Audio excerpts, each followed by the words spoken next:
we can preview the cup. So if you guys are not familiar with, let me go ahead and hide my tracker. You guys don't need to see that. If you guys are not familiar with how Tactician's cups and everything go, it is the official competitive circuit for TFT, at least in 3 regions of the world: Europe, Americas, or EMEA, Americas, and APAC, Asia Pacific. And there's only going to be 2 sets of trials and cups this set, because the third one, or rather the first one, got replaced by Maikel. So the LAN is not actually happening, or rather the LAN basically took place of the first cup. So that first cup's not actually happening. So this is basically like one of 2 chances for people to qualify for the regional finals. It's a condensed competitive season. And so a lot of players, it really matters for sitting. And you guys saw those cup snapshots earlier this week, right? We saw, like, for example, Weijin and Soju and Jisub, they were 1, 2, 3. And then we had a really close fight for spots number like 22 down. You can see 1396, 1395, 1395, 1395, 1394, and 1394. Like, a lot of people were very consolidated around that. And Ripple Overdrive barely missed by 30 LP or so. So it was really, really close.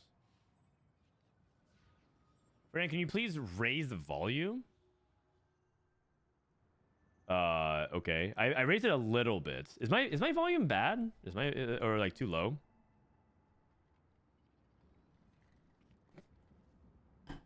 Is my volume low? Seems fine. All right. I'm gonna. How's that? Is that better? I raised it a few decibel levels, because when it was too high, it was like peaking.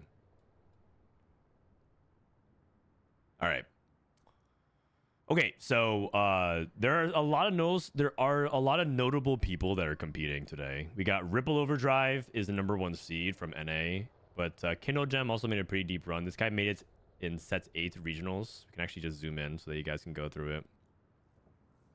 Maikel is actually a LATAM player, and one thing that happened this set was that a lot of LATAM players migrated over to the North American server, which is actually kind of wild, because they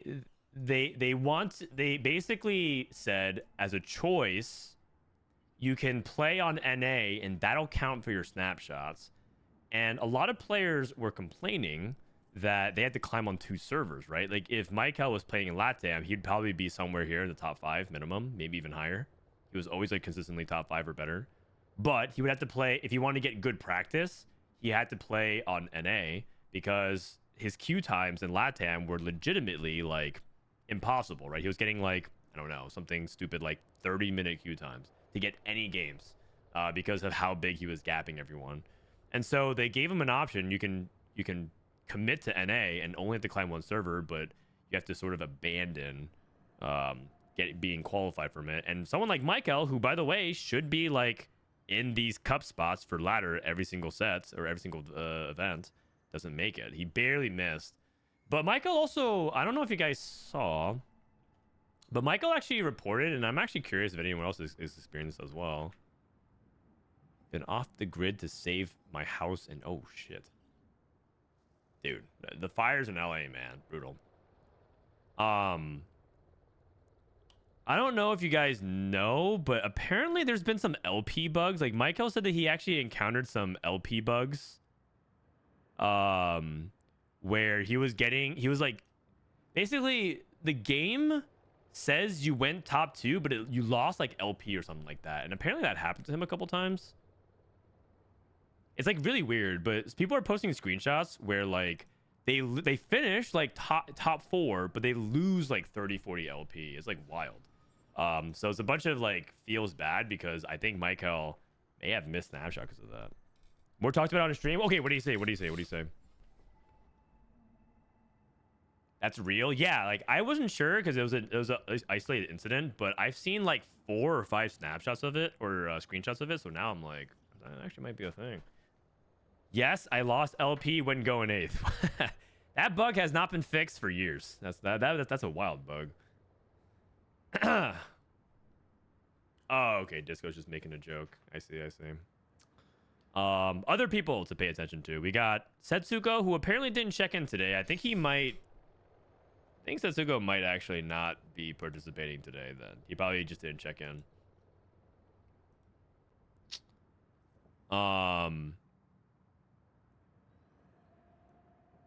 For co-streamers planning to stream this weekend, Riot informed us of potential issues with the Torment Realm. As a backup plan, if issues occur, the order for players to test and resolve tech issues would be Torment Realm 3, Torment Realm 6, and then on the LAN server.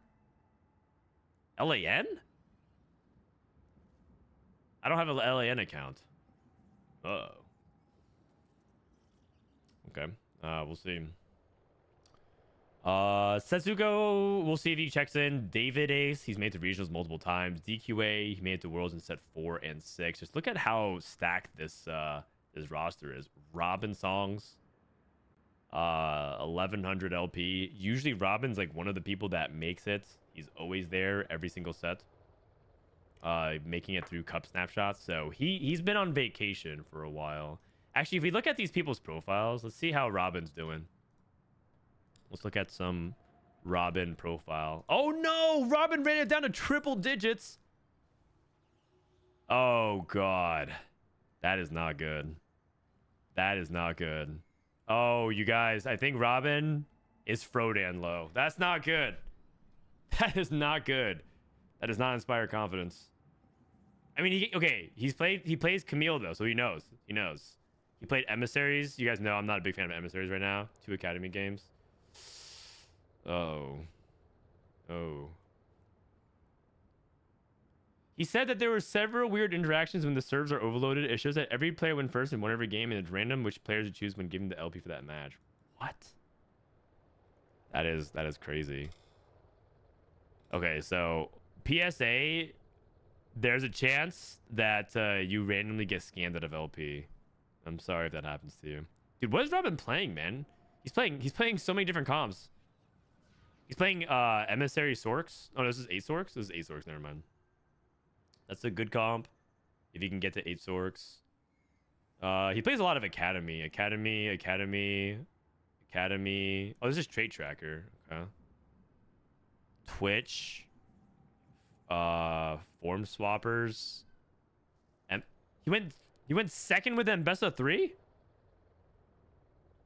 Oh, he lost to 10 Rebels? I mean, that just happens. Violet reroll. Oh god, don't do that. I think family's quite bad. Silco. Okay. Yeah. Is Camille Ambusher back in the meta? That is correct. We just recently updated the comps to show you that Ambushers are indeed making a pretty big comeback. I think the stats on Nocturne are really good, but I would say that right now, if we were to push things to S tier, there's like 2 or 3 comps that might get there. The stats on these 3 in particular are really good. Urgot, I think, might be a little bit overhyped. But that's probably because he's played so often now that some people just play Urgots from bad spots. So the stats might not be that good. I see more and more Urgots going bot 4. And I just think it's because people just think Urgot's really broken. So they'll play him and then they just like don't have that good of a spot. And then they just go 8th. Or they go like bot 4. 8 Sork stats are insane as well. So these core comps are like where we would probably like if I were to draw like, okay, you have to make an S tier, I'd probably drop it right here. And then right here is the A tier and then everything else. But I'm not sure. Is there a list of participants? Yeah, exclamation point scores. Is this the first time there's been 0 S tier comps? At least in terms of since we've been doing TFT Academy, yeah. Other people to pay attention to, by the way. Actually, hold on. Why does the Ambusher comp say priority anomaly Camille and shows Echo Smeech as anomaly choices? Okay, you know what? This is the 3rd person that's asked about it. I'm just gonna go ahead and change it. It's a typo, man. Typo. I did this update live on stream, and it's just I messed up. Smeech Echo.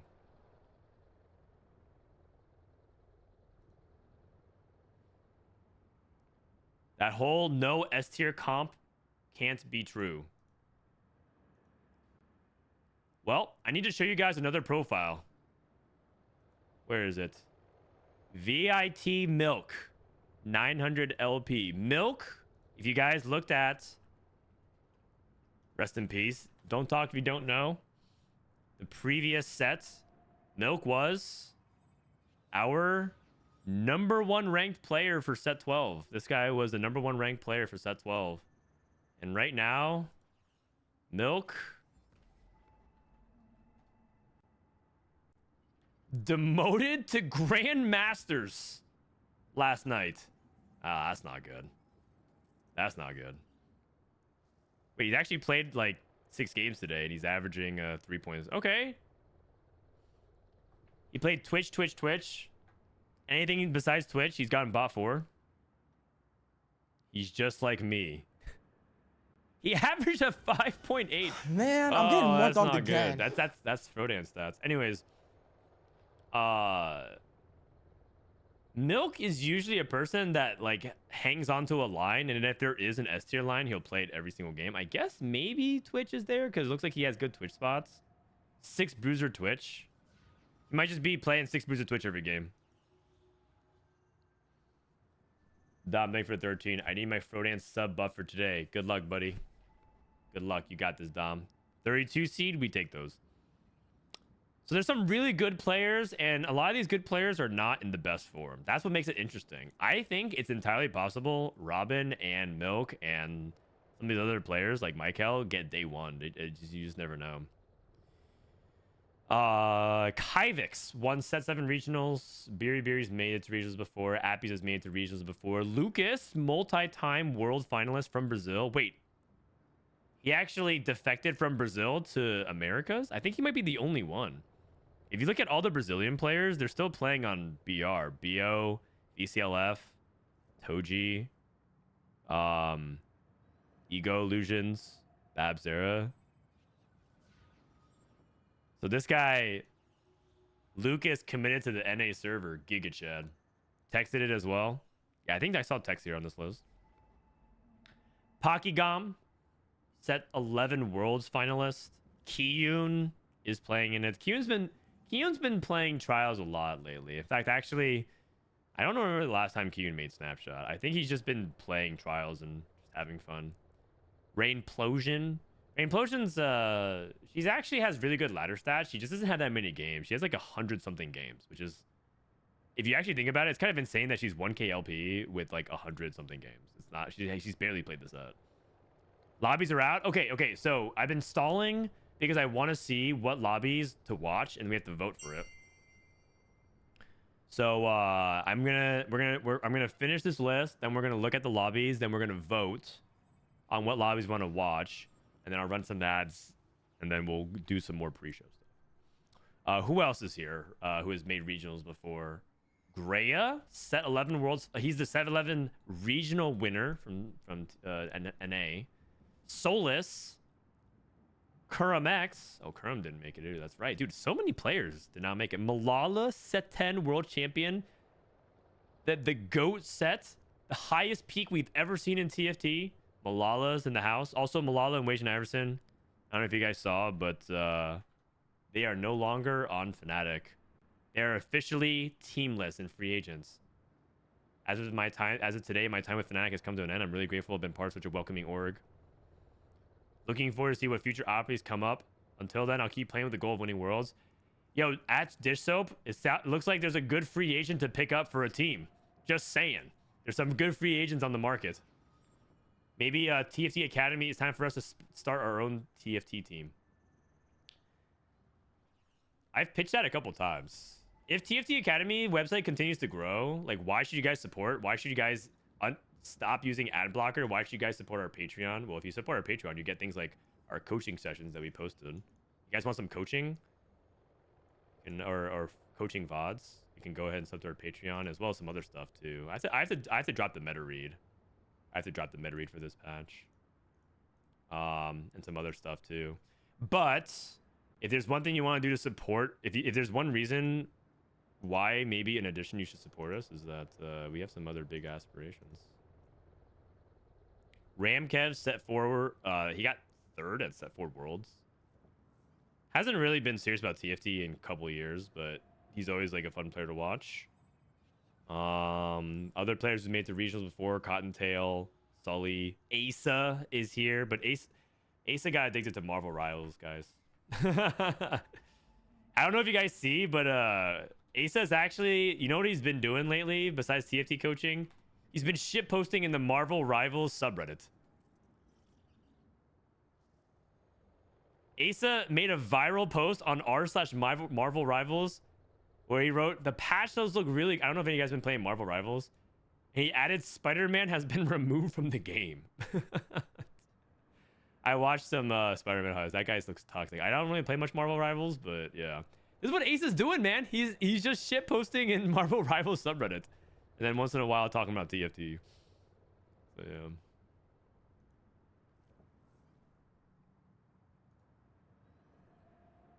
Frodan, didn't you say Twitch was overhyped? Now he's S. I mean, he is overhyped, in my opinion. But is he an S? Wait, is he an S tier? Did they still promote it? Oh, he didn't, man. He didn't. Oh, you're baiting me, man. He's A tier. Who else made regionals here? Socks? Is Socks playing today? Wait, Socks is he playing the game? What's his username? Phoenix, right? Garage guy. Altanahue. This guy was the OG LATAM GOAT.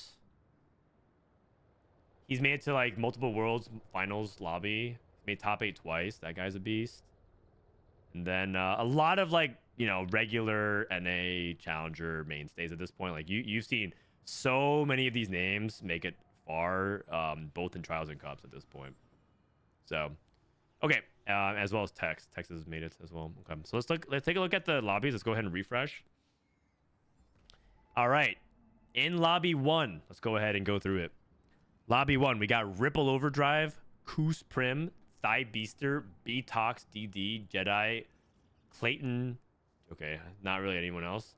Lobby 2, Zealman Cat. Okay, I don't know if you guys remember, but Zealman Cat was the guy who Shungas was using his account and got banned for boosting / win trading or whatever. I have to show you guys. TFT report center. Oh no. From Beppo. What is Beppo? What is Beppo's Twitter? From Beppo Carrot Shunga. All right. Yeah. Breaking news. Shunga, Set 7 World Champion, is account sharing with NA player Zealman Cat. He's playing in Tactician's Trials later today. And he showed that he played 6 games here. The context was the B patch for Set 12 was not out yet. He was playing like, this is like him playing Diana, Preserver, Frost stuff, I guess. Oh, you know what? I kind of missed Set 12 a little bit. That was a pretty solid set. Balance issues aside.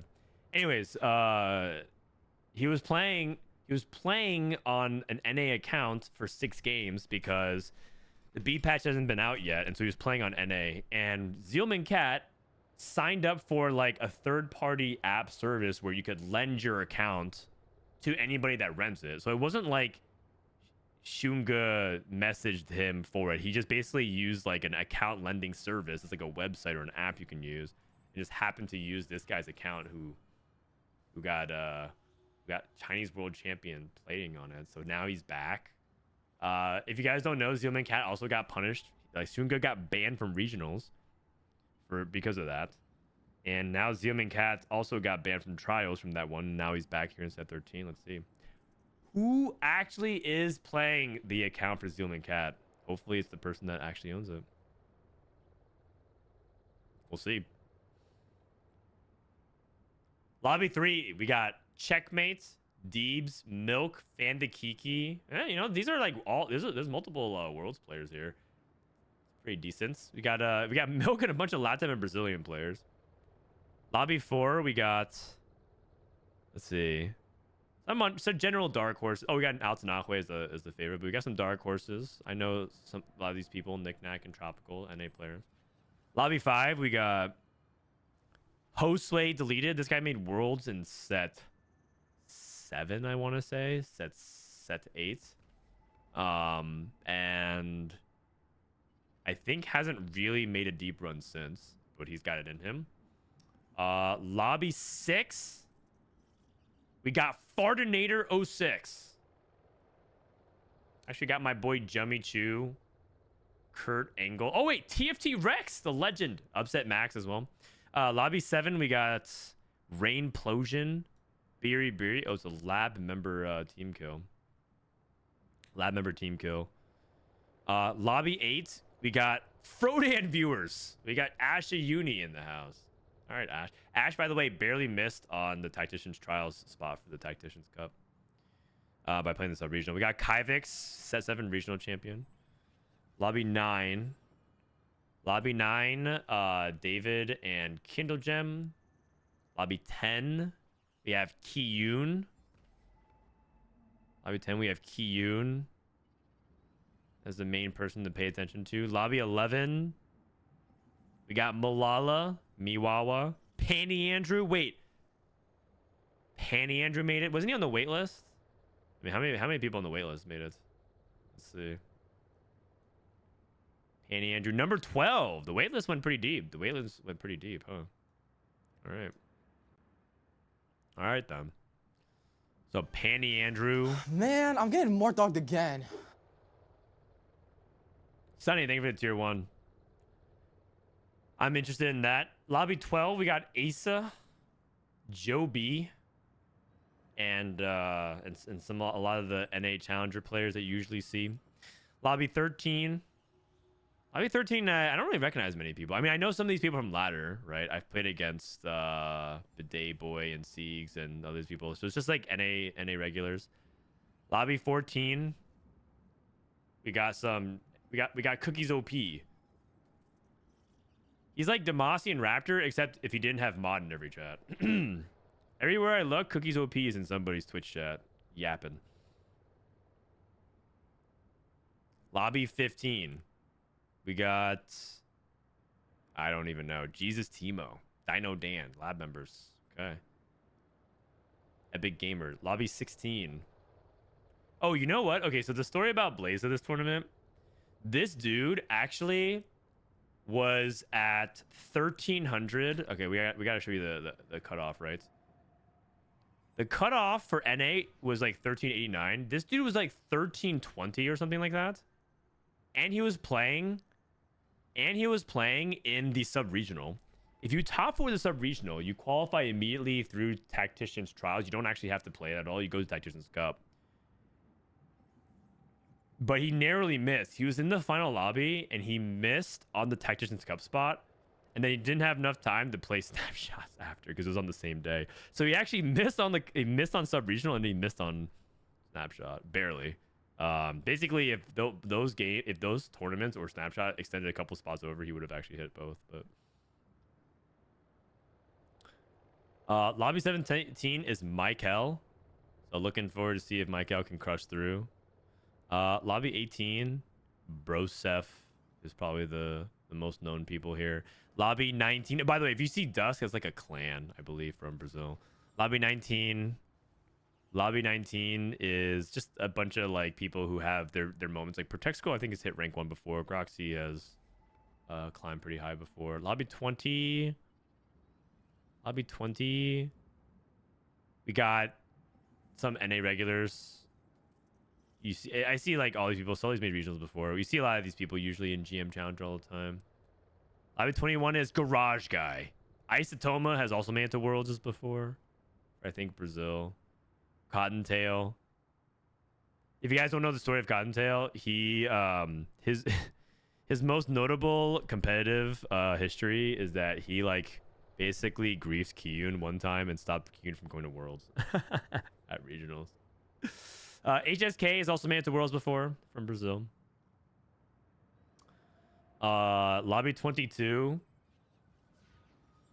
HSK is Brazilian? Yeah, I believe so. Lobby 22. We got... I know some of these people. I know Chillmed. I play against Da Baby.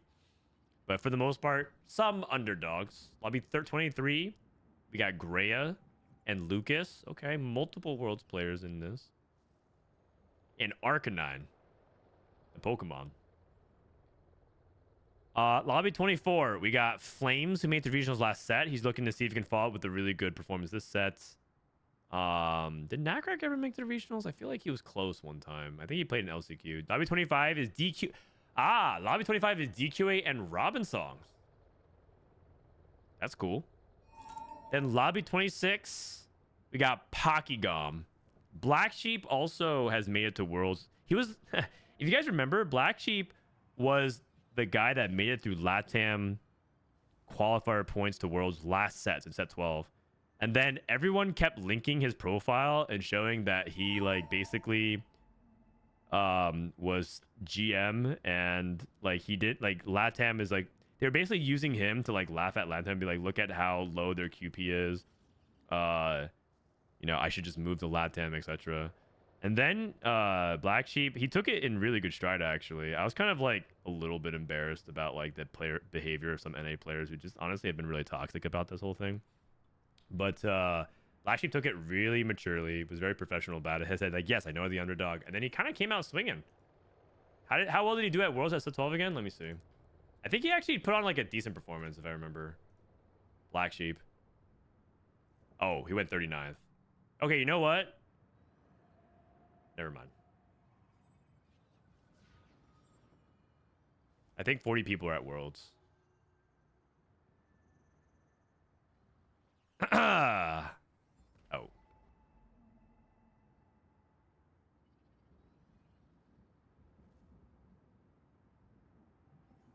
40 people out. You know what? Not last.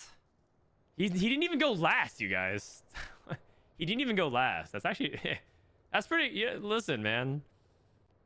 Who actually went last? Who went 40th? Who went 40th? Gobo Steer. That guy's pretty good. Hey, you know what? There's worse company. Kula's pretty solid. There's worse company to be in. All right. My bad. Okay, you know what? That ruins my narrative. Oops. He still got there. Yeah, exactly. Even getting there is good. Sorry, it's just that the punctuation mark to the story I was giving just didn't actually land. My bad. All right, we got Solus in Lobby 27. Solus XTD. And Gooner. All right. All right. Lobby 28. Lobby 28, we got some great community members like Flightsy. If you guys love Robinsongz, you guys know the guy that made TFThandbook.com? It was Flightsy. He actually made this website for Robin. So, listen, man. TFT Academy. I like to think TFT Academy can be used by everyone, but maybe Robinsongz handbook speaks to you. Flightsy made that, so shout out to that guy. And then you ran him out of business, dude. He wasn't even monetizing his website at all. What do you mean run him out of business? What do you mean run out of business? Also, do you guys want to know a fun fact?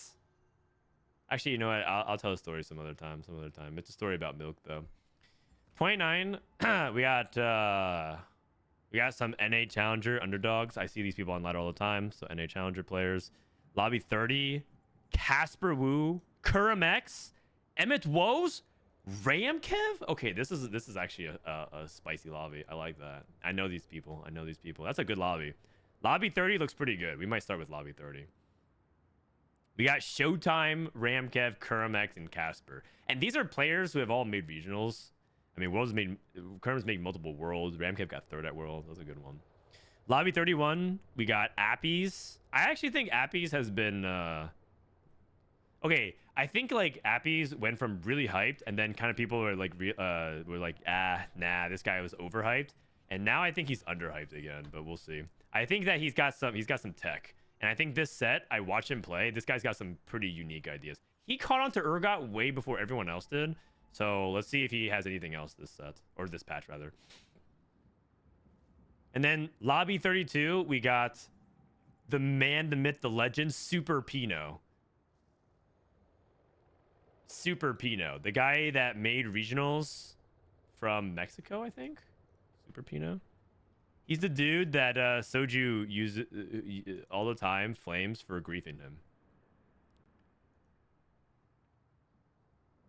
I just remember Soju going on a rant, and I forgot what he said, but then he wrote, "Never mind, Super Pino," and then that was just the end of his rant. What was it? This was set 11 regionals. Got it.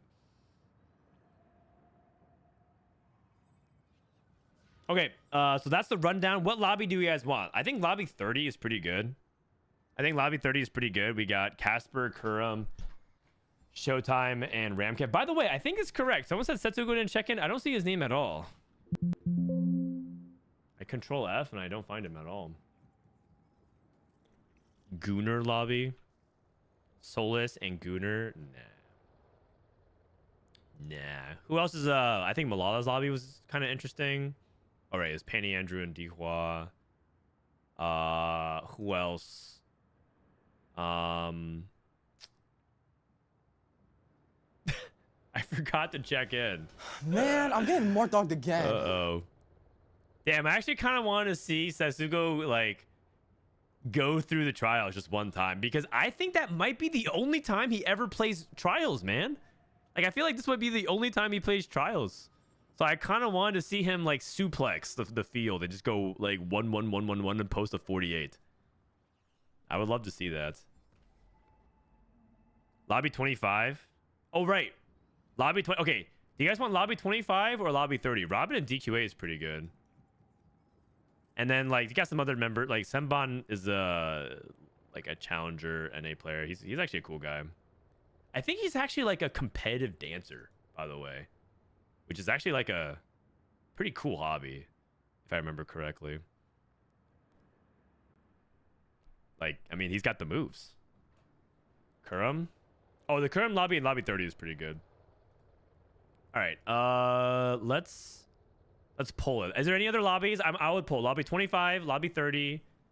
Is there anything else that I think is really exciting? I mean, I feel like those are the best ones. Given that Kiyoon is in that lobby, and I think that's it. All right, started the poll. Okay, we're doing 25 and 30. I'm gonna run ads real quick. I'm gonna go to the bathroom, and then because I have to run ads before the tournament starts.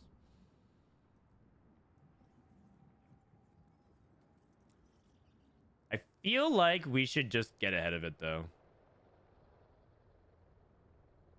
All right, looks like lobby 30 is going to be it. All right, where's my boy Kurum? Earn request. All right, Caspar.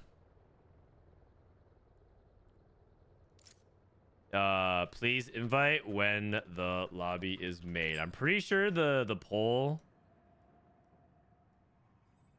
Yeah. All right, be right back.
All right, looks like it's gonna be lobby 30. Go ahead and hop in.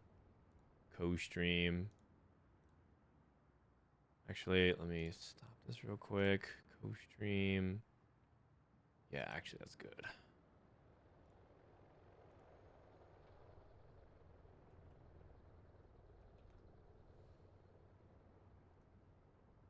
All right.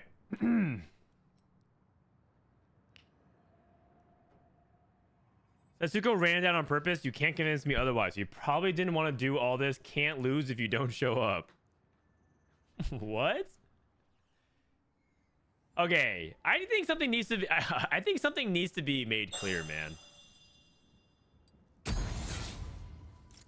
I think something needs to be made clear. If Setsugo wanted to make cup, he could have. He just didn't because he got bored. He has fortunately or unfortunately for him, I guess, he has like a severe addiction to queuing ladder. He just like it's like a compulsive habit where he just queues it up. And it was also like he also was streaming, and so you can know he wasn't taking it seriously. Look at literally what happened one day. Literally one day after he missed out on Snapshot, he just climbed straight to rank 2. Like straight to 1800 again. And you're just out. Yeah, I mean, I know a lot of people are just joking, but there's some people, as with any joke, they just like miss that it's a joke and they take it seriously. It's just not true, man. If he played in trials, this dude would be the first person to probably get a 48.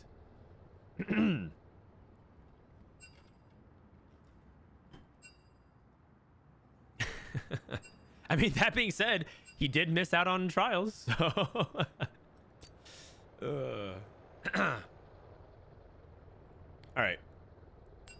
We're gonna hop into this game. I'm gonna be joined by a couple guests in a couple minutes. Today we got Marcel, who's gonna be joining us. Noster said he wants to drop by as well, so we got like some guests who regularly come by, some new ones. Disco said he might stop by. I think we're gonna cap around 3 to 4 though. And then tomorrow I got another regular and a new guest. The regular coming back tomorrow is T-Lies. T-Lies will be back co-streaming tomorrow. And we got Little Top for the first time, which should be pretty fun. I've never actually hung out with Little Top talking about TFT. Little Top qualified for Tactician's Cup. So I would love to hear him talk about the game. And he's top 10. And he's kind of actually, honestly, he's kind of been popping off lately on ladder and a lot of these events. So I would love to have him come by. He's also a really positive dude. So that'll be tomorrow.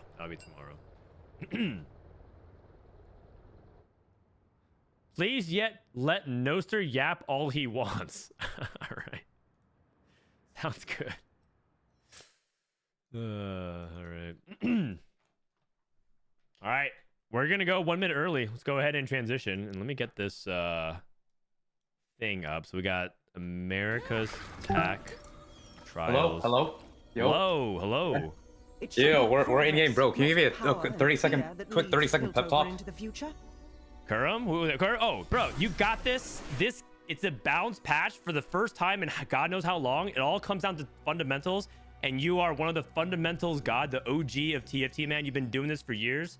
There's no need to be there. Just play your game and just school these kids and get back to Tac Hut where you belong. Damn, you're fucking right. I'm a beast. All right, thank you. Bye.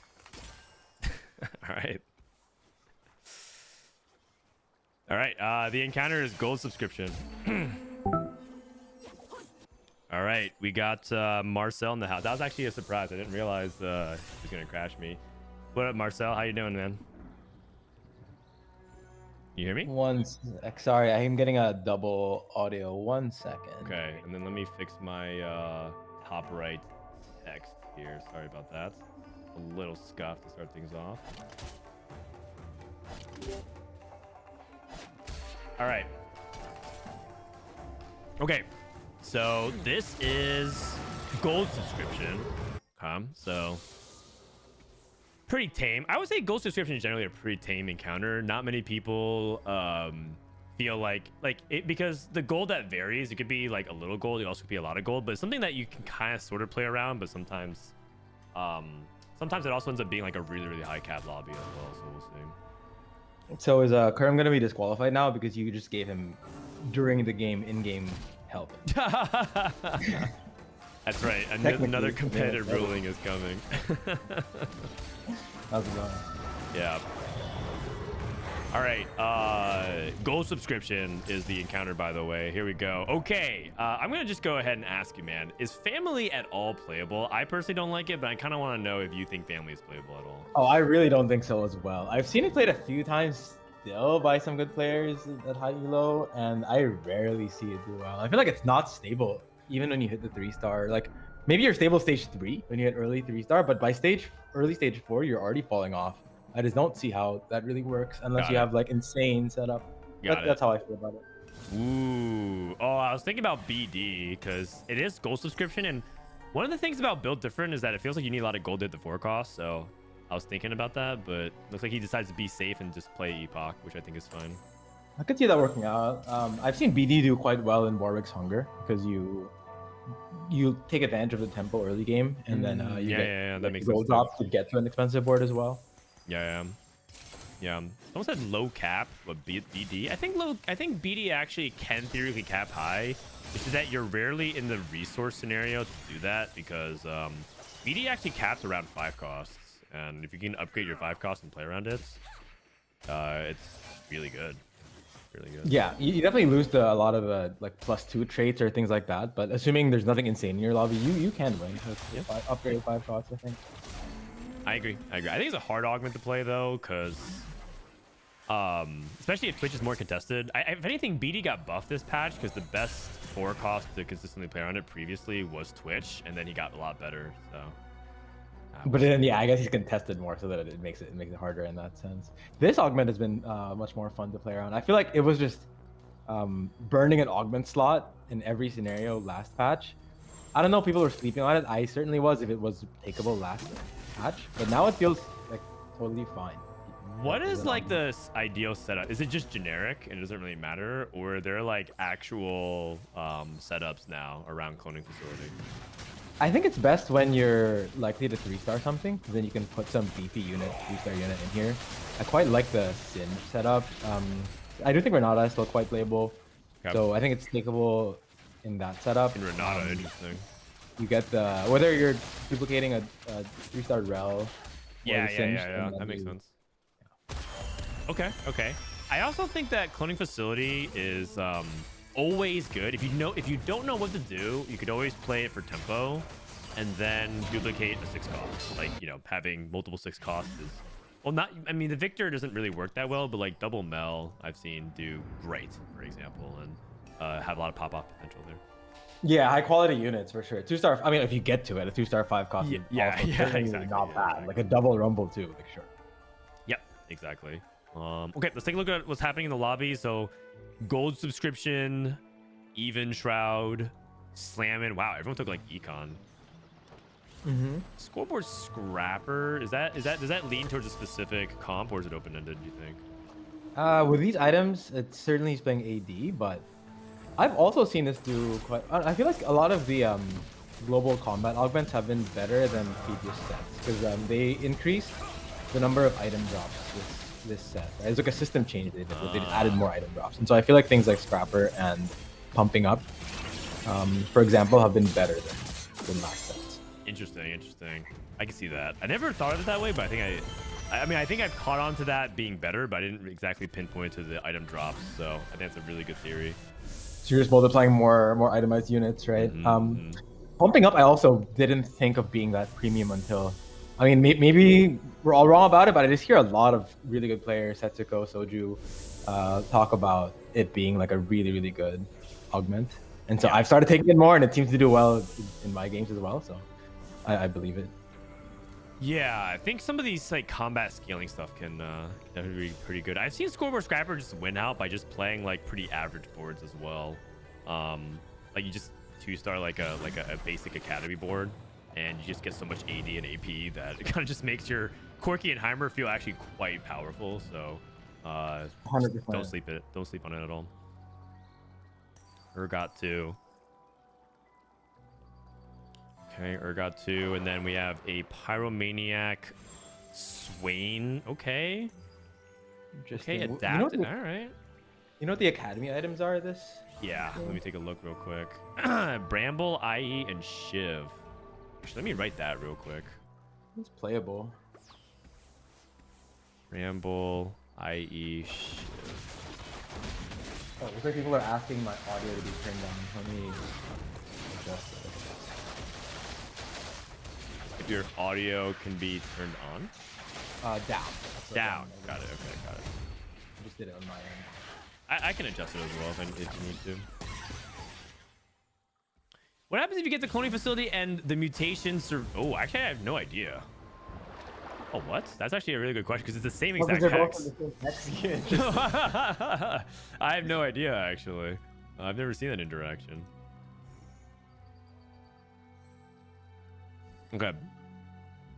Rageblade, Quicksilver, and Guardbreaker, but Salvage Bin. I actually think Salvage Bin is quite solid. I see a lot of people skip it all the time. I think it's probably because they're like conditioned based on the past of like how hard it was to play, and also because there's some other really like, you know, high, like you'd rather take an econ augment a lot of times.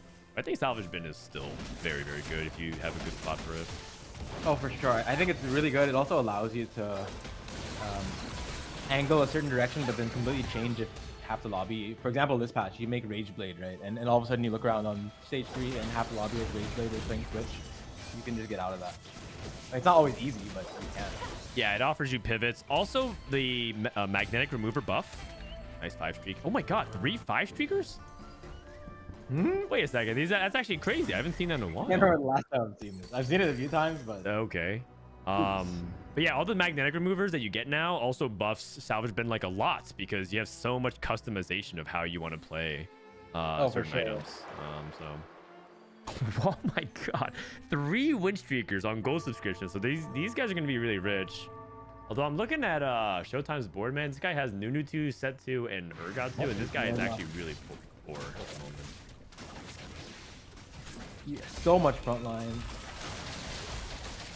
So this has to be leaning towards Twitch, I feel like, unless he wants to reroll Urgots from this spot. Yeah, just given the units that you have, right, it sort of makes sense. And given how poor you are, you feel like you're going to want to stick with a lot of these units. Okay. Z-Chat on a 4. No one's on a 5 loss either. Looks like Pun was the only 5 losser. Kurum did not 5 loss. Yeah, this is going to be a very hard game for those in the middle. Yeah. A lot of people with like Twitch-looking items. Okay, we got a full sell for Salvage Bin, and he could play anything from here. So it looks like he's just gonna go for AP items, Shojin, JG, Nashers, I guess. Yeah, makes sense. Oh, Guardbreaker. Okay. Spark, Shiv is available as well. Interesting. JG, Shojin, Guardbreaker. Guard instead of the Nasher. I guess it makes sense because like the glove is kind of awkward with the rest of it. Yeah, that's true. What do you do with glove after? Okay. Showtime's board. Is actually so strong. He's so much beefing on the double Set 2, Nunu 2, Urgot 2. What's going on? All right, here we go. 3-2 augment. It's a prismatic. Bronze for life. How is it after the nerf on the durability? Oh, I find it so hard to assess this. It is a we were chatting about it in like our TFT coaching session with Asa. Skipped. How much of the power budget is in the durability? Because if you think about the gold augment, it is not considered to be that good, given it's just amp. And so if you consider the durability to be part of the power budget, it took a 33% nerf in that regard, right? Yeah. 1.5% durability down to 1. So it's a massive nerf in that sense. But okay. I don't know personally. Yeah, that's wild. That a 0.5% nerf could like be perceived to be such a huge nerf, but I've definitely seen people take it and still do really well with it. So I'm surprised Kurum skipped it, given that I think his spot's pretty open-ended. It might be that his current board isn't quite supported. His HP is already kind of low, and I feel like Run for Life on stage 3 is still a little slow. Okay, I can see that. Yeah, he doesn't have a good activation of it just yet. And so he'd be kind of down like half of his mag. Okay. Pun still loose streaking. Oh wow, actually, hold on. Very close. And Caspar loses again. Showtime keeps his streak. Showtime got the experiment crown.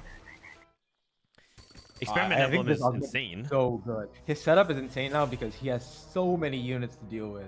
The cloning facility, the double. If he puts, I guess right now he's not putting a unit on the hex, but the experiment's bad on the hex. But he could have. Right. Yeah. Why is Nunu's experiment bonus a lot better all of a sudden? I feel like I would rather have the extra clone.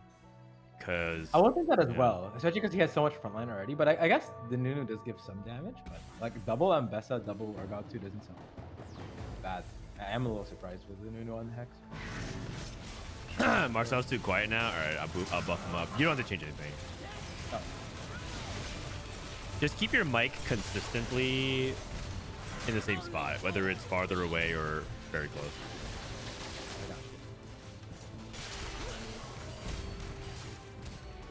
Yeah, Showtime's board is so powerful, and he's gonna be. I think Twitch really unlocks with the Experiment +1 because it just gives him so much of the extra frontline and even damage. So I think Experiment Emblem probably has to be the strongest emblem in the game currently. I think even stronger than like a Chembaron emblem.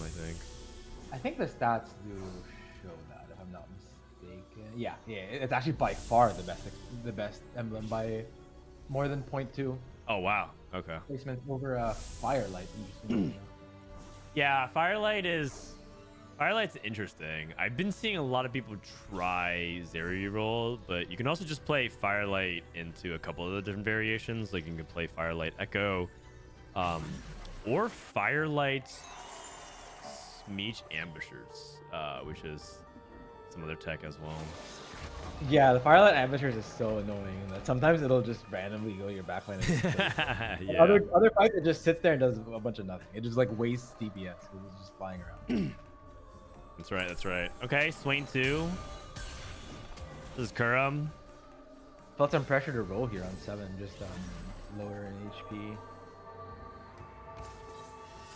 Yeah, I mean, he has gold subscription, so you get the gold. I do agree rolling on here, especially when he has so many pairs, and he still has a lot of pairs, by the way. Ezreal pair, Singed pair, Irelia pair. So I think there's a lot of reasons to roll, as long as he can just win 2 here.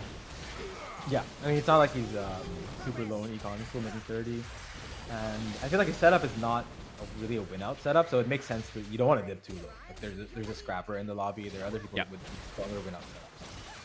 1 unit loss here, or win it. Either way is fine. Buried Treasures on 3-2. It's slamming. That's a really awkward combo because a lot of times with Buried Treasures. Oh wow. Part of the advantage of Buried Treasures is that you can like kind of wait on some components, so you can like figure out like what's the optimal set of items you want to slam. But like slamming makes you want to commit to it. So. Yeah, I feel like I would get lost putting a bunch of components in units, maybe run out of removers as well. That setup. But wait, Showtime lost to this guy. Oh wow, did not expect that. Did not expect that. Ramkev, by the way, is streaking with Zyra 3, and looks like he's playing Sorcerer's Zyra. Okay. Okay. Classic Ramkev here with pretty unusual. I mean, to be fair though, with Zyra being as good as she is now and the Sork line being good, I don't think it's that out of the box to go for this line when you hit with the raid Zyra. But you're really praying obviously for the +1 Sork here. It makes your game so much easier. Otherwise, you're having to figure out what really to do with the Sork line without the +1, without 8 Sork. I actually don't even know what the best 6 Sork board is. I assume it's some Black Rose variant. Yeah, generally speaking, you with 6 Sork, the #1 problem is frontline, and so Black Rose is like a cheap way to get it because you have 2 sorcerers in that line.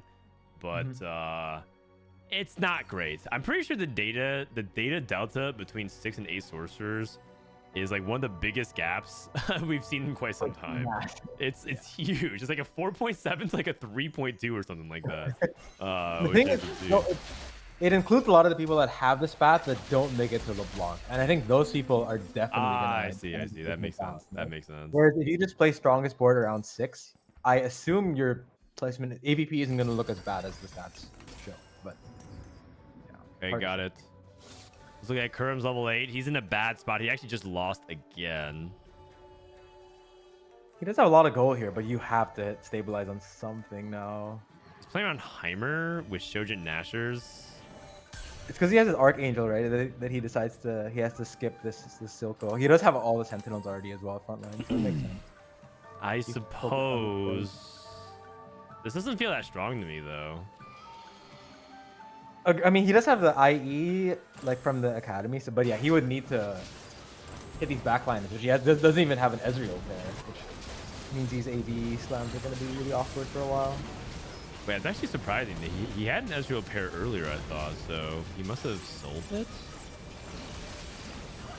Is it because he wanted to transition to emissaries? I don't think so. I think he's just looking right now and just trying to see if he can stabilize on 8. This guy has Corki 2 on the other side, so Corki have very, very contested units.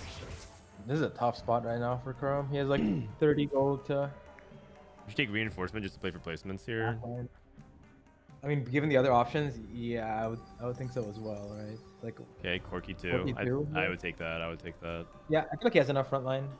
I mean, it's probably one of the better hits here. Yeah, plus he The has better 0 hit copies here- of it. Okay. Better hits are Rumble and Jace, but I mean, obviously with reinforcement, you take this. For Alawi, that's big, so you can get the Rebel. Okay. Good. I mean, the spot is looking a lot better now. Showtime, Inspiring Epitaph. No bows. No bows at all. Ooh. Is His Boldest spot? Twitch playable? I have not seen anyone even attempt. No Rage Blade Twitch. I haven't tried it, but I mean, the stats would indicate that it's sort of doable, but the player rate is quite low. Like you're like red buff, but there's no red buff on this board either, so I don't know where you're attacking this from. I've played against and lost against no Rage Blade Twitch, but they still had bow items. It was like Giant Slayer, IE, like Last Whisper or something like that, like red or like they had like other items. I feel like no bow at all on Twitch feels like it just feels like how are you gonna actually deal damage? Yeah, the 0 AS is not ideal to be sure. Yeah, Showtime spot ended up becoming kind of awkward in that sense. Yeah. Bad items. Last pick. He did just hit the Mundo 2 there though on the side. Interesting roll down here from Caspar. He's playing Rebel Black Rose with Carry Elise. I mean, Caspar got all the bows that Showtime needs. He has 4 bows on the Yeah. What's What's he gonna going do on? with this? Rage Blade Shiv, red buff. Oh, crazy board. I've never seen LeBlanc Elise duo in a Rebel core. Fascinating. 5 Rebel. Yeah, I assume he's probably confused with the item drops and the salvage bin, and then or he's just waiting to find the Zoe and it's probably more so that he's waiting to find the Zoe and the Jinx, is my guess, because he took the Rebel augment, right? So he's hard committed, obviously, with the Rebel. It's very close for the positions within bot 4 right now. Kurum hanging on. There's a Rumble on the other side. Oh, Showtime unlikely to get this bow again because it's on a 5 Yeah, cost. because on the 5 cost. Yeah, this lobby should be pretty close because Showtime spot is looking pretty bad now with his items. He also had to send it to 0. Kurum's board looks stable, despite being at the bottom of the HP pool. Yeah, and Ramkev, by the way, might be falling off because he's, he was on Zyra 3, and now Ramkev's in this buffer zone where like he really wants to hit Zyra 4, but he's not going to get that for another stage and a half. So I don't think he's far off from being stable for a few rounds though. He just needs some frontline because he found the LeBlanc, which is big. Oh, you're right. He did find LeBlanc, but his frontline's like all 1-starred. Yeah, the Zoe's the upgrade he didn't want to get because now he's just even poorer to find the. Dude, frontline. I think Twitch. Is he gonna put IE Twitch here, and we have Death played IE Gunblade Twitch? I think you This have is to. So you just sad, have to. man. This is so sad. You move the gun. What even is this? Oh, he just uses the buy. Yeah, I would IE the Twitch, but I guess he has 1 remover, so he wants to keep it a little bit flexible. Yeah. But, okay, I guess in this case, you would just take any attack speed augment or anomaly on Twitch, right?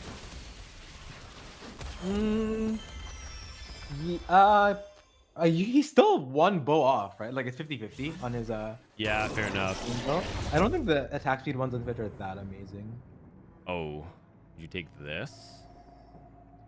He puts it on the vibe. I feel like this is really good on healing units. Yeah, it's really good. I think this is also this is one of Vi's best one in the Enforcer setup. I'm not sure if it's as good in the Experiment because it kind of depends on the Experiment bonuses. Yeah, I like this a lot better. I like this a lot better. Kurum goes for Calling Card and got Academy Emblem. Okay. Oh, it's a guarantee, I guess, right? With he has the Jace. Yeah. So he wants to guarantee it with the Jace. Okay, interesting. Caspar chose dual wielding so he can get frontline items. Ramkev with Scuttle Familiar. That's actually one of the best ones for sorcerers in general. Jinx. Yeah, he's attacking frontline in that setup. What anomaly is it on this Jinx unit? It was comeback story. We got freestyling. Oh, freestyling bronze for life. 5 traits though. A lot of variety in these anomaly picks here. Yeah. This is showtime. Actually, we have some players that might die here. So we'll watch to see the conclusion of this and check on Pun to see if Pun's gonna go 8th. Yeah, strategy is getting completely demolished. Pun loses to Kurum. Oh yeah, this is the Scrapper setup where you really have to get into the top 4 with Scrapper. The Crab versus Jinx. What? Dude, what's the Crab doing, man? Seeing the Crab stay alive. Crab last unit is so sad. Oh no, he doesn't even do anything. Got reroll. So we went scoreboard and okay. I mean, I guess he's gonna be. If he makes it to top 4, this guy might win out. Because oh yeah, the setup is strong. Yeah. I don't know what anomaly he has. The good that one one is good. The good that one was good. He needed resistance. No Titans. He got it. And then the anomaly. This is just sad. This is just the worst version of Kurum's board. Yeah, it didn't hit. Kurum, by the way, Hey, did Lowry- move his items off. He actually sold a lease. Okay, so he eventually got to the rebel board. Interesting. Yeah, just standard rebel board here, which at 68 HP, 40 gold. This is you're definitely you're playing for first here.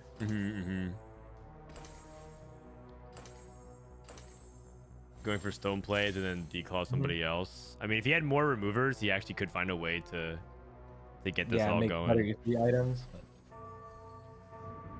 We're 7 rounds away from Zyra 4. With 67 HP, it's doable. It needs a few not bad losses. Yep, 62 or 6-2 is when he's gonna get it.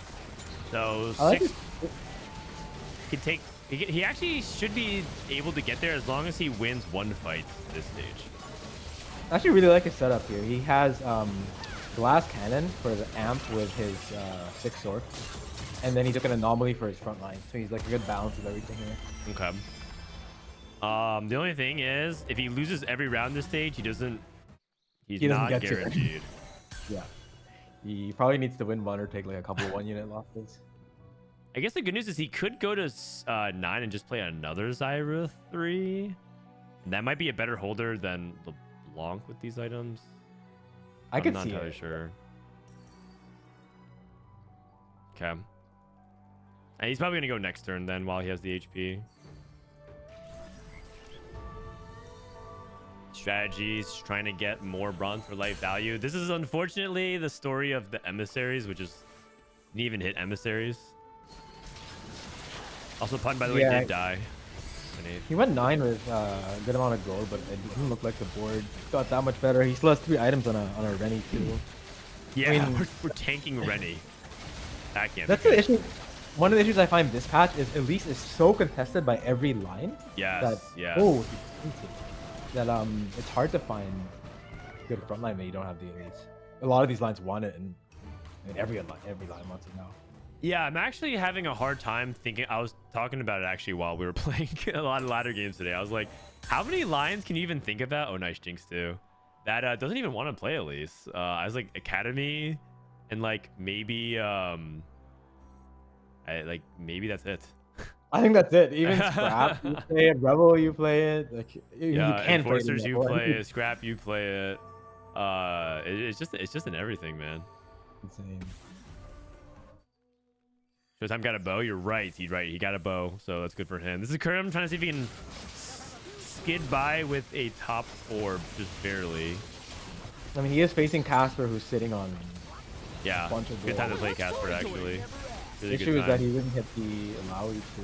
Oh god, it's This close. rebel board with Jinx is... Oh, barely. I would brother, man. imagine Thank you so much, if- man.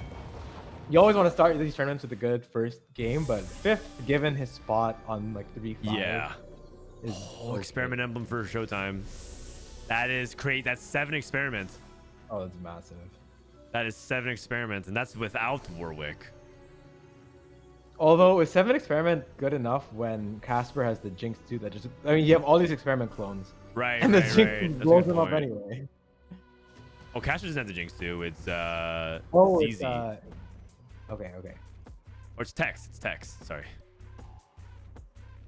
Oh, it's text back. Yeah, it's text backwards.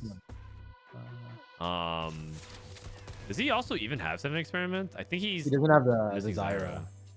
Oh, awkward. Caspar hits Elise too. We actually have 2 Rebel players in the top 4. 2 Rebel players in the top 4. That's interesting. Well, they both got to the Jinx pretty early, I guess. Or Caspar was from ahead. I think he did find the Jinx early though. Yeah. This Rebel board is probably the like one of those comps that has like the biggest swing from finding a 5 cost to not. Like all of these 4 cost comps really want a 5 cost, like Caitlyn and Twitch. Yeah, you think so? You think it's higher than Caitlyn? I think Caitlyn in Enforcers is pretty high as well. Oh, it's just oh yeah, that's true, I guess, given the 8 Enforcers. Oh my god, it's so close. Very close. Yeah, Caspar needs that Jinx too to really be like truly stable at starting stage 6. Ramkev should get there, by the way. I believe Ramkev Yeah. is now guaranteed Zyra 4. So then the question is Zyra 4 even good enough to do better than 4th here? What do we think? He does have a Black Rose stat, which helps his front line a lot. So That is true. That is I'm true. really curious to see how these matchups go. I mean, Zyra 4 should be good against Jinx, right? This thing is not dying to. I mean, with the HP pool, I would imagine 4-star Zyra doesn't die that easily to 1 Jinx ult. Okay.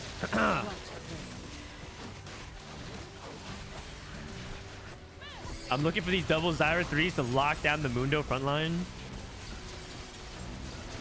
I mean, they are CCing it, Yeah. but I mean, they just don't care. There's The just Twitch too many is things. killing There's too all many the things to kill. backline. It's because the experiment just keeps summoning units, and Zyra targets 2 things.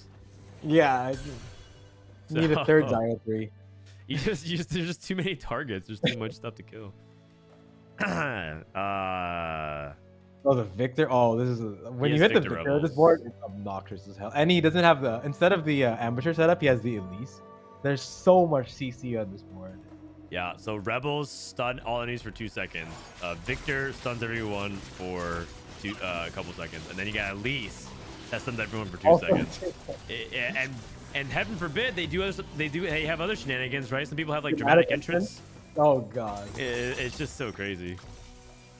Oh, big gold, big gold. You can play around 6 cost now on 10 if you get there. I would like to go Deathblade on Jinx. We have Viktor. We don't need Last Whisper nearly as much. I just want her to, like, when she hits, she kills everything. Deathblade stats wise, I mean, just like literally just raw item stats, AVP wise, is the best item now in the game, given the buff. Yeah, are you surprised they buffed Deathblade? I feel like that one was like very surprising to me. GG. Yeah, I'm very surprised about it. Yeah, I thought Deathblade is already like, I mean, the stats always look good, undermade for sure, but it's just hard to make, I guess. Like from an item economy standpoint, it's hard to part with swords when you're playing. Yeah, swords are so valuable. So any comp that wants swords is just hard to justify. Oh my god! You called it like the Jinx just nuking all the experiments. Yeah, all the clones are just gone. Yeah. All right, here we go. Zyra 3 or Zyra 4. Okay. Oh, but he has the. I mean, you couldn't choose, I guess. Yeah, Given he he's was playing 2 Zyras, he has so many removes. Okay, Zyra 4. Now the question is, how good is Zyra 4? JG would go so hard on this unit too. I feel like the 3rd item being Shojin is a little lacking. Yeah, agreed. You got Experiment Warwick in though. Okay, cool. We got Sorcerer, Experiment, Zyra. I'm really curious to see how strong this setup is. I mean, maybe he clumps. He did not clump. Yeah, this is the matchup we were wondering. The Jinx 2. Oh god, Zyra's just never gonna cast, is she? They should the Zoe hit the Zyra. Wait. Oh, Oh, no! it still died. Oh, the First swing! half. No, the crab! No, No! it's the crab. Crab! Do something, So man! sad. Oh. He actually put up a really good fight. The Zyra died in one cast because the Zoe hit. It was really good positioning by Tex, if that was intentional. Yeah. To have the Zoe. Oh my god. Oh my god. And the damage from the Zyra was no joke, by the way. Oh no, it just died in first Jinx cast. Yeah. Despite the 4-star HP bar. Only has something like, you know, Edge of Night or something. I'm really surprised he doesn't move the Last Whisper and the D. Yeah. He's probably just not thinking about it at this point. He probably thought like, you know, whether or not he wants something for release based off the way he was like pausing it and analyzing. I guess the glove from the Last Whisper at least gives something because of Ambusher. But yeah, I would still think DB's better. But, Yeah, I agree. Assume it's gonna be a Jinx 2, Jinx 1 diff. But, there's a LeBlanc 2 in that board. The Victor got stunned. Victor got stunned by the Elise. And Someone delayed. Does get the pass the off. rocket's tied. And So the he double cast. rocket. Oh, but is he alive? He's alive. Dead? He's dead. Oh, he won with Jinx 1. He won with Jinx 1. And The Rebel won clone. too, by the way. Dang. Crazy. Okay, that was crazy. Yeah, these Rebel boards are still really good this patch when you get to the Jinx with good items. It's just there feels like very little counterplay. Yeah, after agreed. it's literally a time bomb. That the Elise stun to stall the Victor was the big diff there, and I think like in these Rebel fights, there's a lot of positioning nuance of like who targets who's able to get the big cast, but that at least got so much value. It was wild. For sure. I'm surprised he didn't. I mean, there's a lot to think about, but like Victor in the corner would likely prevent with like a bait bump in the middle, sort of, to prevent the Elise cast. But you also have to worry about the Jinx CC, right? You have to make sure like you're on the first row, you don't have units on A1 and A7. Oh, what is going on here, man? We have a combat medic. Oh wait, I think he's dead. He's living. Oh, I'm alive. Okay. He's Top living. 4 step 3. 7 black rows. Is that what I see? 7 black rows, 4 dominators. Okay. Form swapper, Twitch. 2-star Jace frontline. I've been seeing more Jace frontline lately. I've been playing it as well. Yeah. Frontline Jace. Wait, didn't you play Frontline Jace today? How did it feel? I mean, it felt awful losing to your 1-1-1 with your cheating shots and whatever you had. No, but I mean, like, just outside of the fact that you got cleared by me, how did Jace feel Frontline? I think when you have no backline items for the guy and some loser items, it makes sense. I don't know. It was an experiment, Jay, so it was just nice to have 2 of them. But yeah, I need to see it more. I need to see it more, to be honest. Oh, he went Maddie 3 as well. Interesting. Usually when I play combat medic, which is only twice has ever happened, I play vertical enforcers, even if I have to play 6. Just because it feels like the damage amp actually matters, and you do get some HP anyways to compensate for the bruiser. So it's not like you're lacking the HP. Yeah, I feel like also the enforcer units are a little better. Like here you have a trundle and a set. Yeah, quite a bit better. Right? Yeah, I agree, actually. He does have the lone hero set up on this step though. As a double Archangel DP. So Oh, maybe like he's playing lone hero step. I like it. Dude, I mean, look at the step, man. He also has the Bluetooth. He top forward. Top forward. I mean, they did buff it, right? This patch. Yeah, they did. He top forward. I haven't looked at the hero augment stats since the patch dropped, but I mean, which you can figure out with the item search, right? Not because I have the stats. Yeah. You search through the items. Through the items. I think it's decent. I think it's like a B tier comp, but the portal is component anvils, so guys, come on, don't let's not do this again, man. Augment stats exist in the game. Yeah, maybe there was one time that you get access to stats that Marcelp got from TFT, but come on. I think it's so funny. Every now and then, I'll just troll people's streams. When someone is doubting their anomaly pick, I'll just be like, man took a 6.0 anomaly. Ha! I see. That's pretty nasty, man. It's too fun. Okay, well, this guy got a good fourth, honestly. A good fourth. All right, Twitch top 4 with Jace. Robin, trying to see if he can play for more than a third. Looks like both players are going to play against Black Rose. It'll come down to HP preservation. Because I'm pretty sure Arctix is going to win with 7 Black Rose. 7 Black Rose. This Scion is so hard to deal with. Yeah, it was underwhelming for I think the opening patch, and then they buffed it, probably rightfully so. And then since that buff, I feel like I rarely see this thing not top 2. Yeah, it was crazy because Black Rose, the trait was so busted, but 7 Black Rose is so mid. Yeah, and then now since that buff, so really good Jinx positioning here. Hits the Silco and the trait. Okay. Slight oversight by Arctix that Hold on. have a unit in A1. Robin! NT. But probably enough for a second, right? Probably enough for a second. No! That's my... Oh, it's Oh, tie? it is, Wait, it is. oh! Whew. Oh, yeah. 1 HP. Damage plus 1, yeah. 1 HP. Forget that Scion still counts with one unit. You can never take just 2 damage. That was crazy. That was crazy. All right, guys. Let's hop back on board with the previous lobby. And then because they're ahead, and then we'll go ahead and clean up and look at the other people's lobbies as we're going.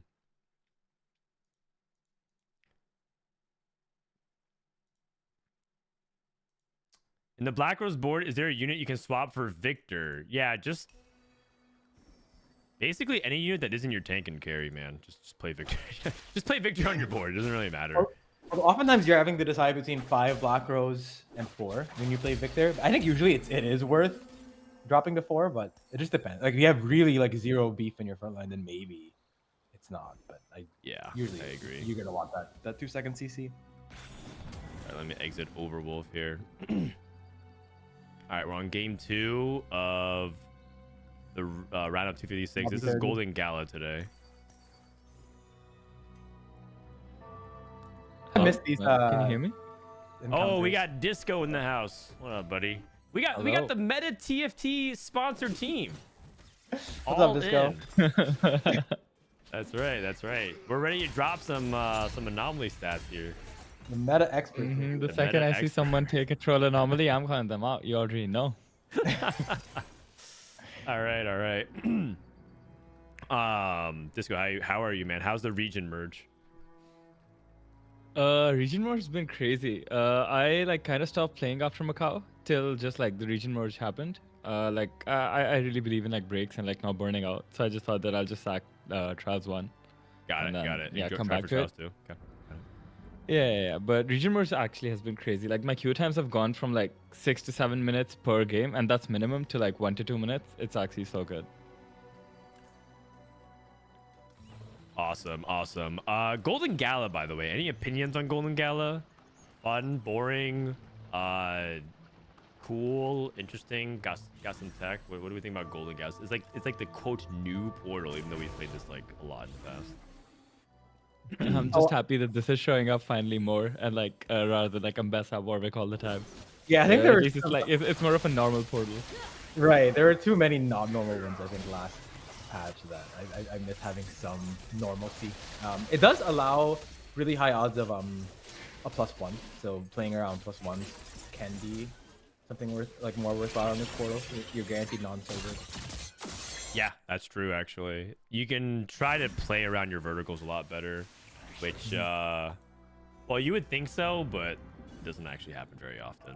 There's a lot of golds in the game. There's how many gold? Is 100 something? Yeah, I'm not sure the exact amount, but another thing is there are more econ options in at gold tier. I was I forget what stream I was watching. It might have been replays where he was on Prismatic Party, and he was significantly valuing getting econ on 2-1 specifically because he was arguing there are very few prismatic econ options on 3-2 and 4-2, which was something I had never thought about. Whereas with Golden Gala, you actually have a lot, right? You have Trading Gold Plus, you have Malicious Monetization, there are all these other options that you can do. Interesting. So it's not as big of a deal to miss out on econ on 2-1 in Golden I think Gala. so. At least that's a theory, you know. Yeah. Not always in Man, practice. I'm getting more dogged again. How do you guys feel about worth the wait into Aurelia? One of the more low roll options, no? Yeah, because this usually means that you either play into like Sentinels and try to play Academy, or you play Rebels, but then you're playing Rebels, which is a high variance line, because Irelia is nothing without Alawi, and so that just becomes like a really, really difficult prospect if it ends up being really contested.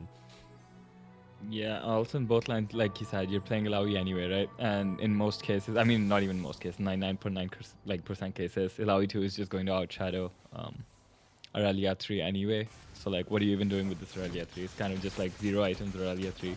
You're not happy about this. Yeah, I think from maybe from way ahead, you can try to get to... Like, I think the Rebel line shines when you're ahead. You can find a way to get to 9 with HP to hit the Jinx. So if you can play from ahead in this spot, then maybe Rebel is okay, but... and you use the extra Aurelius just for econ. I assume you never chase Aurelia 4, right? Because all your gold should be going towards Jinx 2. Yeah, the Someone nice said thing, you need the the nice blade thing dance. is it gives you a ton of tempo, right? Because Sentinels are some of the best frontline you can play around early. It's really cheap, the flexible item holder, so it's pretty good, I think, in that respect. Man, I'm getting more dogged again. Yeah, someone in chat said that you need the Blade Dance augment. The first thing is you can only get it on 2-1, so if you've gotten this, you can't even get that. And also it's Golden Gala, and Blade Dance is silver. So like you literally, it's 2 ways impossible for you to get that. Yeah. Do you like Blade Dance? They did buff it. Has either of you seen it or played it? I haven't seen nor taken it since the buff. I mean, I've seen it before, but... Okay. Yeah, I agree. All I know is that it's bugged with deep roots, and if you take it with deep roots, then your Aurelia just stops casting. Haha. That's crazy. I also found out there's another bug with Irelia and Blade Dance. If you take Last Chance, which is like the revive one, when she comes back, she actually turns back into regular Irelia sometimes. Like no hero augment. Is that true for just the Aurelia one, or like Yeah, is it now- true for the other hero augments? Maybe as well? all the hero augments have that. Oh, I don't know, but like I remember because I took it and then like she died and came back and then she was just regular Irelia. She shielded herself and then I was like, what? It's so weird. It's like 2 Twitch players here, both with the Rage Blade. Do you think Twitch can support? So I feel like Twitch is like 3-weight every lobby. Do you feel like that's right? Wait, this isn't a Twitch player, right? Like this is Starry Night. Oh, yeah, they're probably. Oh, you're right. wait But, a second. I do feel like it's hard to convince yourself to not play Twitch when you have a Rage Blade opener. He's not It's holding very- tryst, you guys, with IE Rage Blade. Yeah, this might actually be Maddie reroll. I think it's bad. Is Man, I'm it? Is getting it what more I dogged think it is, again. man? The Forbidden, or Zeri. It could be Maddie Zeri as well, reroll. right? Oh, Yeah, it could be Zeri. Yeah, you're I- actually, it probably is just Zeri. Okay. Yeah, I don't think you never guys mind, have never seen mind. much. It's this singed Zeri setup where you don't even play Firelight and you have the singed AS steroid, the Zeri, and it just goes ham. Oh, I wonder if this is, Sim that's just Zeri. gonna- Okay. Unleash the tech here. Yeah, I've seen it a few times now. Okay. And it's okay. always done well when I've seen it. It's done well. All right, interesting, man. That is some tech. Singe Zeri. I've only played Zeri Watchers, so and I played 2 games. It was 5th and 2nd. It felt decent, but I'll keep an eye out for that. I know the Zeri watch line is super busted when you get the newly buffed anger issues now, because Scar just goes crazy with Rage Blades and armor MR. Yeah. But without that, I don't know how good that setup. I don't think it's bad. I don't think it's that insane. Sorry, I agree. Sorry, I'm eating. My wife made me some buns and wonton. Oh, watch. Whoa. All right. Well, I hope it's Maddie, but I think you guys might be right. I just love not the both? idea of Maddie reroll because it just sounds so bad to me that I just want to see it. 'Cause It Oh, sounds he like something leveled to Caspar would 5. do. He leveled to I 5. mean, if he's playing Maddie, yeah, first of all he's level to 5, but also if he's playing Maddie, then like isn't playing Sentinels not great? Like, wouldn't you rather also reroll for your stab? Just like why not, right? Otherwise, like your enforcer is now Loris, and you're 2-starring now other units. I don't know. It doesn't seem as cohesive to me. You still But will maybe- restart. Okay, I think okay. you still play Maddie in this line. What if though. you just Like, play otherwise- Maddie 3 with Zeri though, and then you have Yeah, Maddie 3 and Zeri? I imagine you make it here. Like if you find it, like why not? This Maddie, even though I Yeah. didn't go randomly one shot some support units. Yeah. Mm-hmm. Alright. Oh fuck it! Trade betrayal. Next shot. Betrayal. Oh. Okay. Four talk Okay. Maddie. Oh, without any is it golden? 4-star Maddie. It is golden. It is golden. Okay. Okay. Dude, everyone has IE Rageblade, Sam. What's going on, man? Yeah, that's what I'm saying about this Twitch line being overplayed. Is that given that these items are good early game, and now there's a late game holder, it's just Yeah. so hard to not make these items. And then once you've made them, like I guess you could play Corky with them, but you're not very happy with Rageblade. Dude. Corky. It's much more similar than that, Marcel. Is that for as long as I can remember, TFT players have the Rageblade disease. Whenever Rageblade is Yep. finally going to 4 cost, whenever it's finally going to 4 cost, because inevitably it will be, they just slam it and they just vibe out and they hope they figure it out later. Yeah, the entire lobby. Stage 2, all Rageblade. Classic. I'm very curious by this. Big grab bag. Okay. Oh, there 2 immediately. Alright. He is. Scar. Oh. Not even gonna play Scar for a Firelight. Yeah, I think he is playing then this Sentinel variant. Okay, cool. I think Did not so. know that. But okay, he just took out Singe though. Like he's playing all the other Sentinels. Interesting. Unleash the Beast, It's fun, Urgot? it's fun. No, he goes back. He goes back. I mean, he's scouting to see if he can play Unleash the Beast, Urgot. He does. He So has many 2 rods. Stairs cages. Yeah. Okay, got it. Yeah, I think too many rods is the issue. Like these items are just so weird. I think for that line. Mana flow, tempo here for Kurum, and Showtime took bronze for life. Okay. That has to be Twitch then, I feel like. Yeah. You know, one thing we actually didn't touch on when we spoke about Golden Gala is that, I mean, there are so many trade augments that like do affect how you want to approach the game, right? Something like Reunion is like so broken right now. Yeah. The Y and Echo one. Yeah, I agree. What line is that Like, one I- even put in? I know the stats say I've that seen people play it like is in so many different ways. I was in a lobby where like 3 different people played it. I found most success playing it in trap because like the Y just naturally fits in. Oh, You I get see. Hit for- automatically. Yeah. I can see that. Uh, I guess in vertical enforcer with the spat, maybe you could, because you also get ambusher for the echo, right? With Yeah, But you the can thing pretty is, you much can play it also in play it any like variation. emissary. Like it's fine. You can also just play it in enforcer if that's what you're like playing towards, and you just happen to hit this. Because it's Any not even one. bad. You have the Camille natural link up for ambusher. Like there's so many ways to play it. makes sense. Makes sense. By the way, Ramkev got the Rebel emblem on 3 too, so we're talking about how playing for the vertical, and now all of a sudden Aurelia seems a lot better. And he's from ahead. Yeah. This went Yeah. from being a low roll hit to now, especially his early game was not bad. I feel like you can't be too unhappy with the spot now. Yeah, his mid game's so stable. He has 5 Rebel Aurelia 3, and he's playing. It seems like he is trying to play towards Aurelia 4 as well. Is Aurelia 4? That's maybe a little surprising. I would think I mean, as long as it's not costing you econ intervals, you may as well keep holding them. But you could also play double Aurelia 3 mid game, like stage 4. So like, unlikely, Yeah, but true. We can play double Aurelia. If he's not hitting a Lowy at all, you can it'll just, be a like, welcome extra frontline unit. But he is somewhat griefing the Starry Night player who was also rerolling for Sentinels. Like that guy's not hitting Aurelia 3 at Yeah, least. it's definitely not hitting Aurelia 3. Yeah. Yeah, I mean, it's definitely. I think Ramkev loves reroll. If you don't know his story, he actually was like a reroll player at Worlds in Set 4 in a chosen meta when everyone was playing for like 4 costs. So that was like one of his edges. So I think he naturally will always try to go for like the 4-star. He's just that kind of player. Yeah, he plays creative lines, and yeah, he does play a lot of reroll for sure. Yeah, he loves it. Okay. Rel 2, Loris 2.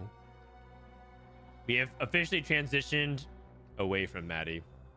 Blue buff Alawi. Oh, wow. And he uses Reforger as well from the big grab bag.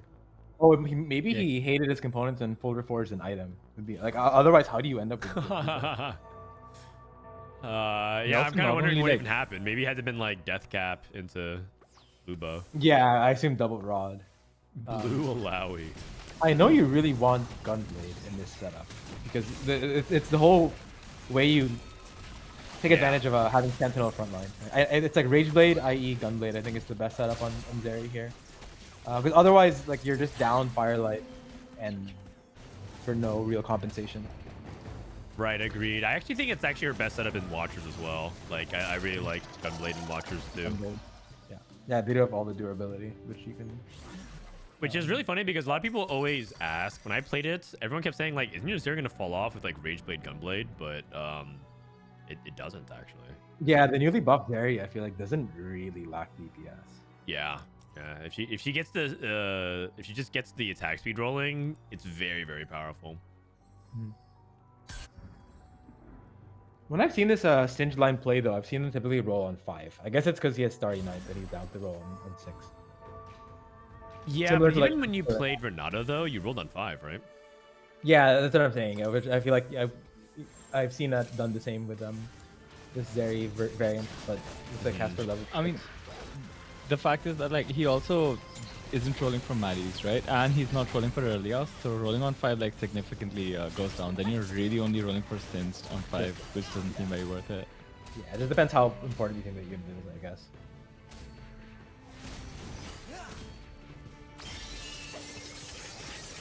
All right.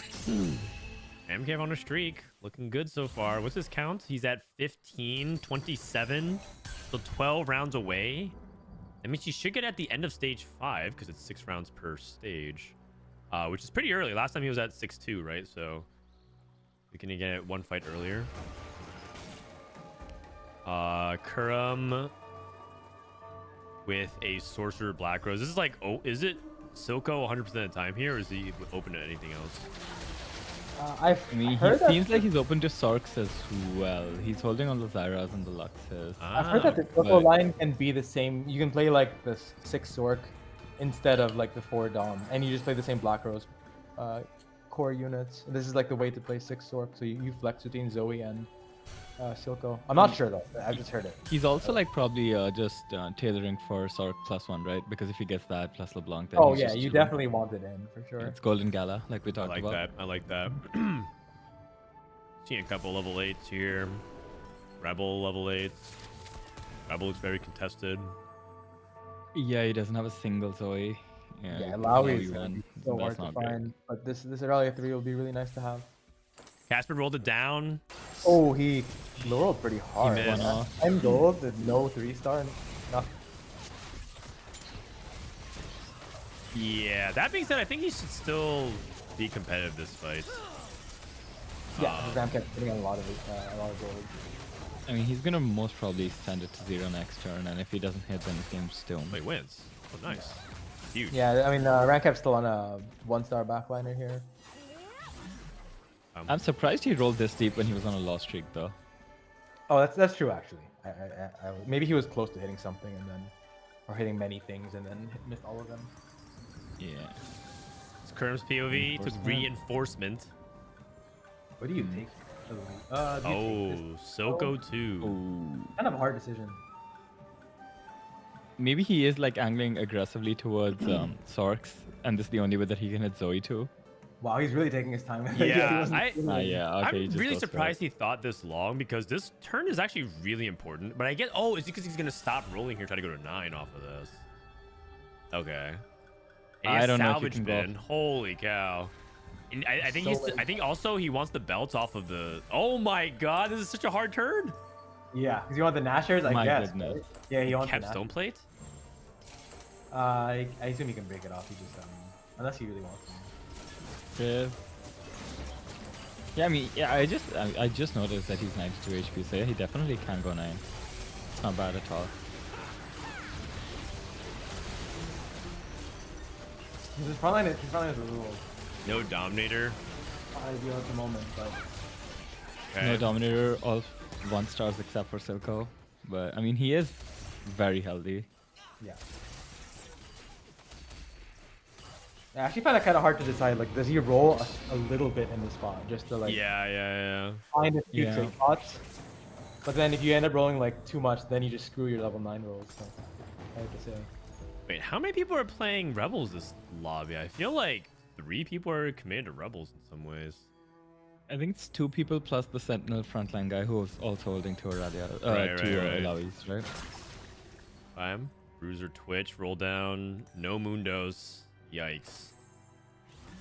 That's my biggest problem with playing the Bruiser is that it feels when you have this setup, it's very similar to Rebels, which is like you just don't hit the Mundo, which is kind of like not hitting the Aurelia or the Alawi, Man, I'm and you're getting just more in big dog trouble. again. It's so hard. Low Only agency 1 comp. Twitch as well. Yikes. Wage, thank you, man. Hope you're Everyone getting your playing stream. Elite on their board, as we were saying last game. Yeah, he's not looking very good right now. I I mean, feel he's like fighting a Jinx I- on 4-2. I just feel like Twitch's AVP this tournament, if they like track the stats, it's gonna look really bad. I think it's gonna be like a 4.8, 4.9, and everyone's gonna be like, huh? Everyone's Huh? playing. It's because everyone's trying to play it. Ugh.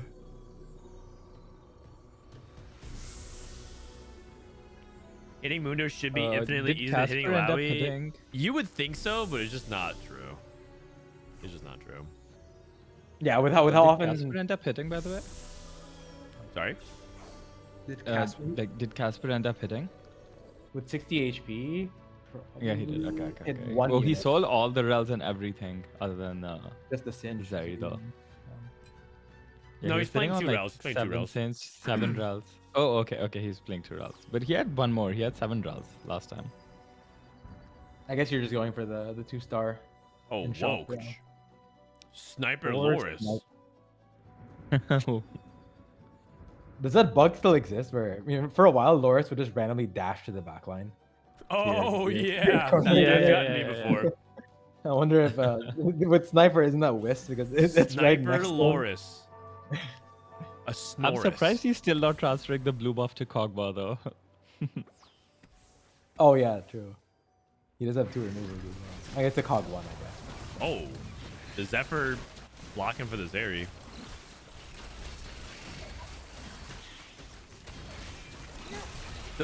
Do you want to keep Last Whisper away from Zeri? I feel like I would want to double stack Sniper on the same side to try and make He sure I has can get even the Last shroud, Whisper. so like he doesn't care. Oh, you're right. Oh, you're he's right. even out as well. Yeah. Okay. You're right. If you didn't though, would that change your positioning? I definitely think I'd want it same side. You know? Yeah, 100%.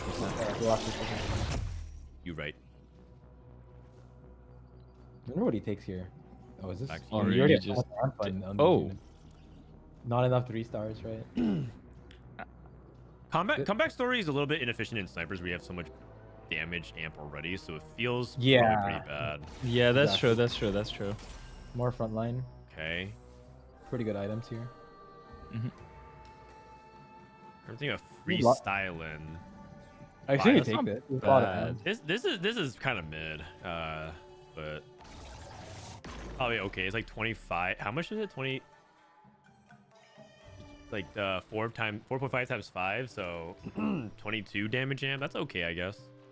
You can also get to 9. He's trying to fast 9, right? So Yeah. I'm assuming that'll be a little bit more than that. True.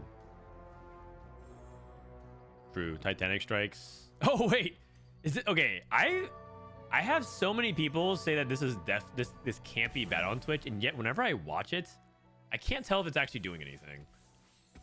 Titanic strikes. Dude. It's hitting the Loris and the Singe right now. Yeah.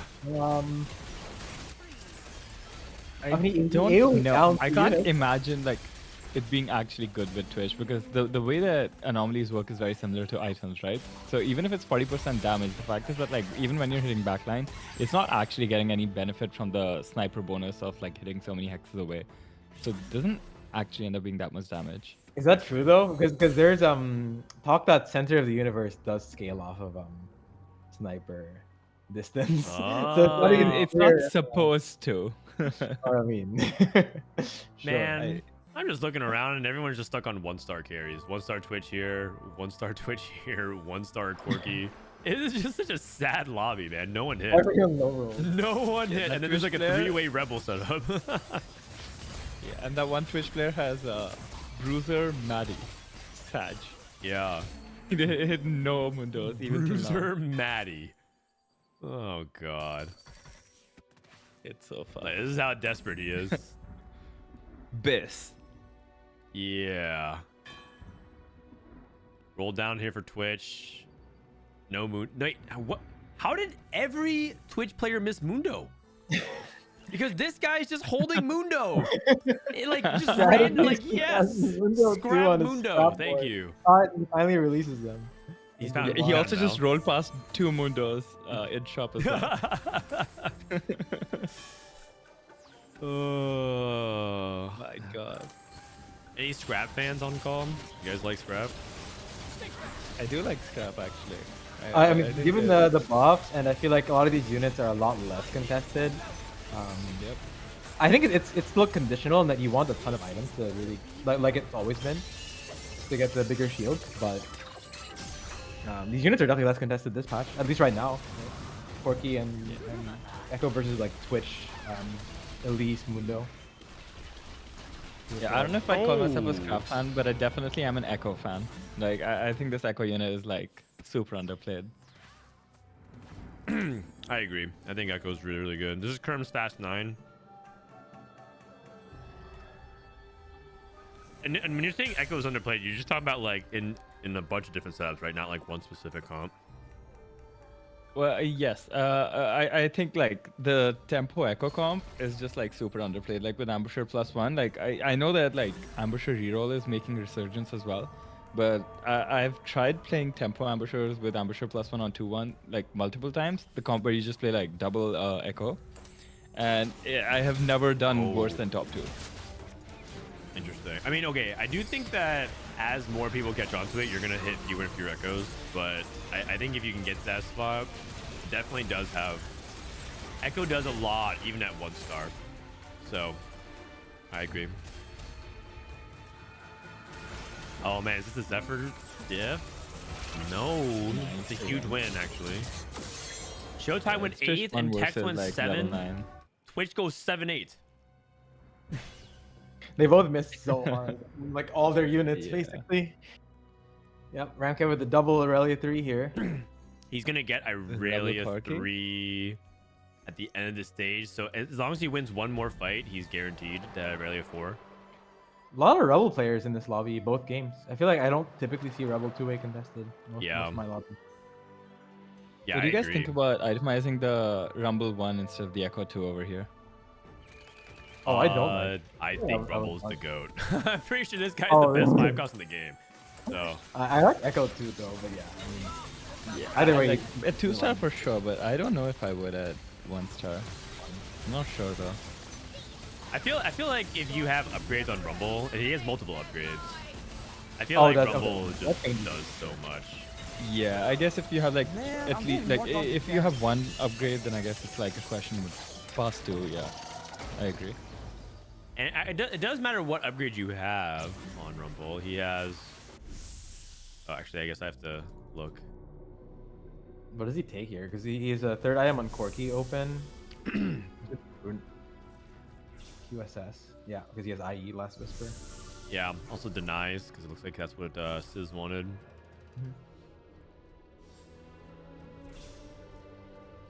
Kurum goes for the Automata +1. Makes Yeah. sense. Gives him another trait. Another trait. I'm a little worried Ramkev's not going to make it to Aurelia 4, guys. He needs 2 more rounds, but if you take 10 damage, guaranteed base. Needs 1 win. Yeah, and that win feels He's so rolling far. for Ezreal 3. He's going for any out basically because yeah. I mean, I'm not worried that he won't make it to Aurelia 3. I'm worried that even if he does, sorry, Aurelia 4. I'm worried even if he does make it, is it even good? What do we have like- here? Well, we have Sniper Viktor. He never Whoa. hit the Singe 3. He just blue buff Singe 2. You just boom up singed. Is it even giving it to the Zeri? It is giving it to the Zeri. Yeah, he is. He's getting It's a big the deal. attack speed buff. This is some tech. This is some tech. He never hit it though. He's 2-star singed on stage 5. No, this is the worst timeline. Both of the cool reroll setups are. No. They're gonna go no, 5-6. no. That's real. I mean, even if he hits SGO3, he has no items for it. Oh man. No Jinx. No nothing. No Viktor. Unfortunately, I think he is in a situation where like I don't know if this Irelia 3 number 2 is better, and I think putting something like the Elise actually has a lot of value. So I don't like playing around these double Irelia 3s. I mean, it's easy to say now because he's about to go bot 4, but yeah. Yeah, I mean his augments aren't great either at this point. Like he has Right. this mace as well. That's very mediocre. Uh-oh. Oh, we got pulled in. Porky? No. Yeah, that's GG. Bad. She's Oh, dead. they both died. And No. Casper's dead too. No! All the cool comps. And then another Rebel player. I guess we have 3 Rebel players, 2 of them top 4. I mean, Rebel Oh, there went were 1-4-5. 3. There were 3. No wonder Ramkev couldn't find that. I didn't realize that Pun was also. Yeah. That's crazy. Jeez, why is everyone playing Rebel in these lobbies? In this lobby in particular. I think it's like circumstance, but also I don't know. I Must be think odd Rebels mode, right? it's just an easy line to play. Yeah, in tournaments maybe you just take something that's like easy if you feel like you have set up for it. Also, interesting enough, it was a Rebel lobby where everyone hit Zoe too. Not a single person missed. Yeah. Oh, I guess they both also hit the Rebel augments, right? Both is and Yeah. Pun. Yeah, that's the 3-2 augment for it. Wow. Mm. Jinx 2. Jinx 2 mana flow paint the town blue. I mean, this guy is Oh, the setup is looking insane not bad now. Yeah. What is this? So I actually want like a real tank item on Alawi here. I think she actually has 0 tank items on her. I guess Crown Shield can be interpreted as one, but he's actually quite Well, squishy. what's his anomaly though? What's his anomaly? Stone skin? Oh, Yeah, he that's doesn't not have these things, I guess. He just opted to go for the double IE here, just to like guarantee the Yeah, as yeah, much the of one void as shot. possible. Yeah, you're right. It's actually holding a lot better. Now he has Jinx 2 as well. And boom. Yeah. Oh, is it a Rebel 1-2? It might be a Rebel 1-2, guys. Yeah, seems like it. Okay, Kurum hanging in there. Yeah, he Looking really for said more this two. more too. This no LeBlanc 2 either. Strategy. Yeah, does have he went the- fast 9, but he did none of his upgrades. Like LeBlanc 1, Viktor, Jace 1, Yeah. Mord 1, no 6 casts. He also got stuck with Shiv still on the. I mean, Shank Shiv like stage 4, stage 5 is fine on this Silco, but you want a real item eventually. No removers left. Probably just never hit one. Yeah, agreed. Oh, I he's think the probably Jinx is dead. on his. Yeah, his Silco. positioning is not Yeah. good for this either. Jinx is gonna stun Silco. It's just so easy to let the Jinx stun your unit because you typically always put units on A1, and especially with Scion. It's Jesus. so costly. And not that it would have changed anything else. Okay, it's not a 1-2 yet, but it's probably a 1-2. Never mind. Well, strategy has a Just banished very mage, so he Yeah, might he be has able a top one to. life. Yeah, but even with banished mage, like, it's not going to compete with 38 HP, right? Oh yeah, but I'm talking about like I think he can get second here. If he gets like Really? the Rumble 2, then maybe he can scam one of these fights. But yeah, I think it's quite likely he's third. Because Sizz is the strongest one. That's what.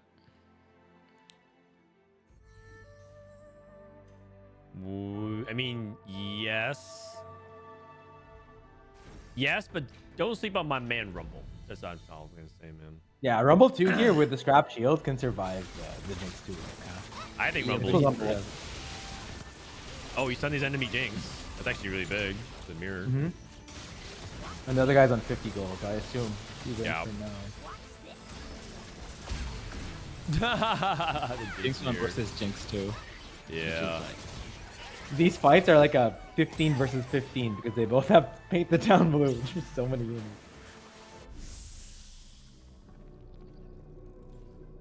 Oh man, if Cash was alive, the 6th sniper dream. GG for TG. Oh, Rumble 2, Rumble 2. Hold on. That is Rumble 2. Oh, That is Rumble 2. That was really too good. late, can Baron cash out? I mean, it's just an item for scrap. It's not bad. Yeah, Okay. true. Okay. Retrocide. Yeah, now we basically have Yep. a fully decked out Rumble short of self-repair. Yeah, you just want damage, like especially in the scrap setup. Microbots doesn't do anything. Okay. I mean, I can see the vision. Oh yeah. Oh yeah. Let's I'm see, let's see, I'm a little. I feel like I still want Rumble to be in the front center. Oh, I would think you want everything away from center, right? Because the Jinx cast is gonna just do more damage. Okay, that's fair. But I guess I meant more like I would want Rumble to take first contact. Yeah, he still cast hasn't. faster and tank a little bit. Yeah. Also, because when you put him in the second row, there might be some like weird Oh, it survived positioning. easily. Oh, Oh, man, not he's even cleared him. cool. Yeah, dude, Wait, like, what can I tell you, okay. man? Rumble is so good. Okay. But specifically, when you put Rumble in the second row, some weird things happen where Both hit like 1 unit or something. units right? walk up on you, and so I guess he does have this trundle. But like, if units walk up on you, you don't get the efficient like hit the entire enemy row. Yeah. Yeah, I agree. I think you want it where the echo is. Yeah. Yeah, that makes That's sense to me. me. Okay, I mean, at this point, it's looking like the scrap might go first, even. I think it's going to be probably hard for will. Pun to beat him unless he gets to 10. He's saving gold, so he's trying to go to 10 on stage 7 and then go for a 6 cost and Jinx 2. I think that's Yeah, one way we most can go for likely. it. That should put up a good fight, right? Viktor and Jinx too. Yeah. J2 maybe as well. Oh, I do think there's a little the bit of bite- counterplay available to Pun if he understands it, but I think he could try to have Jace whack the Rumble install him. And portal Oh him. yeah, frontline Jace. Yeah. Yeah, frontline melee Jace could like stall, because if this Rumble doesn't cast quickly, then there's like not that much damage. Like Rumble is like almost all the team's damage. Okay, yeah, it's quirky, Rumble but will like, get another upgrade now at 7-1, right? So it gets even stronger. yeah, that's true. Is it 7-1? Is it 7-2? I'm not sure. I think it's 7-1. Does it tell you how far many turns away? 2 rounds, 7-2. Okay, so it's 7-2. Never mind. Is he Okay. getting to the Easter egg or is it just the last upgrade here?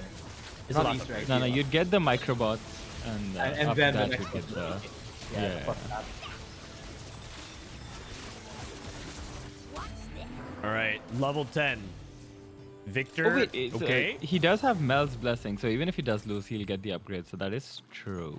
Surprised he just skipped the Mel. Okay, there. You okay. just randomly find a Mel too, but He's probably gonna play this this Nami because Nami's a really good splash in for her emissary bonus. Mm-hmm. I mean, that being said, Mel's pretty good. So Oh, I'm surprised he goes for GS here. I don't hate going for like blue buff and then try to actually backline the crystal and put the blue buff on Viktor, just so you can actually accelerate the Jinx cast. as oh, much just like as possible. faster cast. True. oh, Warmog's on Rumble. You're not too happy with it. yeah. Why is strategy still Wait, on he's item? playing Wait, 5 he didn't scrap? pick his item. Did he lag out or something? Wait a second. He has 5 He does scrap. have 5. How does he have 5 scrap? I don't know. That's Huh? definitely a 6 scrap diff. Like 100%. What's going on? 5 Yeah. scrap and then didn't pick the item. Oh, I no, think it's the emblem. The emblem didn't count. The emblem bugged out. The emblem bugged out. Oh. Oh my god. Oh god, it was actually the emblem bug. Well, it works now. That's good. Yeah. So- Well, he was just stalling for the last upgrade, guys. Like, and now he also gets you know, he's the finishing more instead. damage on Mel. Mel gets damage amp from Banished Mage, so it was actually tactical. Yeah. He was going for max cap. Yeah. But if he loses here, it's gonna be so sad. Oh, you're saying that they said that they put it on after the fight started. Well, either way, he had 5 scrap hits, so. Okay, if it was that close with 5 scrap, 6 scrap has to clear this. It just Surely, right? It just Oh, has to. Rumble the pass on the Rumble back upgrade. line there. Yeah, self-destruct backline. Yeah. Okay, let's go, let's go. Not even close. That's a cool cutscene. Which one was that one? Katarina? Gosh, yeah. Oh, very dope.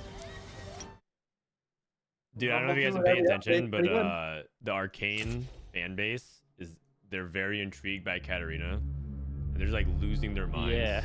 Oh, I've seen these Because she has red hair. All right, let me go ahead and welcome to Noxus. Let's go ahead and check in on Milk, shall we? VIT Milk. Intrigue. I mean, yes. I mean, what else can I say? They want to delete Garen. They want to delete. I mean, yeah. Get in line. This is Milk's lobby. Oh, looks like Milk's going first. 6 Sentinel Academy. Oh, it's Chem Baron. Shit.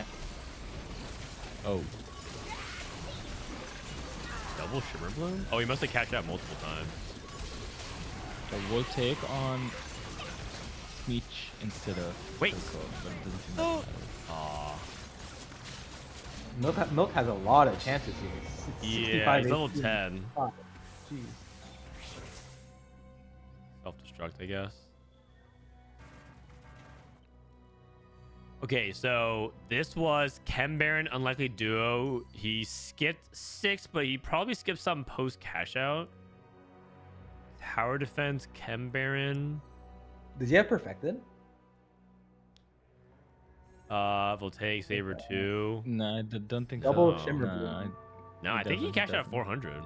400 and maybe another one because he has 4 items. Yeah, I think 400 and a 200 or 300. What do you guys think about him putting the Voltaic Saber on Smeech here instead of the Silco? The thing is, if he puts it on the Silco, then one of the Silco items becomes dead, right? Yeah. He doesn't have a better holder of it because these are much better on Silco. Yeah. In aggregate, I think it's better to have it as he has. Yeah. it. But you're right, it's So not then it's optimal for the way the items could be used. Yeah, because then it's Shojin, JG, or Virus on some shitter. It can't be bad though. It Nah. says recommended user Savika Smeech. So yeah. You're telling me that we have to go against what Riot But says? it's recommended? Oh, hell no. Yeah. I mean that's what it says. I also don't know why people were putting this one perfected item on Kog'Maw. It never says it's recommended on Kog'Maw. I don't know if you would know. Yeah, it is important, but funny to know, by the way, he got Chem Baron from Tower Defense. Yeah.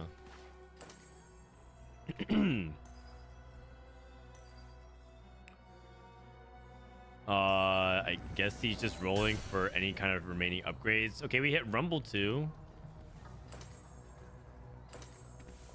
Only one upgrade. Victor 2 would win for sure. I'm curious how close this one will be. A lot of it depends on where the Smeech goes, really. You ever you ever spark this Victor to make sure it doesn't get Smeeched? Oh, I like it. I like it. Or like you remove the Ezreal items to put on the Victor. Yeah. I assume the Victor has anyway though. I mean he has enough shitters to Yeah. the Victor will cast. Thanks. Okay, Victor. Nah. This Smeech is just It's killing everything. killing everything, Yeah. man. I don't even think Viktor 2 wins. No. You can move items. I think Victor 2 when you move items to it, Victor 2. I don't even think even if you move items, man. Like this Viktor 2 unit, like Are even you with items, kidding? the damage has always been so disappointing. I feel like Victor 2 is really good, but yeah. But really, I feel like it's by far the worst 1 to 2 star out of the 6 costs. yeah, mean, I agree with that. I agree with that. I agree think with it's that, but worth like Victor 2 is still pretty good. Yeah. You're making him sound like Yeah, Victor I mean, 2 it's doesn't not do bad. anything. No, I'm just saying that it's like considerably worse than the others. Like, I don't think it's broken enough that it beats this Cambaran setup. That's all. Like, it's very strong, of course, but like Cambaran can beat like 3-star forecasts. And if you're saying that this is one of the weaker 3-star forecast equivalents, then yeah. I mean, you're not. That is fair to say. All right. Well, looks like it's gonna be a Cambaran victory. So anybody is wondering if Cambaran's still viable, Cambaran still looks very good. Also, specifically, Smeech. That guy is an actual demon this patch. I'm pretty sure Smeech. People are going to start catching on that Smeech 3 is very, very good.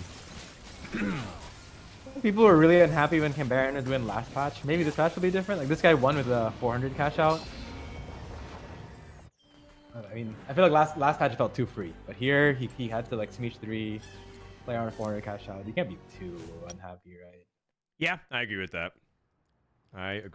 Like, if Cambaran required you to cash out more around the 400 and less around like the 500 and AFK, yeah, I think people would be much more happier about that. Was this 500? I think it was 400. There were no perfected items, and I think with 500, yeah. you should be guaranteed a perfected item, right? Mm-hmm. Okay. This is the last of the lobbies that we have open for round 2. We got Silco and Shirtless Mundo. Rare shiny Mundo here. I don't know how you get the this. new Unbound TV, guys.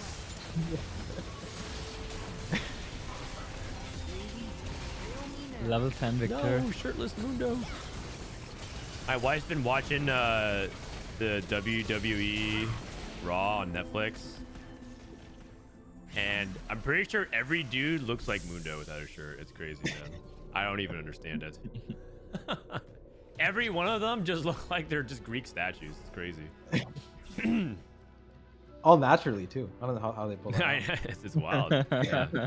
Totally natural, totally real, not scripted at all. Mm-hmm.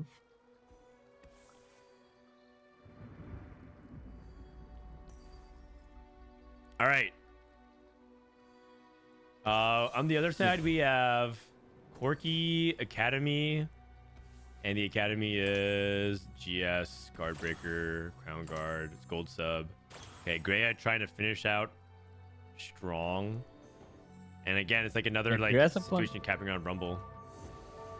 Yeah, Gray's opponent went fast 10, but seems like he didn't roll for like upgrades before he did that. So he's stuck on LeBlanc 1, Mord 1. Yeah, not great. Yeah, but he has Viktor. Oh, at least he didn't cast. At least he didn't cast. I think Greya got this. It's close. It's actually very close. It's okay. It's No, so mind. close. Yeah. Nice. Okay. Very Yeah, close. yeah, That he got Rumble it. cast like wiped so much of the front line, man. This Rumble guy upgraded is insane. Rumbles, it's not just like the damage, but it's also how fast his damage comes out. Rumble's damage is like basically instantaneous. So it's like, like the Elise didn't even get off the ground. She was like mid cast, and then Yeah, it's very front loaded. Twitch, by the way, 5-7. I think you're right. Got Twitch. I'm pretty sure Wait. what we've seen so far, 4.8 is going to be on the higher end. What is going on here, by the way? 8 sorcerers with 3 emblems went 8th. 3 emblems and 8th. Oh, then we also had another sorcerer. Oh, we had a Darius sorcerer reroll. Oh, the Reddit. The post, Reddit's reroll comp. Yeah. We actually saw it. Is this real? I don't actually know if this is a real comp. I have no idea about it. Yeah. All right, looks like we might have one more game going. I played it on the first day of the patch, and I top 4'd. But the thing is, it didn't feel like a good top 4 because I was like 85 HP. I streaked all the way to Anomaly. I won every fight to Anomaly, and then I lost every fight afterwards, and then I went 4th. I was like, all right. Yeah, and if it's on first day of patch, then I mean, it's even faker, right? Yeah. I think you need. I think you do need a sorcerer emblem to make that work. Mm-hmm. Okay. Urgot, Unleash the Beast. Oh. He's back. 18 plus stream for Mundo. Okay, mature content on it is only 5 Ambusher. Oh, Jinx too. Yep. Level 10. Oh, Jeez, knockout this on better Camille. really early. I heard that one's And really he has good on Camille. insane augment. I heard that's an insane anomaly on Camille. Where'd you hear that from? Can you guys confirm? Can you guys confirm?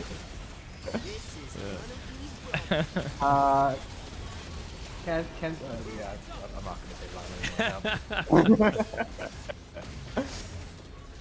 Ambushers. Do you guys think if you have loot explosion, that's like always an ambusher commit if you get it early? I think from ahead, or you have an upgrade or item slams. It was so good in the patch that amateurs were good. So Okay. and it was good again. Yeah, I think it. Also, is. he has like sparring gloves as well. He also he has Trubus augments, like just about as good as it gets for the ambusher line. Yeah. And I mean, sometimes it just wins you the game on the spot as well, because It gives you such insane drops. It can give you Items insane are really drops. good. It can give you fun spots. one time it literally dropped Jinx two rounds in a row, and then I just hit Jinx 2 on like Jinx 2 for 3-7 or something like that. It was crazy. Yeah.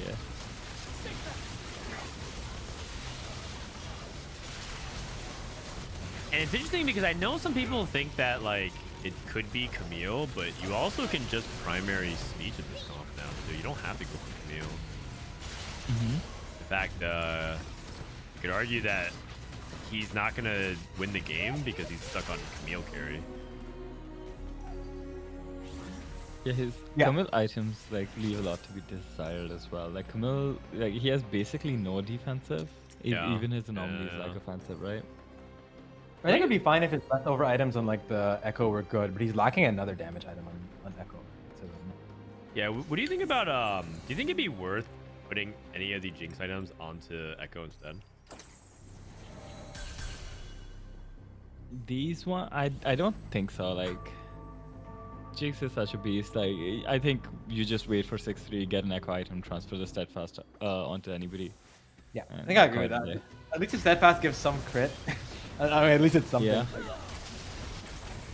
Fair enough. Fair enough. I actually think Guard Breaker is one of Echo's best items in general. So. Oh yeah, I agree. I Without a just doubt, without a doubt. just because it gives the crit and also gives you amp, which you don't have in that comp. But you're not wrong. Jinx 2 is very good. It It's is very because good. the guard breaker wouldn't scale off of anything Echo has anyway. Like, I guess GA is okay, but Spark. Oh, blue buff for Jinx here is really good. It's going TG. I'm surprised. He's just going TG for the he hit like another Echo Another too, Echo right? too? So maybe he just wants to itemize Yeah, it that. could be the Echo. Oh. The boy. I don't know if that's savior. even better. Like blue buff on Jinx is kind of good. Oh, Jinx by the way, 2-5 ambusher. backline release. Holy cow. Okay. Pretty good. I kind of like it. I kind of like it. I still haven't been seeing it that much, so I want to see it more. It's just so hard to convince yourself to not frontline it when it's so good with the CC. Yeah, I agree. I think it's mostly when you drop AP items and you don't have an AP item holder that you end up doing this. Such as his exact setup, right? Or you drop a bunch of rods. But I don't know. Solo says that he should remove the items off Camille and put it onto Echo. Oh, I feel with like it's a this little anomaly, I don't extreme. know if that's true. It's a Where is little his, extreme because anomaly? his anomaly is also on the Camille. Oh yeah, I think without the anomaly, I would agree. I think this Camille unit really falls off starting. Like you don't win with a primary Camille and everything else be holding shitter items, but when you have knockout on it, I Yeah. feel like you just Confirmed? Okay. You guys heard it Can't say- here. can't say publicly, I will but, trust. I will trust you on that Ooh. one. He rolled plus 2 Echoes already.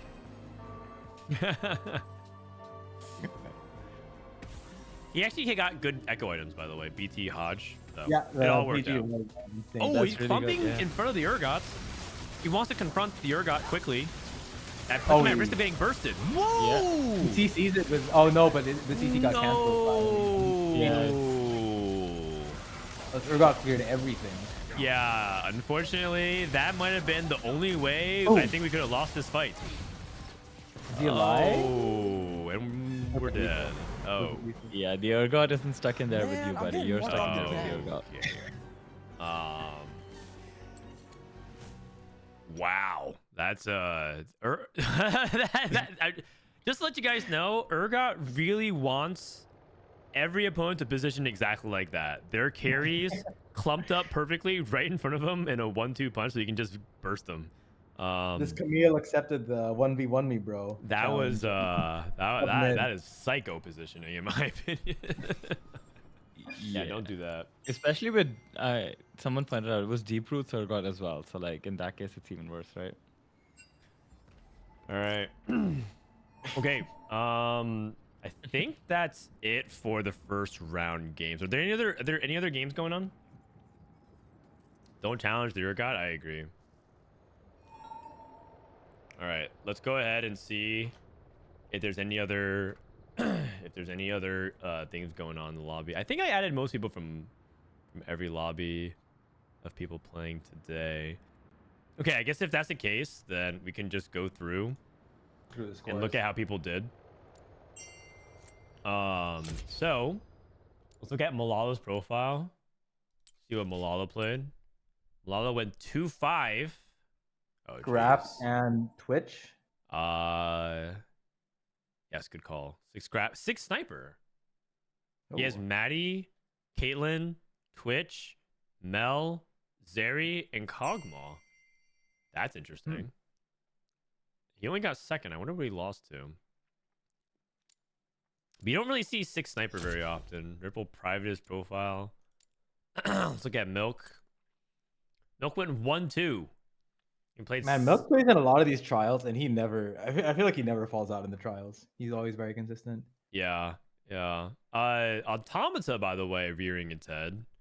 Nocturne no artifact. Automata reroll. Interesting. Automata plus looks like he's +3, right?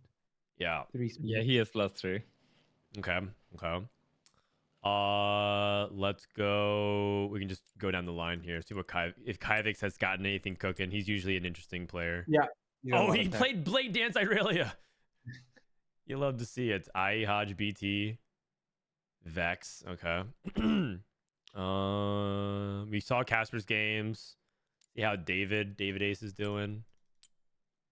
Urgot's reroll and emissaries. Okay. Look up Kiyoon, Kiyoon. maybe. Sorry. Yeah, I was just saying Kiyoon. He's playing well on ladder. Yeah. Solid scores here. He played 3-1. Chem Baron. Baron. Mord 2, Chem Baron. I think someone in chat was saying he cashed out 400, but then hit a Mord 2 on 8. Ah, So, okay. I was like, I don't see any perfected items on him. So, and he also hit Viktor and Mel. I guess that he's survived long enough to get there. Okay, and then he also played Urgot for top 3. Okay, he played Experiment Urgot with Warwick. Actually, is this 7? 1, 2, 3, 4, 5. Okay, let's take a look at Robinsongz. The last lobby just started. Wait, who's in that lobby? Just started. Oh god, it'll be a long day if that is the case. Are you sure, man? I feel like I added most people from all the lobbies, so I feel like I should have good coverage over it. 4th place with Enforcers, 2nd place with Rebels. Let's look at this. That's just an academy board with Jinx too. Yeah. Yeah, 2-4, pretty solid from Robin. Okay. So it's 2-4. Wait, which lobby is it? What lobby number? I mean, if it's just started, oh man, that's brutal. He went 8. 1 and then 8. It looks like he played Academy both those games. That's relatable. Okay, and then I guess. Oh wait, let's look at Appies' profile. Appies went 2nd. Oh wait, is this a real comp? Can you guys tell me? Reroll Man, I'm quick getting more strikers dog without again. Nocturne. No, He just left them out. specifically, it's TF Loris reroll. It's TF Loris. I've been actually hearing about this for a while. Man, I'm getting more dogged again. People are like, it's actually a lot better. TF Twisted Fate Loris reroll, and then like who cares I'm about surprised the he other quick left out strikers? Nocturne because wouldn't you want the 4? Maybe it was a trainer golems game, but like, why does he just not get the 4th quick striker? Interestingly. You're right actually. Yeah, maybe Trainer Golem's game. Twisted Fate, Loris, and then yeah, because he also has like Lucky Gloves. So interesting game setup. Interesting. Is it a real comp? I have no idea. I'm down for you guys to test it out. And then he went Echo and Emissaries. Okay. Emissary, Echo 2, Echo TF, Duo Carry. What the heck? Wait, and then Scar. Oh, Okay. yeah, this is a variant that when 4 Emissary was coming out to begin with, it was this Echo Scar variant because you get Firelight, Watcher, and Scrap if you play Corki on the board. But it's just that Echo doesn't have Ambusher in this. I guess he played Camille too here. Right, he played Camille for the Enforcer Ambusher, which is yeah, that's a really interesting tree. Okay. Anyone else? Phoenix. Sorry, I was away, but I'm guessing that if he was playing that, he probably had the Echo Y trait thingy, right? I don't think he had Vi on the board. He just had TF. But really, what's your Enforcer and Pitfighter connect then? TF. He had TF Camille that game, but Oh, okay, never mind. They're saying that Lobby 2 just started. I say. Are any of these people streaming their POVs? Because I can't see. I don't have any of them added. And it's like too late for them to add me back. And they're also, I guess they had problems starting, so they're playing on Torment Realm 6. So I'll just add them. Maybe Zealman Cat will add me back. We'll see. How did Solus do? Let's look at Solus's POV. Third place, Emissary, Quality over Quantity, and then Enforcers in 6. Is this 8 Enforcer? 1, 2, 3, 4, 5, 6. He did. Okay. 8 Enforcer with Viktor. Unless they just hit late or something. Yeah. Yeah. Yeah, I'm actually surprised it's like a 6. I think Enforcers are so good. So like if you hit the I2 and the Caitlyn. I got some demons in my lobby. Yeah, what kind of demons?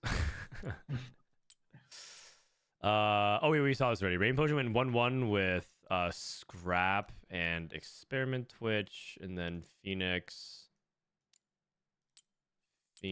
went oh we know this is the other guy. Okay, so Phoenix 1-1. Wow. All right. Rain 4-4 for Jace. Setsuko's online. Match history. We didn't find any matches for this player. Got it. Oh, why is that? Wait, is it? I think it's bugged. Yeah. Yeah. All right. No, apparently, if I've been getting a lot of questions about it, I don't think, unfortunately, Setsuko made his check in time. This guy's made a lot of people happy. He made snapshots people like me happy because he gave us +1 spot by playing a bunch of games. And then now he made some waitlist people happy. Dude, yeah, this guy is actually so generous, man. He's still in the season of giving. He like ran it down for some people to get in, and then also he didn't check in so some waitlisted player can get through. I like this 2025 Setsuko. Yeah.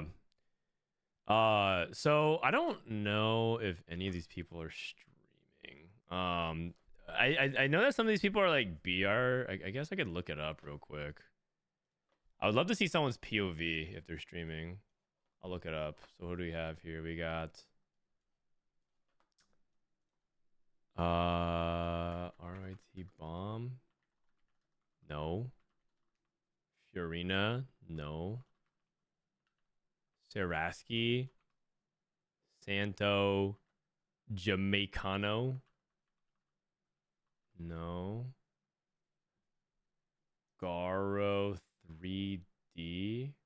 No, this guy's a DayZ player. Jordy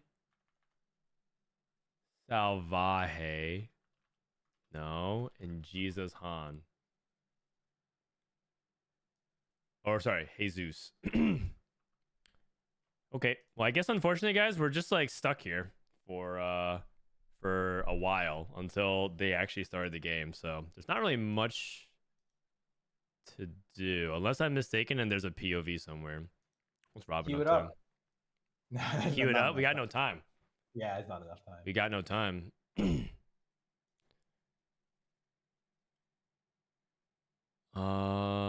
Maybe This Toji. Oh, maybe he has his POV actually. Oh no, he's actually just playing. You can do a VOD review of a lobby we didn't see. Is like Sure, one option. sure. Okay, so who has the most interesting game that we can watch? And Appies is always, if you're talking about max interesting, Appies is always easy. Rain went 1-1, Phoenix 1-1. All right, I'm down to watch some Appies gameplay. He rerolled Twisted Fate Loris, right? Let's see it. Mhm. All right, good suggestion, Marcel. Thank you. Got you. All right, so I think it was the second game that he did it, right? Yeah, it's the Yeah. second game. Okay. So it looks like it was a Trainer Golems game, and you got Quick Striker, Dominator, and Bruiser emblem. And then he got Oh, could you show it on this? Looks like it's not showing up on your Discord stream. oh, right. Sorry. I'm sharing the Okay, hold on. It's like Tempo birthday present. Okay, so his options were Expected Unexpectedness, Birthday Present, and Buried Treasures. And his golem is Bruiser, Quick Striker, and Dominator. It's like Which is like really weird combo. gloves isn't Yeah, I guess you just lucky gloves here. Just strongest opener with having the glove Okay. already. Yeah, that makes sense. I feel like I haven't taken at what cost at all ever since they nerfed it. It feels like so much weaker now. I've taken it on Warwick's Hunger, and I think it's still fine in that regard, just because you get the strong early game. But outside of that, yeah, I think it's definitely a lot weaker. Oh, sorry. I need to invite Noster. He's gonna come through today. Want to play on these pairs, right? Yeah. I got him. Oh my god, this guy ripped the Wandering Trainer. Wandering trainer, but no overlap is interesting. And hit nothing. This lobby's delayed. Yeah, we're gonna be here for a while. Sorry guys, ahead of time. Yep. Where you play this game? What up, Noster? How you doing? Hello. How are you guys doing? What to do here, me? We're doing all right. We're watching. We're trying to watch Appies game and see if there's anything we can learn here. Henry, thank you, man. He decided to re-roll Twisted Fate and Loris. What do you think about that comp? I've actually hit these 2 3-starred when playing for the ranged Nocturne setup, because I've started going for that line more when seeing Dish Soap argue that was the best version of the line, because I think a lot of people will play the Automata line, like 4-4 Automata, 4 Quick Striker, or 4 Automata, 4 Emissary, Right. or something. But since trying to play the 4 Sentinel variant, it seemed a lot stronger. And then when you have the 3-star Loris and items on TF, they both seem really strong. Wait. So I can see it being good. Multiple people just gambled this lobby. Another person took a Wandering Trainer. Oh gosh. Yes. I think that the Quick Striker variation right now, in general, is still really good with the artifacts, but I haven't really seen people play Twisted Fate as a primary carry. I always felt like Twisted Fate was just inconsistent as a primary carry, so it's actually kind of Yeah. interesting to me. It felt like secondary to me. Maybe that's why he doesn't go. Oh yeah, I'm curious to see how it goes. But Okay, so I he's haven't TF. primary either. So we play TF now. We can cut a Sork, right? Mm-hmm. I mean, it seemed like based off of like his hesitation, it looked like he wasn't exactly sure what he was playing too. Also, I think he was talking about his audio, like he didn't even know what he was gonna play. Like, yeah, what do I even play with yeah, those? there's like no direction here. Right? Like his emblems are all weird. His augment is also like no direction. Yeah, I feel like I would go for the Elise and play Doms because Elise is a bruiser, and so you'd be like, okay, at least maybe I can play like Elise 6 Doms or something with Black Rose.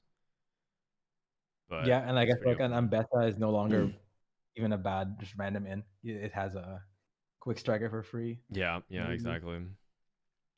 What do we think of Quick Striker in the actual comp, the +1? I feel like it's probably pretty good in Twisted because you don't have to play a Dedicali and you can Yeah, fit you like probably a couldn't tank or play it. something. Oh, so you like having a Quick Striker emblem in a reroll in the reroll variation? Yeah, I feel like in Twisted specifically, because Nocturne kind of wants a Kali, kind of, but I feel like Twisted just wants Sentinels a lot of the time, just to stall. Okay. Okay. I can see it. I'm honestly not sure. I haven't seen enough of this Twisted comp. Twisted comp. I see. All right.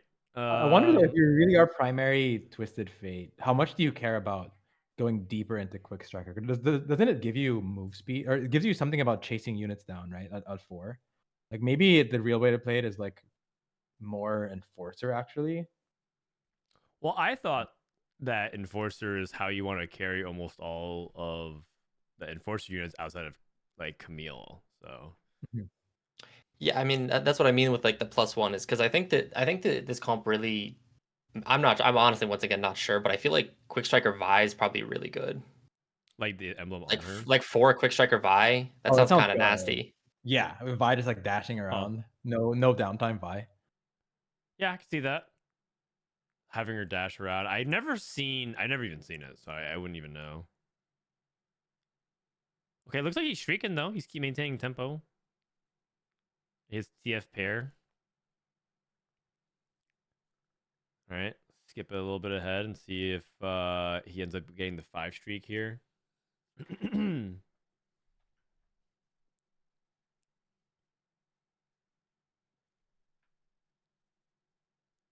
Sork Black Rose +1.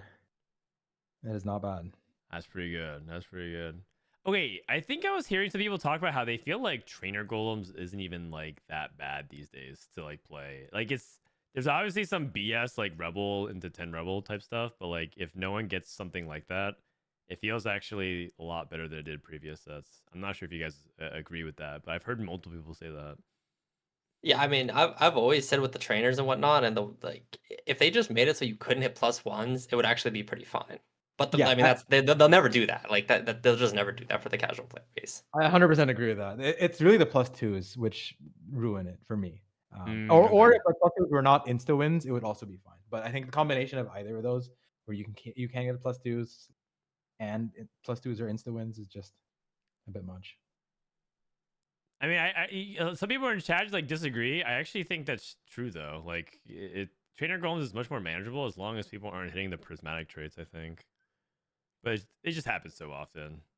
Okay, he hit Loris pair off of the creep round, so he's gonna commit to it now. And then he TG's Twisted Fate.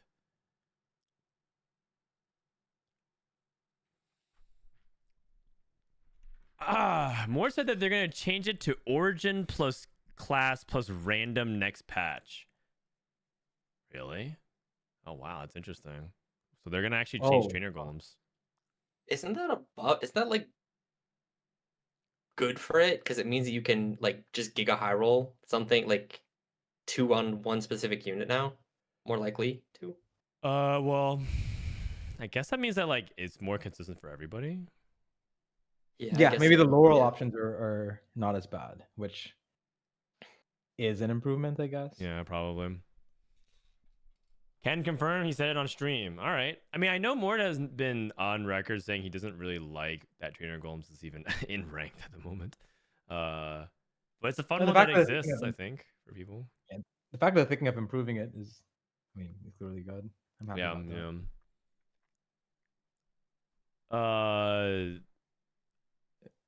Immovable objects.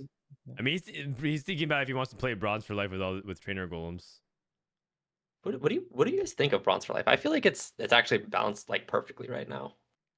Oh, interesting. Would you want to say more? It's just like I mean, I think what was making it OP was the DR, because you like if you just had a lot of tanks on your board, nothing would die. But now it kind of feels like your board actually is dying, so it maybe is not just an insta take. Okay.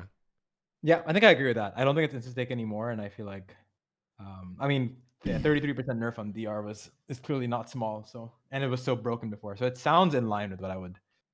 My belief is that like I think in the previous patch it was really busted, and now it's probably just like regular busted, but you can't play it with like literally anything anymore. Like I think that's part of the thing. It was previous patch is that it was so good that it could like You can just make up boards that don't actually exist and and actually do well and even win the game with. And I'm not sure if you could do that anymore. So if anything, I think it's like it's actually one of the products of augment stats going away for at least some of us.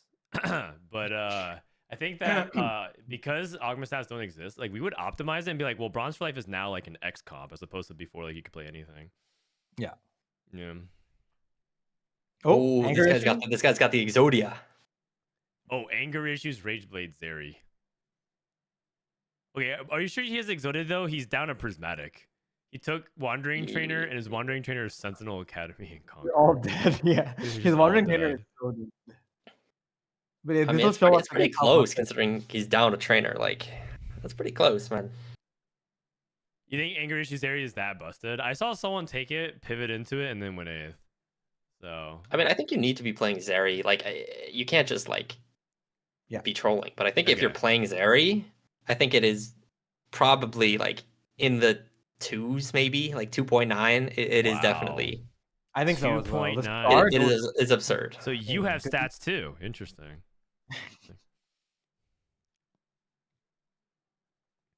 Okay, No TF. comment. TF2.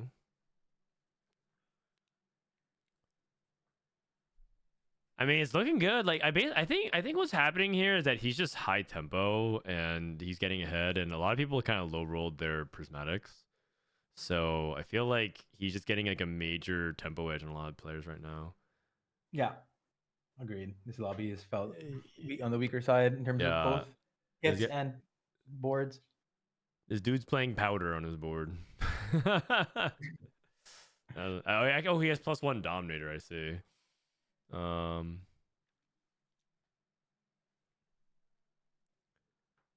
It looks strong AF late game. Oh, you're in this lobby? Okay.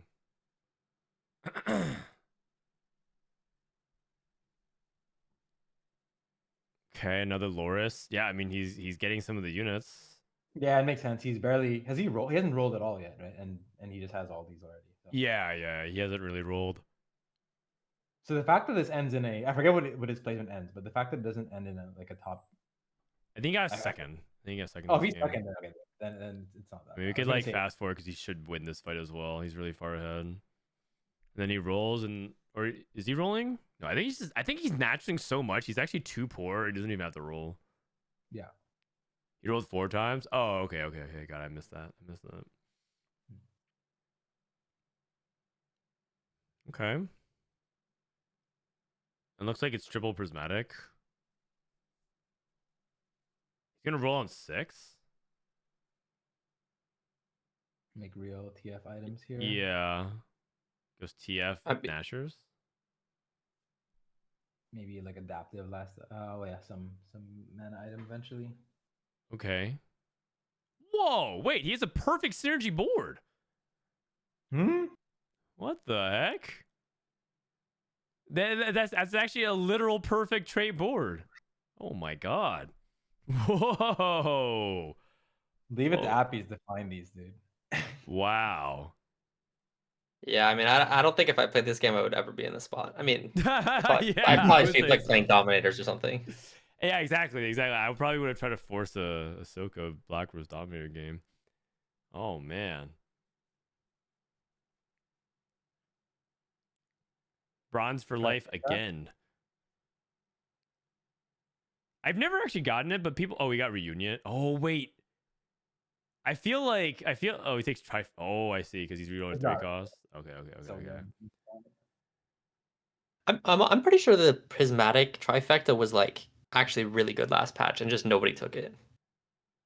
Who would you? What comps were you playing? Mainly Kog'Maw. It was Kog'Maw. really good in Kog'Maw. Right. The attack speed and the HP on your Blitz Scar, so good. Bryce would be smiling right now. He's probably smiling because he's having fun hanging out and being a good dad. Okay, Urgot 3, Trist 3. Experiment. Urgot 3, 2 items. Pretty sad. Okay, wins though.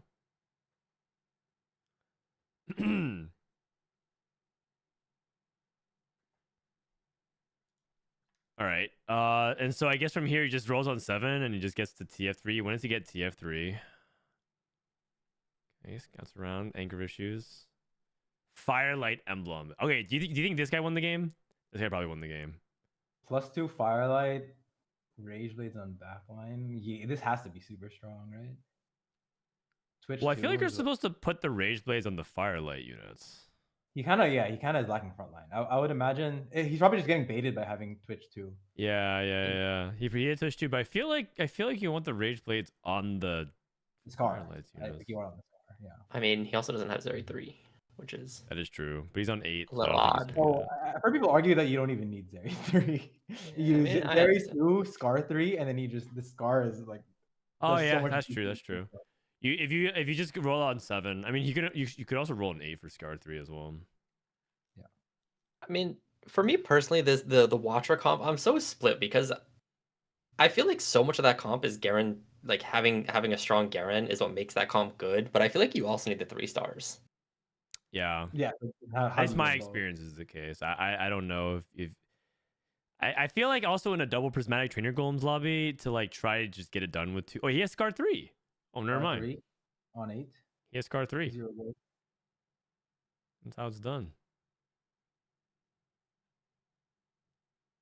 Okay, as the Dominator board. Echo 2 Dominator. Okay. I assume these boards are so much weaker when you're stuck on Ziggs too. They used to be so like this line was so much better because this Ziggs unit was so insane, but the Ziggs buff seemed pretty big. Then again, I mean, it looked good here on this fight. Yeah. I played a Ziggs game actually as well, and it felt really good. Oh, still, I guess. The buff is I had Mana Zane Ziggs though. It was like the setup. oh, gotcha. Like a Ziggs 3. I guess. Oh, I like this one. Yeah, I like this one as well. You put it on like a Kali, and you have the Lucky Gloves. I was gonna put it on Loris. Okay.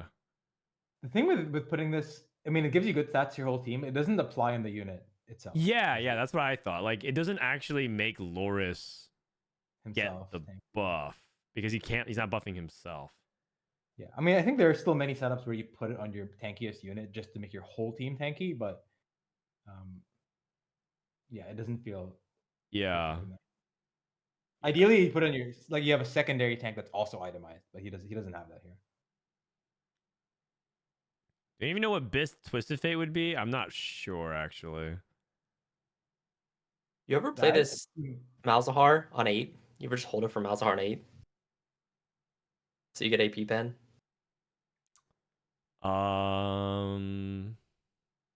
What do we sell? Oh, true. Yeah, he's so far. Wait, why is he from holding sets? Oh, because Yeah. he's going for set 3? set 3. Yeah, I would imagine you do hold the mouths here for the magic pen. Yeah. Because he's having to complete TF item here and not prioritize shred.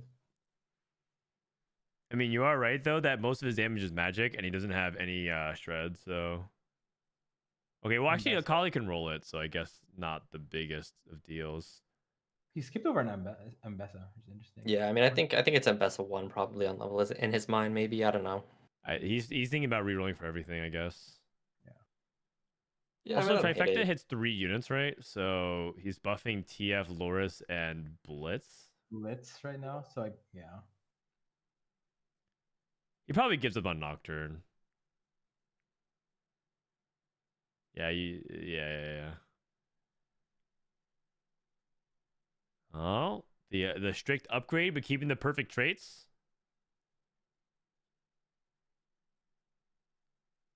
One off or no? He's one two off. Another TG. I think Wow, it's Guardbreaker I think here. guard, yeah. Yeah, Oh, right. I He doesn't have a think third Guardbreaker Twist here. of Fate item. I think Oh. I think he really needs damage here. Goes TF. I mean, this is like higher cap, assuming you get a TF item on Caro, but Yeah. you kind of. I mean, I guess he should be able to get there. And if you were Lucky Glovesing, if you were to put Lucky Gloves on TF anyways, you were only gonna get 2 items. So Yeah, I think it's just third item TF is like safer. If you get griefed on no DPS item here, your stage, you can be kind of screwed for a bit.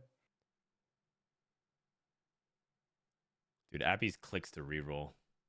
I didn't even know any of those people existed anymore. Psychotic.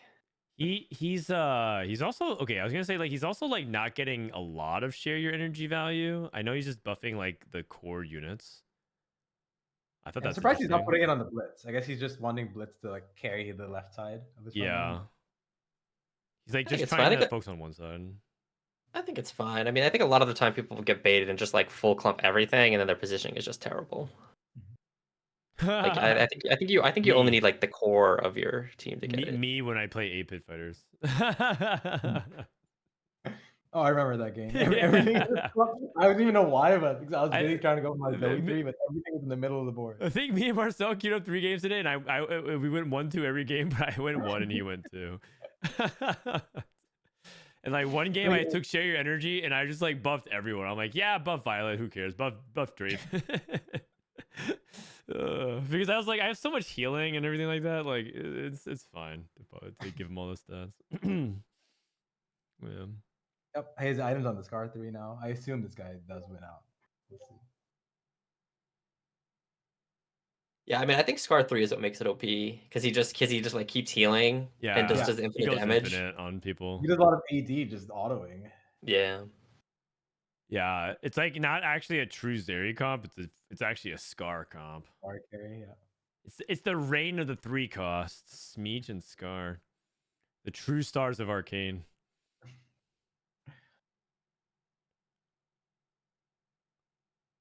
He's losing though. When does Setsuko play? Oh, pretty soon, man. Pretty soon. I think he's actually in queue right now. His queue's about to pop.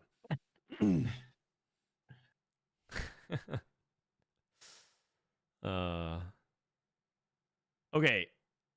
It's a third item here. Okay, so he the PG take was actually it works out for him. Yeah. Shojin. Victor. No.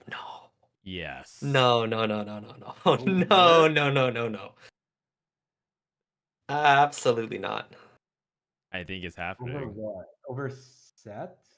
I think he's probably gonna hold it, and then I mean, just he's level bronze and just level and play it. But Yeah, there's no way he's taking outside. He's bronze for life. There's like this. yeah, Oh, plus you can't break up the band, man. It's like the perfect synergy board. Like imagine what I forgot chat will say when you take out anything on this board. You'll lose their minds. Oh, here we go. The Scar 3. Wait, is that Warwick with Firelight? Okay, this board had to have won the game. Double Right? Rage Blade Firelight War. Dude, is God. Warwick with Firelight just heals back to full? Oh my god. Yeah, that guy won the game. That guy won the game. Maybe it might honestly be better than a 2.9 after watching that fight. 2.9. Like, what is that, man? I mean, is it that far fetched? Yes. Oh, I can believe that. I can believe that. Yes. I think you're like assuming full competency of the player. You're saying it's true average placement, not like if we could look at augment stats. I mean, no, because pipeline in the hands of a bad player is like a 3.5, but like no, in the hands of a good player, it's like a I don't know, 3.1 or something. Still.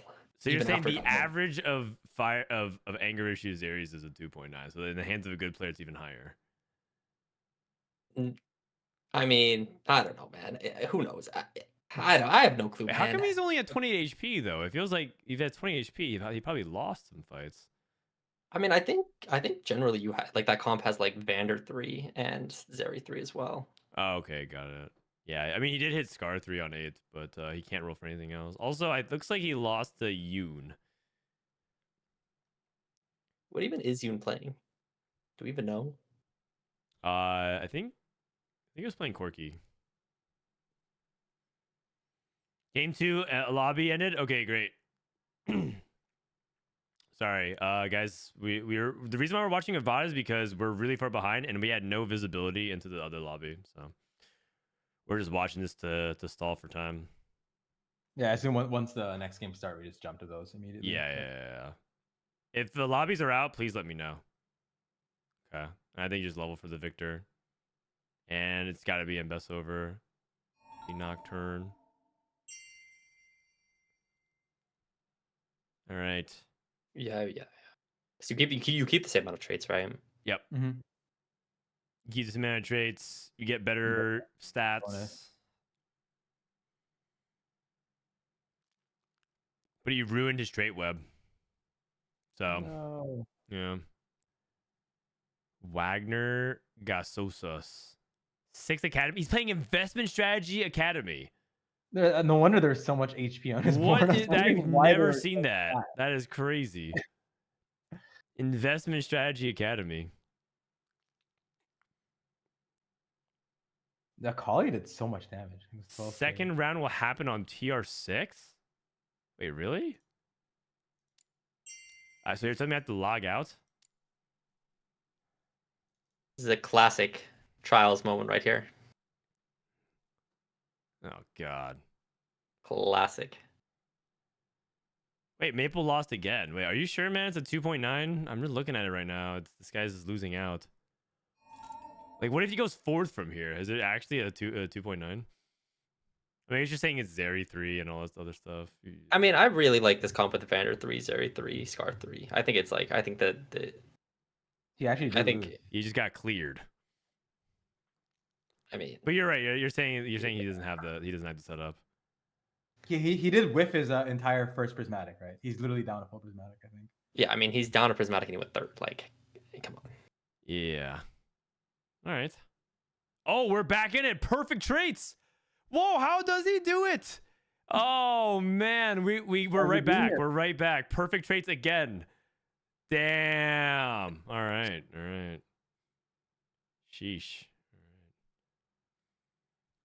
What was Mabel's comp? Mabel's comp was Anger Issues 4, Firelight, Zeri, Scar. But it was mainly Scar reroll. Mundo Oh, he's 3. playing Urgot. Have you guys seen Anger Issues do well in other comps, by the way, besides the I've seen people take it in Twitch. I don't know if it's good in Twitch, but I see people take it. And I mean, like I think fourth.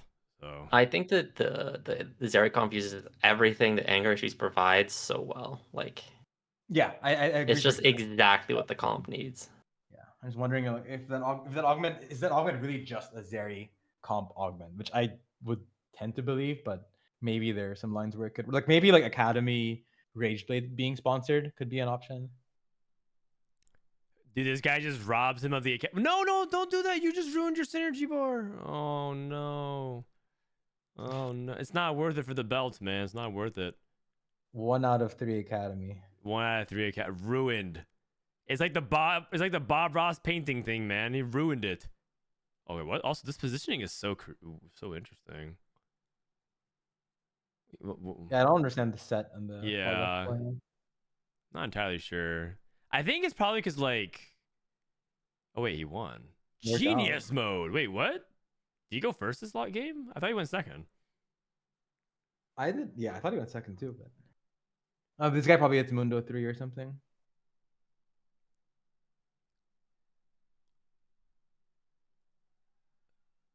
Yeah, I think it's just a Warwick. Yeah. Oh. Okay. He is a Warwick. He's playing 7. Okay, 7 Experiment Yeah. Artillery. Okay. Yeah, it makes sense now. You lose. Yeah. Oh, he's prismatic ticket. Okay, no wonder he's threatening Mundo 3. Okay, and then he moves his Urgot back so he doesn't get targeted. Okay. Loris is off in the back line. Yeah, I don't know what Loris is doing. Wait. Hold Did on. they fix that lore? Are we back? Oh no, I don't think we have enough DPS. Yeah. No. Kind of Close fight though. Close fight. It feels winnable. You have to Did gang they fix up the on Loris Urgot. bug when he just runs it down? Have you seen that bug where he just like randomly goes into the back line? Did they fix that? I've seen it. It's happened to me a few times where just like he just jumps on like my backline corner carry. I don't know if they fixed it. Oh, Mundo 3. Yeah, that'll Okay. explain it. Not first. All right. Well, Mundo 3. That's it. I played one game of TF Loris and it felt good. Well, that would make a sample size of 2. And it looks good. I mean, it looked like he could have even won the game. If he won that previous fight on 6-6, there's a possibility maybe he would have won the game straight up. And so it seemed winnable. But I don't know how. It just felt winnable. It felt close enough. I see. So he just goes for this. And I mean, he's going up against Mundo 3. Can't really do much. Lobbies out, says. Lobbies are out. All right, wonderful. Appies, good job. Great second. Very cool. And that is the comp of the day for us. Wait a second. Did he kill Mundo 3? Is this shirtless Mundo 3, by the way? Hey, guys, I think he killed Mundo 3. He did. Wait, is Mundo 3 a fraud? What happened so here? bad. He almost won the game. Good, this fight was so cool. Okay, wait, he actually would have lost if he didn't have Mundo 3. Whoa, what is going on here?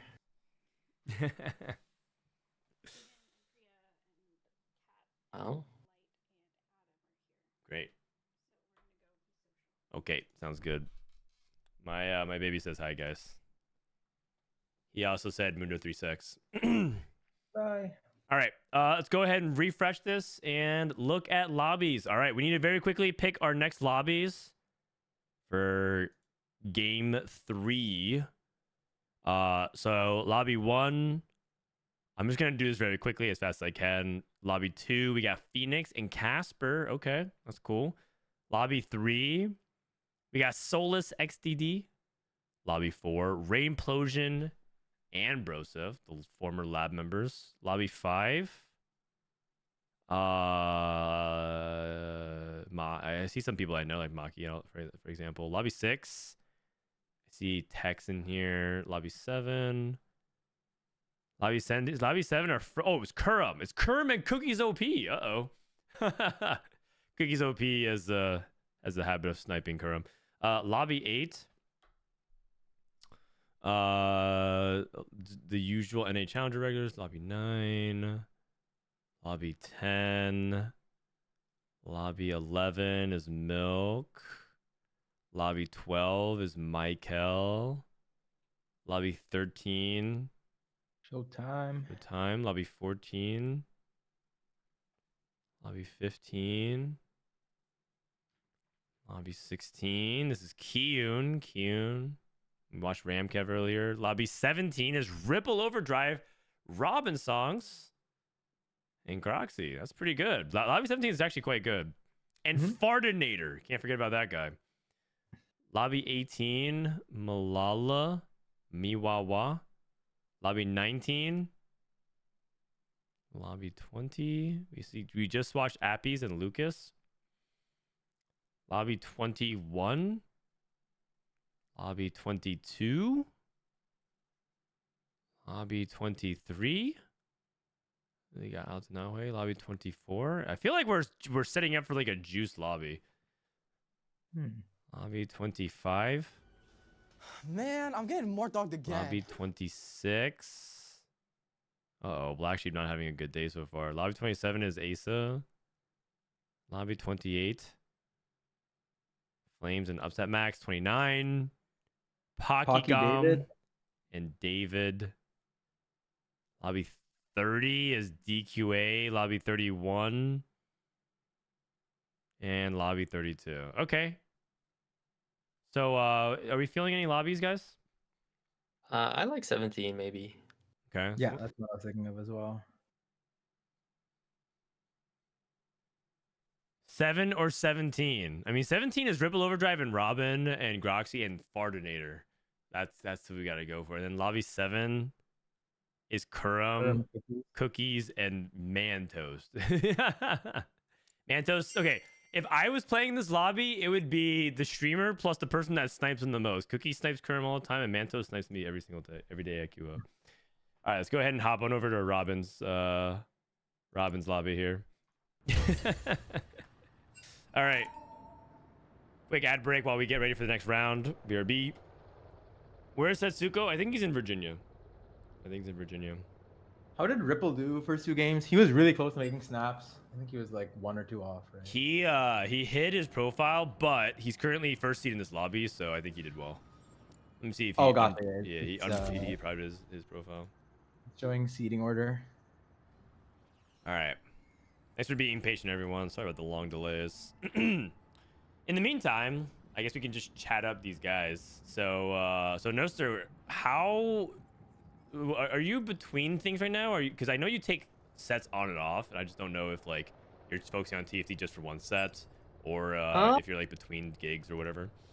Yeah, I mean, I think I'm definitely taking TFT seriously right now for at least this set. I mean, I generally I think it's very. If I'm enjoying a set, I'll play it a lot and I'll play it somewhat seriously. And right now, I'm actually enjoying it. I feel like the game has been pretty good, and Interesting. so yeah, I'm hoping I do well. What do you think is so good about set 13 to you? Like what is your favorite part? I think there's a lot of lines that are somewhat interesting. It's like the last set, it kind of felt like you just were committed at 2-1, and it was just you just picked your line and that was just it. Like I'm playing fairy or I'm like yeah. But this set I feel like you actually have some flexibility as to what you want to do in a lot of spots. Interesting. Where would you rank set 13 right now in terms of like, because I think you love set 4 the most, if I remember correctly. So then where would you put 13 in right now your current like enjoyment rankings, like your tier list? Maybe like 5th, because it's okay. Yeah, maybe 5th, maybe 4th, 5th, probably like 5th, I think, because set 6 was the best set. Oh, I thought you liked set 4 the most, but you like set 6 the most? Yeah, I mean, I liked set 4, but like, come on, man. I'm Sometimes getting people more just have a dogged random kill 2 on their board, or like an Ash 2 for literally nothing. They play the worst game of all time, and then all of a sudden there's just a 2-star 4 cost in their shop. How can you not complain about that? Oh, well, you know, set 4 Revival is actually out on PB right now, so you can go relive that if you want. Brother Top, thank you so much, man. Can you show your wallpaper? This is a wallpaper made for me by one of my viewers. It was a reward that they won on the Box Bootcamp for signing up to me. I give away some prizes to my viewers under the bootcamp, and one of the prizes was you get to choose my desktop wallpaper. So they made this for me, and so that's gonna be my wallpaper for the set. Got it. So you put it in top. So it's set 6, and then what? You're like, what are 4 sets better than set 13? 6? Wait, like 10? 6, 10, 4.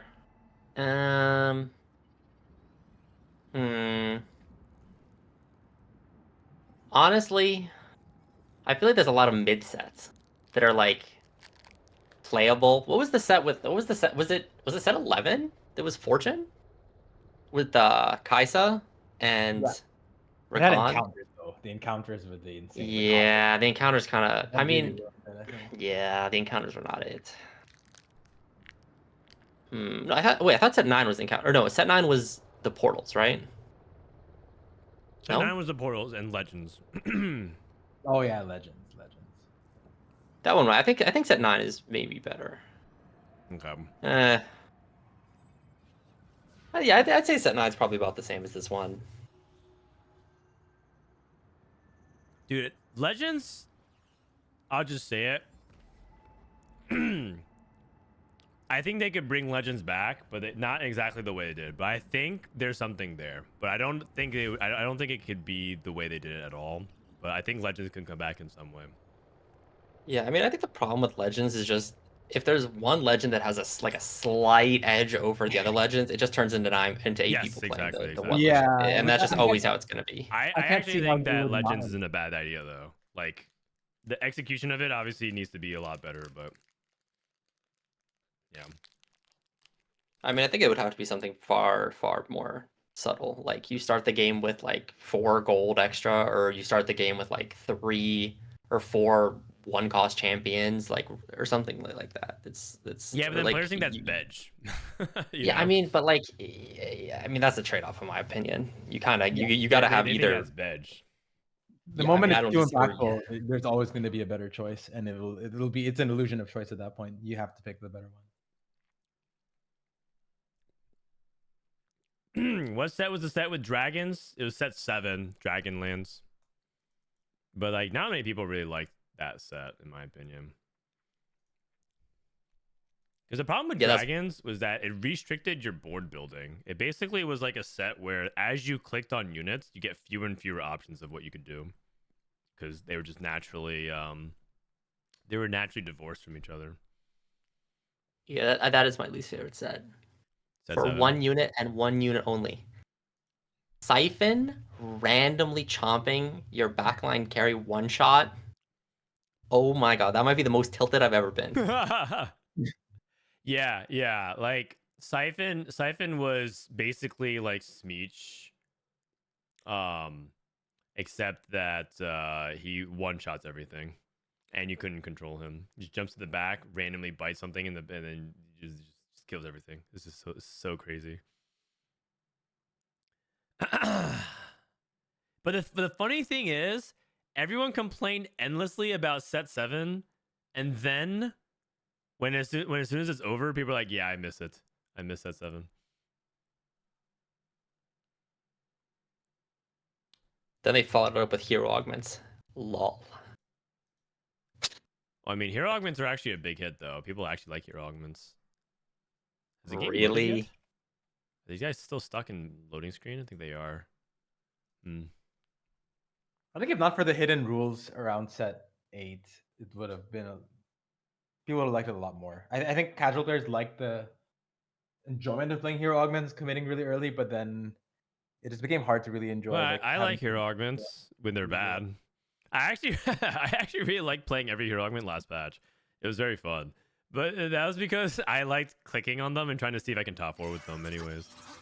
My chat knows. I literally click like every hero augment I usually could. Even the really terrible ones like Crimson Pact. The ones they have are pretty fun though, to be fair, this set. Like Singe running around, trolling, even just the name. Agreed. Well, I'm pretty sure that both the Bruiser ones are like actually S tier augments. Now, yeah, they buffed them. Trolling is the best augment in the game. Trolling was already. Best augment in the game. I mean, assuming you have if you have Trundle 2 at 2-1 and you get trolling, I'm pretty sure it's the best augment in the game. I watched someone take it and they streaked for 9 rounds straight, and then they didn't win a single round for the rest of the game. But I wonder if it's just like anomaly diff or augment diff from that point on. It didn't look very good. I think a lot of people with both with a lot like and Aurelia, they struggle to find a backline carry, and I think that's the big part of the comps is that you really need some sort of like backline damage. Yeah, that's true. You can't just like solo hero augment. I don't think there's any comp really that can true solo carry right now, except Lone Hero Lux, but that thing got nerfed. What's best items for trolling? That's a great question. Someone should like start a website to help people identify stuff like that. I'm always ready. Artifact Anvil. All right, here we go. Oh boy. Well, I mean, they nerfed Nocturne, right? So before this was like the Nocturne portal. Yeah, I actually think it was too much Nocturne because like you just pop it and your brain would just turn off if you saw a Nocturne item, and then you just like there would be like 3-way contested and then they all just go bot 4. Wait, I'm pretty sure that's still it now. Like the ranged items are still really good on Nocturne. The AVPs are still really good as well. They are, but I don't feel like it's like It's the win. I don't think it's like 3 people take it, 3 people have Nocturne, and 3 people top 4. I don't think that's what happens anymore. Yeah, I agree with that. If you're stuck Nocturne 2, it's not. It's significantly worse, especially with something like Fishbones, because it's so much more attack speed oriented as opposed to AD now. It's a really big deal to lose half your AD. That's nuts. I still don't know why they didn't just buff Nocturne to make his autos, if he didn't have the range, hit like if he hit as though he did have the range, like hit it in a circle like normally does or with range, and they just nerf his damage, because it kind of just feels like it's like the worst of both worlds if you are just playing melee Nocturne compared to range. I think they can't do anything like that for this patch, because of the micro patch restrictions. But 1-4 pop from Robin. Yeah, do you guys like popping this on? I like popping it before augment choice. Yeah. I've been doing that more and more. And it looks like Ripple's doing the same thing too. Oh gosh, Ripple's choices. Anyone else pop? Groxie did not pop. No pop. Light Shield Crest. No pop. No pop. It's 4 offense versus 6 for augments, and I feel like it determines your direction just as much. Band of Thieves. Okay. This is Fardinator's POV. Power up. Silvermere Dawn, he's going for the Camille. There, yeah. Okay. Good odds for Ambusher +1 with power up. Robin took Manazane. Groxie. Bruiser off of branching out. What is the best Mundo one? Is it Anima or is it it's neither of these. None of these. I think it's Anima. I'm not sure though. Anima or, You Tower. could just play Rapid Fire Cannon for attack speed item on Twitch. 66% attack speed. I mean, there's. How many times do you have to attack with Rage Blade for it to get to that point? Let me see. 5% attack speed. I mean, you have to attack at least 13 times. Oh, wait, you also get base attack speed, though. Going Death Defiance. Interesting. Probably because he feels like Death Defiance is like a way to make the Bruiser Emblem really impactful right now, so I can get behind it. Yeah, I think I'd take Death Defiance as well. Maybe play to like Vi or something. Okay. Okay, I can see it. Oh, it makes him flat. Ooh, interesting. Start here for Groxie. A bunch of bruisers as well in shop. Yeah, yeah. Actually, you're right. His entire board is. His Pretty entire insane shop shop. is pickable here. Too expensive. Too expensive. He actually removes. He Oh, he reforges. reforged it. Really? Holy. Whoa. Whoa. No, that cannot be correct. That's Oh, when really reforged. aggressive. Oh my gosh. Dang. That cannot be correct. Because there's a lot of different ways for you to get punished if you get something like that's not applicable. Guys, hold on 1 second. Hold on, we need to alert the press. This guy, Yeah. this and guy see- took trolling with Talisman of Ascension. Oh my god. It cannot be good. I get No you way, that isn't.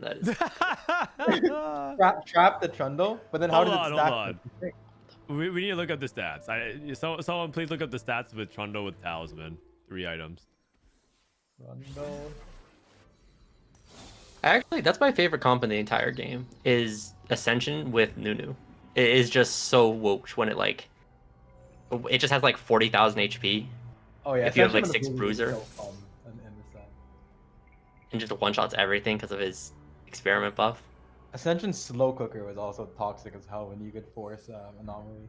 Yeah, I actually don't even think Slow Cooker is good on Nunu with the build because you just want him to like. You just need to give him some defensive stats so he can make it to the Ascension, and then you just auto win. Yeah. It is, you can't force it anymore, sadly. It looks like Talisman is it's minus Delta on Trundle 3. Okay, okay. It's not even the worst. It's not even the worst. Oh no, it's far from the worst. Minus 0.09. It looks playable. Ish. Dude, trolling. I mean, yeah, like not bad for an item that doesn't do anything. I'm rooting for this guy. I want Robin and Ripple and all of them to do well, but I'm rooting for this guy. Okay, let's take a look at what other people are playing. Light Shield Crest for the major. But yeah, like we were talking about, like not a lot of people popping and be like, I'm gonna play Nocturne. We even had someone like have the opportunity to play like, you know, RFC into Nocturne or something, and opt out of it. Yeah, I think they had already taken Bruiser Crest, right? Was the thing. Or Yeah, seen but that's Bruiser Crest. fine. That's you can Yeah, just- you could still just not play. Yeah, we're giving it from branching out. I feel like you could just still play around it. Just be I would actually artifact and not. reforge the emblem as opposed to my. That's what I was thinking of as well. Yeah. All right. We got Gold Collector and Last Whisper. Looks like he just got the sword, so he Good. wanted to go for Infinity Edge. 14. Robin can finally unlock his shop, and he has delayed start. Okay. Innervating Lockets. Frontline Oh. Kog'Maw? Oh, is he doing the frontline Kog'Maw tech? I've looked at the stats. It's literally just straight up worse than like Then Urgot? than Then regular Blitzcrank. Kog'Maw? Innervating Blitzcrank is actually pretty good Oh in yeah, Kog'Maw. yeah, for sure. But is it as woke? No, it is not. Okay, so If people are not okay, it doesn't look like he's going for frontline Kog'Maw because he put the rage bit on Kog'Maw. Yeah, I'm wondering if that actually could be like frontline Kog'Maw and then backline Zeri. That would be something else. I actually think it's pretty viable early. Like, if you could say that. Okay. I think is like if you have like Kog'Maw and innervating at like 2-1 and you can slam Gargoyle, it's actually quite strong. Okay. Okay. People don't have their anti-heal online yet as well, and then usually your guy just goes infinite, I guess. I think so. I think so. Okay, Fartinator on that Camille. I think we have everyone's artifacts. Yeah, I think we have everyone's artifacts. DFG. What do you guys like playing with Manazine? Like what does you guys go to out? I don't even know what I play. Usually the first thing I think about is Ziggs, because I'm pretty sure Ziggs' Manazine is really strong interaction even still. I actually played a Ziggs reroll game and I got second. I think I could have won the game if I knew how to play the late game, but I just didn't. It's insane on Ziggs. But he had given no Ziggs here, like playing towards Silco probably. Or maybe Sork, see if you get Sork +1. Yeah, it's really... Some people are saying Zoe in chat. It's very good with Zoe. Yeah, you guys are not wrong. I think it's also like the safest generic like mana like AP caster one.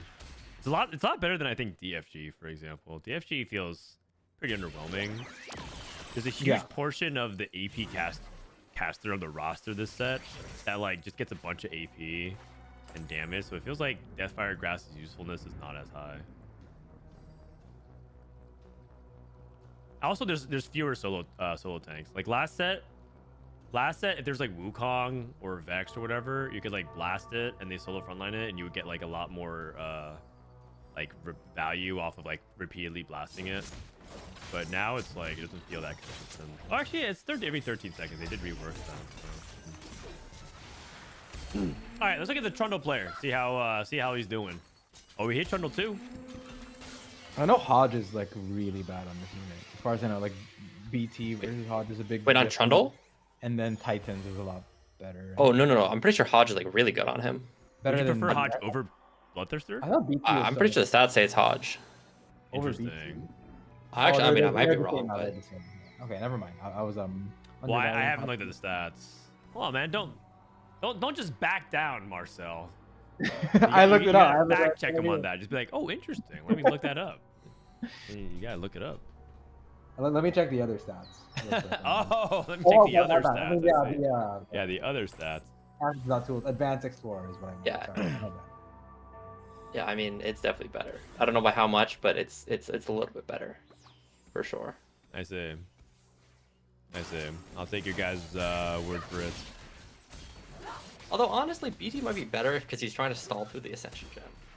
But well, yeah, my thought was that Bloodthirster scales better with his HP shield, and then I also am under the impression that just like pound for pound value, Bloodthirster is just a better item than Hodge right now, in my opinion. But it's a nerf, right? Yeah, just like because like what it provides is a raw stat base, so it just makes me feel like I would prefer BT because of the Bruiser shield plus that. But if his stats say it's better, then who am I to disagree? Oh, he found his backline threat. Oh. Okay. Wait a second. He's not going to do this, right? Please tell me he doesn't. He's not taking. Okay, forward-thinking trolling. No. These are all awful though. I don't get why Shop Glitch doesn't have a plus version. This one and 2 for whatever value, too much value. Yeah. Both are so much worse on 3-2 than 2-1. It was menaces, man. I actually am a big fan of Shop Glitch 2-1 with like minimal direction because you can just take it and then you can just angle into like Renata or Urgot sometimes. Do you still like playing Renata this patch? I mean, not really. It's definitely the nerf is definitely. Got it. You're just using an example of a reroll comp. Yeah, I mean, I think it's also good with like Violet angles. Maybe it's not like you're playing for first, but it's a good bailout from a bad opener. I think. Interesting. Done well with Renata, but yeah, I just think you have to be more selective about when you play it. Echo DFG by Ripple on 6, by the way. Instantly deleted. Bro, this Trundle. Oh my god, he's about to ascend! He's about to ascend! Oh. Oh man. That's a lot of cast. I think too. this guy might be a genius. Talisman of Ascension trolling.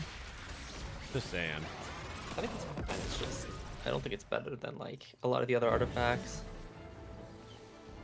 Alright, let's do an augment check. Mana flow. Oh, he's doing Luden's Lux. Is Luden still the worst performing artifact in the stats? It was before. I haven't checked. It might be. Oh, it's actually Talisman now. Interestingly. Ah, yeah, but you forgot to add the trolling filter.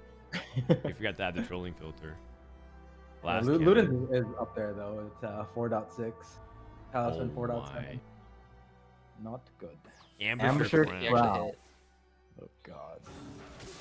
So usually I'm not that big of a fan of 2-1 Ambusher, or sorry, 2-1 power up, but the Ambusher emblem is very good for this comp. So Yeah, I think when you have a good angle for a, not that he knew it at the time, but when you have a good angle for any trait, I think it's quite good.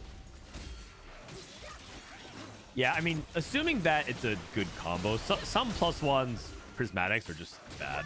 So Yeah, you have to specifically be. yeah, angled yeah, for yeah, it. Enforcer, Storks, Ambusher, stuff yeah, like that. yeah. Good ones. But like sometimes you take power up into a prismatic crown and it's a pretty bad one. You're like, oh, well. Academy, for example, like you're really not happy. Yeah, yeah. Academy's one of the worst ones. It doesn't even give you a unit, and it gives you a random item as well. Really underwhelming. Is it a random sponsored item though? Randoms, yeah, random sponsor item, Okay, but like okay. At least it's that. But yeah. as far as prismatics go, not giving a unit and you don't even know what you get. It's just super Just, underwhelming. yeah, it's just really inconsistent. Yeah.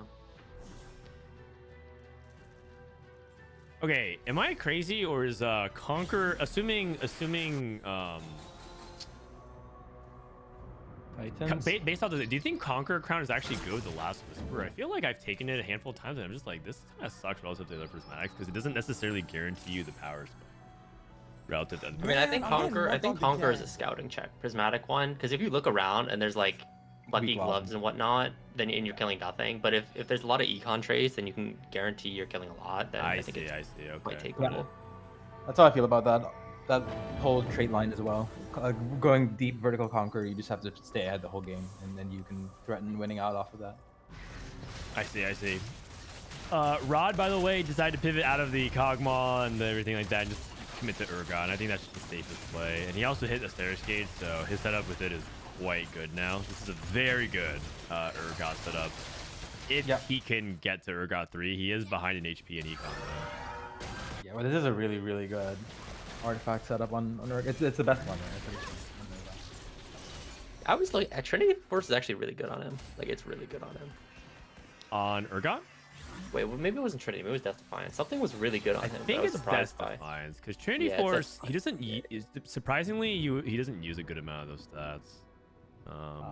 Okay. Trinity Force is still negative delta, but not. It looks like Biss is Locket, and then DD is also quite Yeah, good. that's Defiance. Trinity Yeah, Force it's is Death acceptable, Defiance. but not. It's Death not Defiance. But What? Death Defiance looks like maybe a little bit better What? than. Okay, are you guys looking at this echo stats by the way, or these echo damage report by the way from Ripple? Hmm? Is this thing that I could maybe because he has no amp naturally, and this gives him some amp. Echo. Yeah, I mean, yeah. I think he really wants, like, Echo really just wants a lot of AP, and he's got a lot of it from the artifact. Yeah. I mean, he kind of dueled a Camille with Sivir Dawn and lost, but it was pretty respectable damage regardless. I still don't know why they buffed Echo's mana. I feel like they should have just buffed his damage. They I just feel want like people now to he's play in- more Echo in general, because Yeah, but I feel like he's kind of in this toxic spot where it's like, now if he has healing items, he'll just go, like, infinite sometimes. Whereas if you buffed his damage, at least he potentially could die. I see. The Reddit Echo comp. Oh, which one is that one? The double echo. Oh, I see. Okay, I don't mean to alarm anyone, but it is 3-7 and we have 4 Trundles. And we're level 4 530. Trundles and he's 30 gold. We're at level 530. So Yeah, this is what I was talking about. With And the, Pandora's is also. yeah, he with took the not Pandora's having- and he's Yeah. Not having. Why the, does he have the all these three upgrades trundles. on bench? Oh, Like, I wait. guess- That's 2 trundles. Oh, that's Okay. another trundle. Okay, we're We're back. back. We're One back. more, one more. Come on, man. It just makes it for the previous stage. And you kind of need to hit this trundle because how often he casts ends up scaling everything Yeah, else. you get this back. Oh. Oh, okay. This. Oh. Echo pair on 5. Oh. I haven't seen people play the 6 crab trolling. I usually see vertical bruiser, but Oh, yeah. Usually you play vertical bruises. I'm really surprised by this. I mean, I think it's fine here. I mean, I think it's fine. and given he has the 4 cost, like, I don't think it's bad at this point anymore. 'Cause, I mean, I mean, Elise he- is just hard to find. Or even He's harder, also- actually. He's also up 3 components as well, right? Because he has the Anvil and 2 Pandoras. Yeah, so scrap is better. Okay. Yeah. That's very optimistic. Loot explosion. Glass cannon backline to trundle. It's time. Heroic don't do it, man. Oh, It's not no. okay. Please Actually, don't do it. yeah, okay. He's thinking about noble I can- sacrifice. I feel like Inspiring is really good here for the attack speed on Trundle. And everything else dies before. Yeah, yeah. It has good synergy. Well, it's even better when you have bruisers.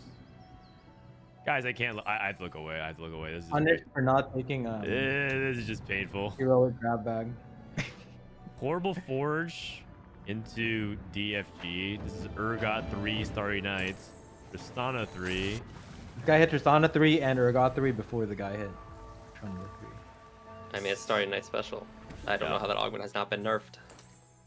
Robin with her fast 8 with reinforcement hits Soko 2. Playing Manazane Soko. Oh, I always thought you still wanted 1 mana item when you have the mana thing. Yeah, I think you do, but I guess he just doesn't have it tiers. I think he just feels like his front line is too bad without it, so. I mean, his board does not look super weak. A lot of upgrades. Damn. 5 Sokos. I think it's solid. I mean, I'm kind of curious when he made this adaptive because I feel like personally I would think Shiv maybe.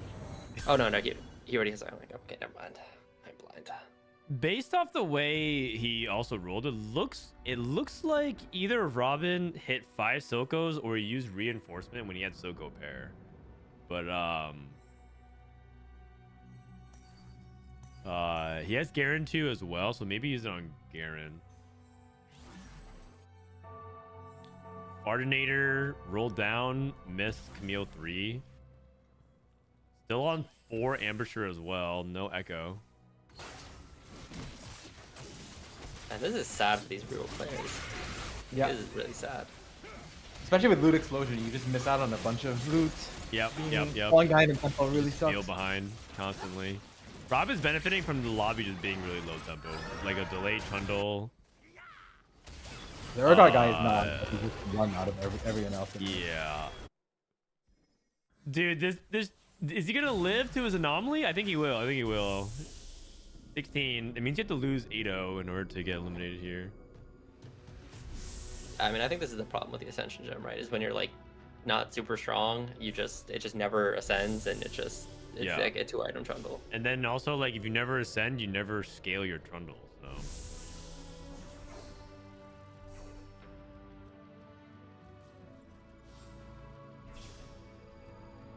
Imagine if he went vertical bruises and actually hit trundle 3 before stage 4 carousel. Yeah, if you played a completely different game, it would have been awesome.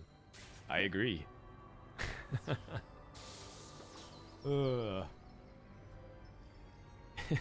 Like instead, if you're like a fan of American football, imagine instead of like throwing interception, you threw a touchdown. That would have been great. Spot would have been so good. He actually has no bruiser on the Trundle. You can't fit it. So. Yes, he had no bruiser No on Trundle. bruiser Trundle. No bruiser Trundle, man. All right, we have to at least watch it win one fight, man. We have to watch it He's win one not fight. winning. This is not the fight he's winning. I'll tell you that much. Ah, come on, man. He's got the item scaling. He's got the item scaling. There's that trolling IRL. Oh, our shield is gone. Okay, but we stack Titans. Okay. Wait, Yeah. He's dead. No! He didn't even He hit didn't the make it combo for a volley. blade. He got 8-0'd. He got 8 I also- 0'd. He just literally had to not get 8 0'd. I also think this No. trolling. Oh wants God. Make it 4-star. stop, man. Really wants 4-star? Yeah, 4-star is so. Yeah, I'm pretty sure like you need the 4-star as well, and then he's just like goes nuts. Oh What do you my take? On your first God. power. What do you eat though? Trundle, just eat the Trundle. Or, yeah. I mean, This is why he didn't hit Trundle 3, by the way. He griefed the guy's Trundles. 3 trundles. Match.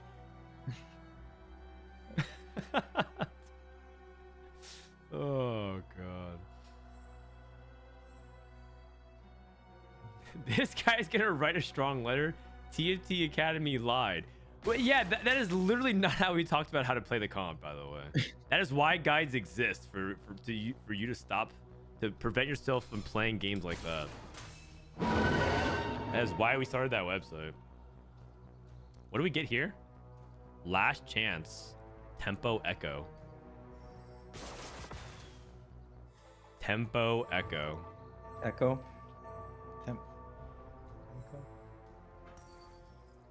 How well do you think this comp's gonna do here? I mean, he hit Rumble. Rumble's really good. Has the Jinx as well.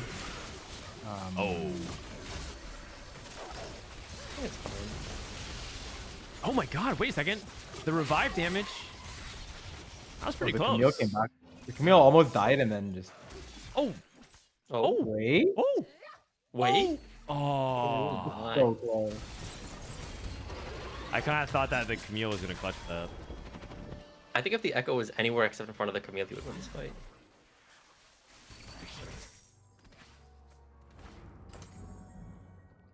Hmm. There's this duplicator as well. Thinking about who to use it on. Groxie, by the way, has recovered pretty nicely. Just played Bruiser on Swain and ended up going 6 into orcs. 6 orcs. No spot. But if you notice, he was actually full streaking, and now he's actually, even though he's first in HP, he's on a 4 loss. And I actually expect him to keep losing because his board does not look very good. Yeah, not even paired on the Zoe, so definitely gonna be falling off here. Luden's Zoe. Even with the Zoe too, it's just not on 6 orc is not that good. And best every shop. Like,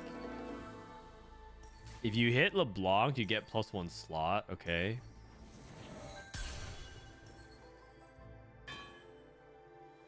Ah, brutal. Very brutal. What do you guys think is worse? Do you think it's worse when you play Rebels and you don't have a Jinx, or do you think it's worse when you play Sorcerers and you don't have a LeBlanc? I personally think, I actually think this comp without a LeBlanc is like worse than Rebels without it. I can see it. Both are really like undesirable situations. So,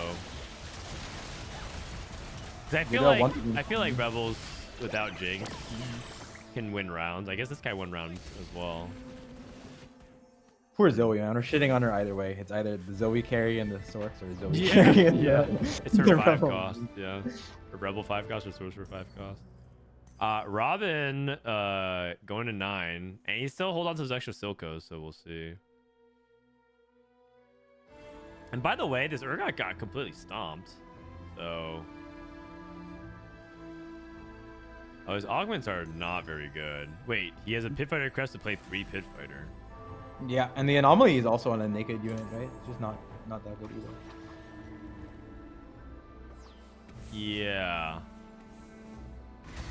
A naked 2-star unit of that. Typically you want it on like, I mean, it used to be set 3 with like BBs and whatnot. He's just down an augment, though. Did he take it? Oh, he took it for the Urgot. Must be. That is not desirable at all. Beat Ripple at least. Major is dead. Hayo Batata 6 Enforcer. We anomalize Vi Avalanche of Armor. Oh, they buffed They did this, just right? buff this?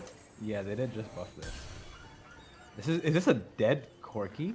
Traitless Corki. Yeah. Yeah, you're right. So Caitlyn. 30% of armor, and then so this is like 45 AD. Am I understanding correctly?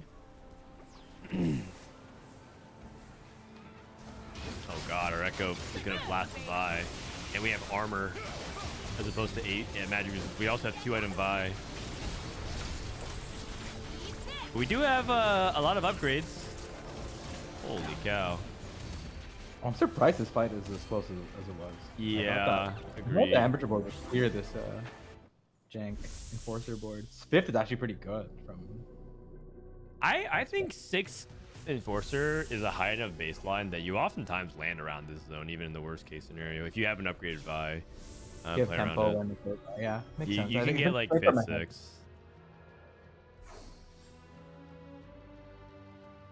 I'm surprised you wouldn't go like scrap or something else because they had the good quirky items, right? Yeah. I feel like angling enforcer when you have other good options is interesting without the opener +1 or Agreed. 3/2 +1.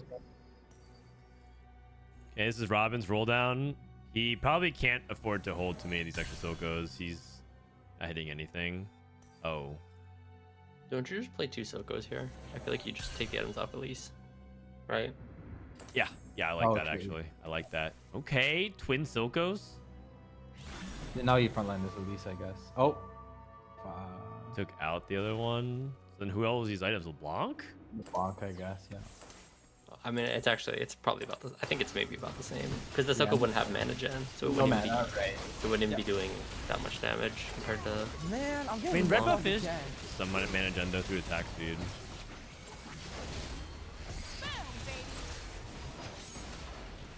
Okay, I guess the win here. Looks like the enforcer board is 5th. Not bad. There's such a big gap between the strengthened boards of top 4 and bot 4. Yeah, there were some real bad boards this lobby. Low rolls and interesting. Yeah. So Ripple getting a 4th here would just mean that he's like definitively like He's the through. worst of the rest because it feels like he doesn't Oh, really yeah. beat any other board. I think he went 1-3 for 2 games, so he's feeling pretty secure at this point. Yeah, What's that's the true. What's the tournament format? Is it like is it Top is it a half, I cut think. after every 3 games or 4 games, or is it just total points at the end of the day?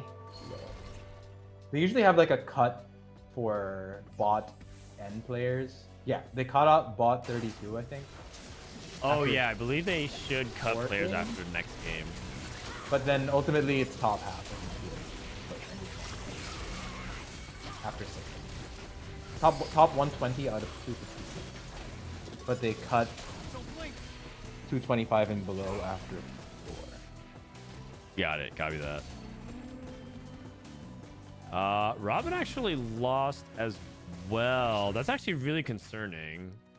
And Ripple won versus Groxie. Okay, no, never mind. It's actually completely open for who wins. On the Viktor, the shore up the board quite a bit. This guy hits Mage 3. I think he wins the game. So He hit the Camille so late and is still in a spot there for win. This amateur board is really bad. I mean, I also think it's just kind of the lobby's a little weak, Yeah, that's true. and I feel like Camille is like one of those units that really wants the Good lobby to be matchup weaker, so for she can just go infinite. oh, Right, 7 and you can Silcos. Oh. Oh. Oh. Hey, what up? Yes. Are you heading out? Okay. Good to see you. I think I He's moved one the Vow off. to He's one Elise. off. Oh my goodness. Yeah. You can adaptive backline, yeah? Adaptive base. And no. Really? You had to put. Okay, I guess he gives Vow on the Elise. But I Yeah. feel like adaptive on Garen is not very good. I'm gonna put the. I feel like you want 3 items on tank though. It's not great, but I think it's better than splitting the items onto the Elise. Yeah, I agree with that. The Vow is already enough to get it to cast once. I don't think Vow adaptive is gonna get it to cast once. With no blizzard. Oh yeah, I mean, I was gonna put like adaptive on someone else, backline units, but looks like he wins anyways. And if he hits Soko 3, it doesn't matter. So he's very close. I'm actually really surprised he's been able to hold on to these Silcos for this long. Like, it's kind of impressive. Yeah, yeah. Well, because he rolled to like 10, right, on 4-2, so he just held those extra Silcos for so long. I think it's because he had the benefit of having literally every other upgrade. He already had Garen 2, Mundo 2. So I see. it's been too painful to hold all this gold on bench. Wow, he's actually greeting this Rumble too. I think I would make it. Items on Warwick. He's locking out Camille. He thinks he's gonna win. He thinks he's gonna win.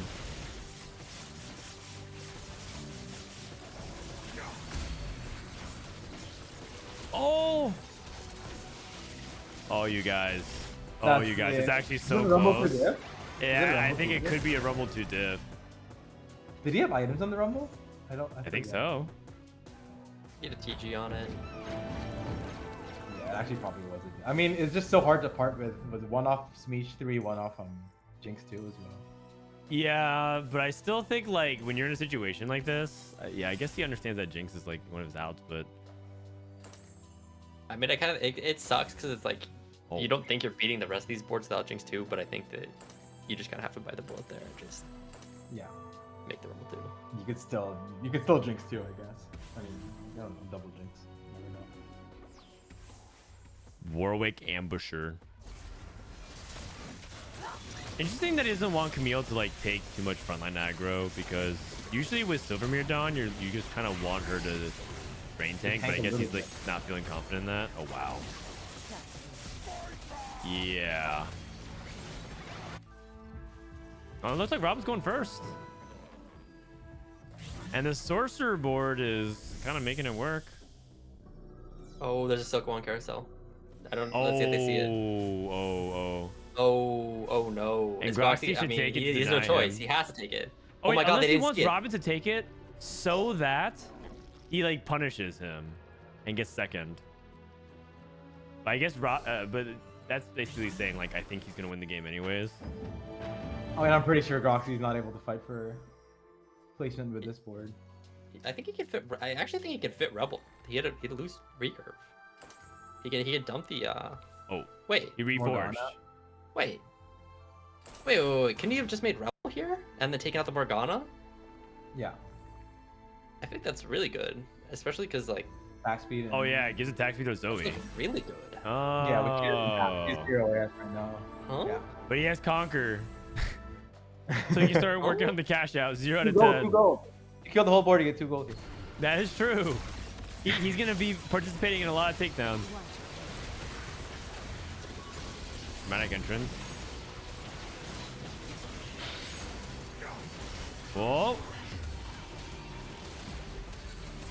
Honestly, not bad. I mean, this is a respectable showing. Unlucky. It's a though, he didn't Conquer get it. spat diff. He didn't get enough Conquer. Wait, why did the J-Star just randomly spawn? Wait, what? I think that was Robin's see Jace that? turret. I think that was Robin's Jace turret. Oh, Jace 2. He has to make this, I think. Dude, you're not playing for a YouTube video, man. I think you have to. Or is he? Nah, you have to. Boring. Well, now I kind of want multiple items on Jace. Let him old. No, I think you have to make it. He's correct. Ambusher, Enforcer, Warwick. Oh, what is going on, man? Amateur on the 6 cost is actually kind of. I've seen this thing go really. Like, Rocky's dead. Yeah. Oh! Oh Wait, no! and this is The the- monstrosities. wait, We got it. Oh, okay. That's actually a Jace 2 div. That is 100% a Jace 2 div. 100% a Jace 2 div. But now the Silco is back into the pool. You can go for Silco 3. Is that his gold on the board, or is that? I think it's a that's been there visual for bug. like, yeah, that's Visual been bug. the stage. Someone else.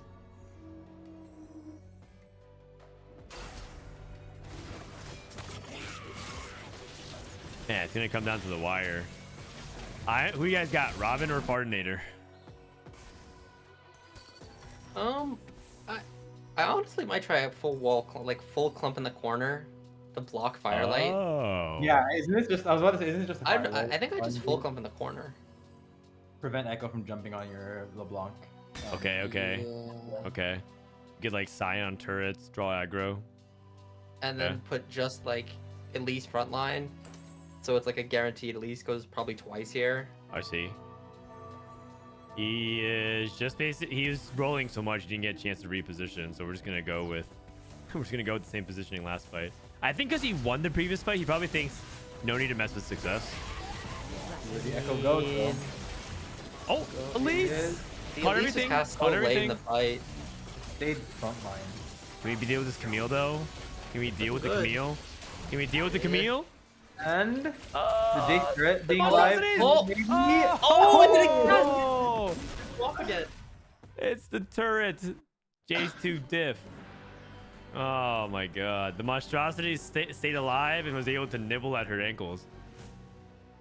Oh man. Robin, well done. That was pretty hype. Pretty hype. All right.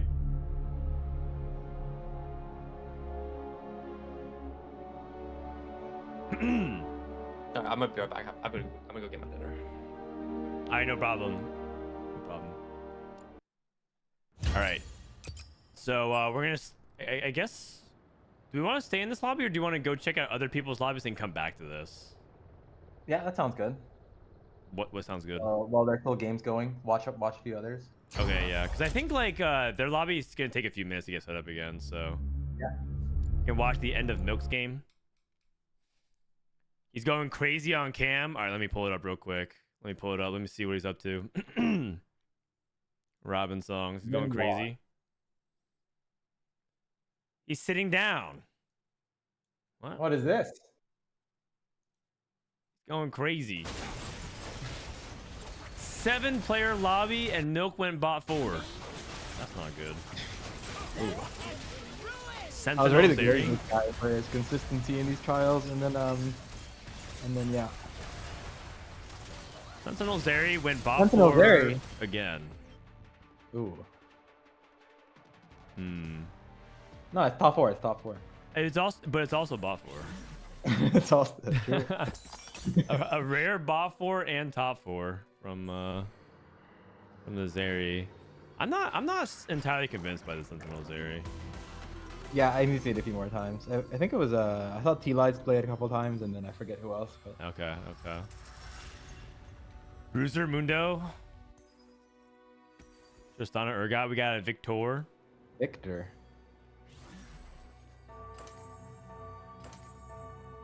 He was literally writing his YouTube title for Silco 3 while playing in a tournament.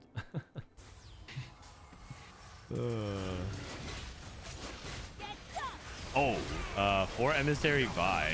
Porky, okay. We got to the level 9 Emissary board. And this Emissary board is so hard to get to, and even the final form of it, I feel like doesn't even look that precise. Yeah. Maybe he went here, he did it. I actually think you kind of need to have it all, and it's just really hard for you to have it all ever. I think you need to hit the board. I think you need combat augments, and I think you need a good anomaly. Like I think you need all of it.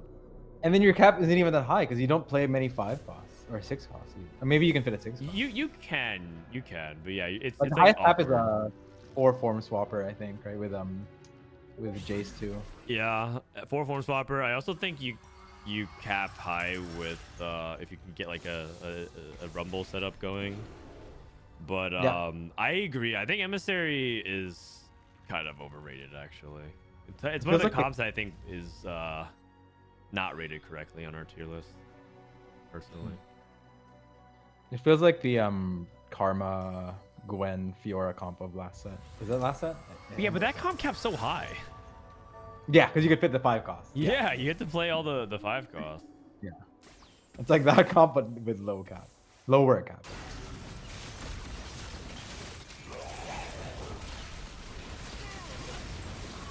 All right, we're just gonna watch the last fight of this game, and Viktor.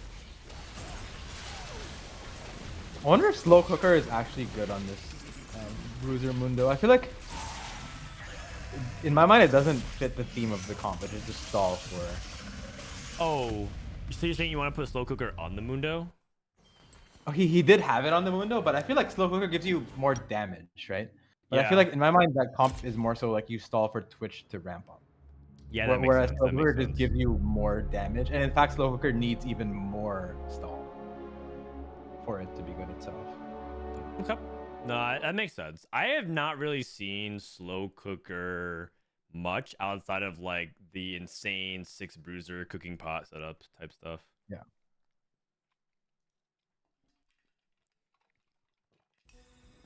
All right, guys, we're going into game number 4. The encounter is Golden Gala. We got some Vander action. Okay. We're back. See Ripple and Robinsongz and Groxie. And let's see if there's any other hero augments these guys are willing to take here. I'd go. Are there? Oh, it'd be Vlad, right? It's the only one I think. I'd gold tier. No, you forgot Oh, gloves a gold. off. Oh, right, gloves off. I've literally never taken that this set, so no one. Yeah. And also brutal revenge on 3-2. True. You've never taken gloves off? It was actually last patch the secret counter to Renato. Oh, you just push the Singe out of the way. You punched the Singe out of the way. Oh, these are some good options here. I forget what the. Yeah, these are really good options. These are some of the best directions you could possibly get. I don't Yeah, think we just have a good items loose explosion, so we're probably gonna roll that. But I would probably could take even- Shimmers. Yeah, you could even Shimmer's moguls here, given current items, but. Oh wow. Huh. Yeah, that's interesting to me. The items are so far, and you didn't even have any Camille's. Unleash the Beast here for Ripple. Mace's Will, Camille pair. I mean, Barney played Camille last game. Or we contested Camille, I think, this game. Yeah. Although theoretically, one of you could play Camille, one of you could play Smeech. I mean, also both of you could hit. Are they allowed to chat about that in game chat to like make a deal? To make a deal. I don't know. We were asking for Macau. I remember in lobby 2, people were asking if you're allowed to use in-game chat. Yeah. Because No one responded. We actually didn't get any confirmation. in some tournaments in APAC, you're not allowed to type. Like in Korea, I think you're not allowed to type in chat at all during tournaments. And if you do, Technically, it's like it's colluding to some degree. Right? yes, exactly. And so some people view that as like against the rules / cheating. And of course, like in North America, they just type all the time in chat.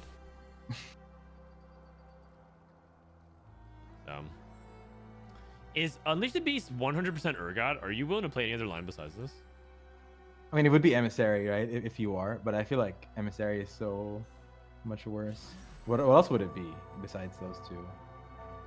I mean, I guess you would play on Enforcer, Vi. maybe? Yeah, Enforcer. If you get Enforcer +1, I'd probably be down to pivot. If you like had no Urgot copies, stuff like that. What about for like a 3-cost reroll of some kind? You Probably have to not. be. You have to believe in Gangplank Frontline, which I mean, it's possible it exists. I just haven't seen it because they buffed it. Oh, maybe Brutal Revenge Rennie because it's Golden Gala. Yeah, I can see that for sure. Yeah. Now that would be crazy. TV Frontline, I'd love to see that.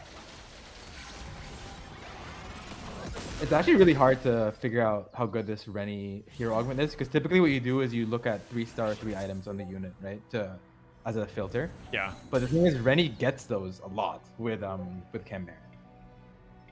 Yeah. I mean, filter You out have, like, Kim Baron, but it still makes the data kind of murky. Yeah. But it looks good, I think. When I see it, it does do well. I have only seen it once, and it got second, but like it was a good second, and I don't even know if we have anything close to the optimal board. Like, are you supposed to reroll Gangplank because it's another 3-cost that ties in with like Form Swapper Scrap, or are you supposed to like go for Ready 3 and then replace it with 5 costs later and play like switch Caitlyn or something. There's just it's really hard to know actually. Yeah, you definitely want backline. Yeah, it's a question of is it GP3 or it's probably whatever you're finding, but GP3 is, in my mind, GP3 is one of the best 3-cost, like backline GP is one of the best 3-cost units worth 3-starring usually if you need backline. Oh yeah, for sure. But I do think GP2 kind of sucks. Like he drops off like earlier than you want him to. 'Cause- Oh, for sure. Yeah, GP2 is starting like late stage 4 so far. Yeah. Not nearly enough. Oh wait, chat says backline Elise. Oh. Oh, I can see that for sure. If you already have enough front line in the I other. can see it. I can see it. Yeah. This patch especially with the buff. I mean, it needs very specific items, but. I see. a bunch I of see. options. I could see it for sure.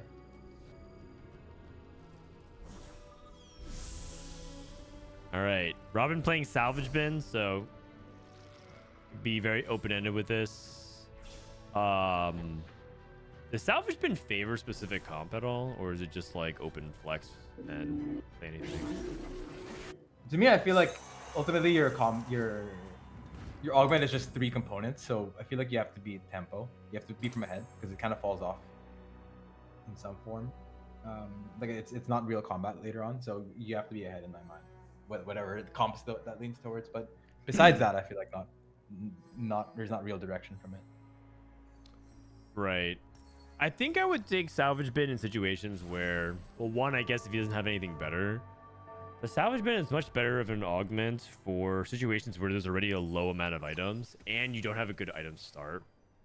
Let's say it's like a 2-item start and you get like, I don't know, like a tier vest, and those are like not items that you're really excited about. Salvage bin helps you potentially improve that like dramatically if you get like a single belt or like a bow or something like that. Agreed, for sure. It's also basically prize fighter, right? Like early game, prize fighter is with 2 components, and then you get a third by 2/6. Yeah, I can see that. And it gives you the third component by the same time. Right? Yep, 3/2 by 3/2. You don't get 2 cash outs. Okay. It's like we only have one person who can 5-streak here. Inspiring Epitaph. It's kind of rare to see people take Inspiring Epitaph at the beginning because this is when the augment is worst. Huh. Because this is basically scaling off of the number of units on your board, and you have the fewest at the beginning. So Inspiring Epitaph is just generally not a 2-1 pick. These But item slams are also very. Yeah. Oh, wait. Wait, hold on a second. Is this the fabled Darius Sorcerer reroll? But leveled to 5. Oh, he leveled to 5 though. Oh, you're right. I don't think so. I think this is but like there's an EU comp where you reroll Darius and Sorcerers and you slam Darius Gauge and tank item. This looks like this person just really wants the 5 speed, and they got it at all costs. They Yeah. everything. Oh, yeah, I don't want to. All right, I have to ask, man. You're in a tournament game. It's game 6. If you top 4, you're through to the final day of Worlds. But you have in the left hand it is the red pill. You have to take a Reddit comp, or in my right hand is a blue pill and it's a TikTok comp. Which one are you taking? Oh god. A Reddit comp or a TikTok comp? I'm gonna cheat to say Reddit comp because I'm an active Reddit user. I'll just write a guide on a real comp, and then it's now a Reddit comp. No, if I had to actually answer that, You can't take your own guides, man. That's not how it works. technically it's a Reddit comp. You have to take someone else's. It's randomly selected Reddit comp or a randomly selected TikTok comp. God. Oh god. Yeah, are you going with Leduc or are you going with Fartinator 06? Just FF. FF immediately. He's like, yeah, I'm in set 14 waiting room. That's what it is. It's got. I think EV wise, it's got to be Reddit. I feel like the TikTok comps actually have high caps. Like the Hungry Crab, Ergot. I feel like these comps actually caps. They just have insane conditions. Yeah. Whereas the Reddit comps are like trash, but don't have conditions as crazy as the TikTok Dude, ones. Reddit knows how to cap boards so well. There's a saying, man, that if you don't know how to cap your board, just look at r/teamfight tactics. They understand it so well. They know exactly the tier list of 4 cost 3 stars. They know exactly like which 3-star legendary like beats what, because they just like know all that stuff. And if you post any of your match histories where you don't go first and ask why you didn't go first, everyone has an opinion. You're guaranteed to get some solid advice. Okay, I do think that all jokes aside, Darius with this setup is Oh, really solo good early frontline tempo. Is really good. Yeah. Stage 2 and early 3, Darius is a monster because he hits so many units. Yep, if people have just a bunch of naked frontliners, they all die. But it's funny because he's playing Inspiring Epitaph and he has a solo frontliner who's not dying, so it just becomes He's basically down an augment. Yeah. I could have seen forward thinking here as like a play for win out. Forward thinking from win streak. Because then you sack all. You have all this you give up your streak. You sack all your HP, but you already preserved all your HP, right? You're willing to lose some HP here. And you're not gonna. He's unlikely to streak on stage 3 anyways. So. Yeah, exactly. So then you just 4-5 fast 9. Interesting. A forward-thinking recommendation. Play for win out. Man, I'm getting more dark Academy again. crown here. Dude, he's got 3 Leonas on the board. Actually, the yeah. Wait, what? Why is it not combined? Like he's 2 off Leona 3. Yeah, 2 off Leona 3. Academy +1. The Academy items are pretty good, so I don't know. Yeah, I feel like anytime I have an Infinity Edge and a playable AP item, in this case it's 2 playable AP items, it's pretty solid. It's really high tempo. The I guess it's not prismatic, but I've always thought that the Zeke's crit augment is good in Academy in this exact Academy setup. Oh, I like it. I like it. You're talking about Flurry of Blows. Yeah, I find that augment to be so niche, but in this setup, it is actually good. Okay, Enforcer +1. I'm generally a fan of Enforcer +1. I'm not that big a fan of Loose Streak Enforcer +1, but I know that it's still possible to do well if you spike. But yeah, these are the spots where, like, because the problem with Enforcer is that it's not like the comp has to snowball, but it needs to generally be a little bit ahead, because that way it can capitalize off of killing enemies and activating the trait. If you don't kill enemies, you don't activate it. So usually you're kind of somewhat gated by the strength of your power. Wait, Robin missing a Leona? Robin is he's not the player with the Wait, Robin's wait, what? Oh, he won anyways. He's not the player with the extra Leona, I think. It's someone else. Oh, it was Groxie. Sorry. Yeah. I agree with you on that. Confused because they're both playing Academy. The Enforcer setup, I agree. You also like want a bit of a buffer because you fall off a bit before you find the Kate. Yeah. And in this current setup, he's gonna have to roll super deep for Vi 2 because otherwise he'll just die with his current HP. So I mean, I do think Loris is quite a lot better now. They buffed him pretty sizably 2 patches in a row, and yeah, I like TF Loris as well, a lot. right? Yeah, I agree that Loris is very tanky. It's just I feel like now the Enforcer player is forced to hit the Kate on 8, whereas I think the optimal Enforcer setup obviously is you hit you settle on Vi on stage 4 and then you kind of sack a little bit. You can even consider going 9 to find the Kate. Agreed. All right, we got a source request IE. Oh, you slammed IE trying to think about Academy. Saw that it was like 3-weight and trying to pivot now. Off. And it has the Ilawi too. Wait, what is going on here? Level 627 gold. Yeah, with Scoreboard Scrapper, very strange spots. Very suspect things going on in this. I think this person's board last game was the quirky. Oh yeah, the quirky enforcers. It looks like Ripple, by the way, is not going for Unleash the Beast Urgot. He's actually going for Unleash the Beast Ambusher again. Oh. I mean, Ripple... is Ripple in the same study group as Wasion in those He is, yeah. He is, right? Yeah, and so then I feel like they tend to have really good opening patch reads. And so maybe their read is just vertical ambushers. Yeah, I mean, ambushers are very good. He also seems to be consistently getting into Echo early, which is, I think, the key to his tempo line. Barney was rolling for Camille and making items accordingly, but oh wow, oh whoa, he rolled and then like decided to level at the last second to 7, and he's off streak. He's actually loose streaking. Also has the Camille shot. I would have thought you. Well, yeah, unclear if they're still playing around Camille or not. Maybe not, because they feel they're contested. I mean, But then what do you do with these items though? Wait, he levels and then loses? Wait, I guess he he wins. Oh, he wins. The other thing is that I'm he's only getting losing marked one. again.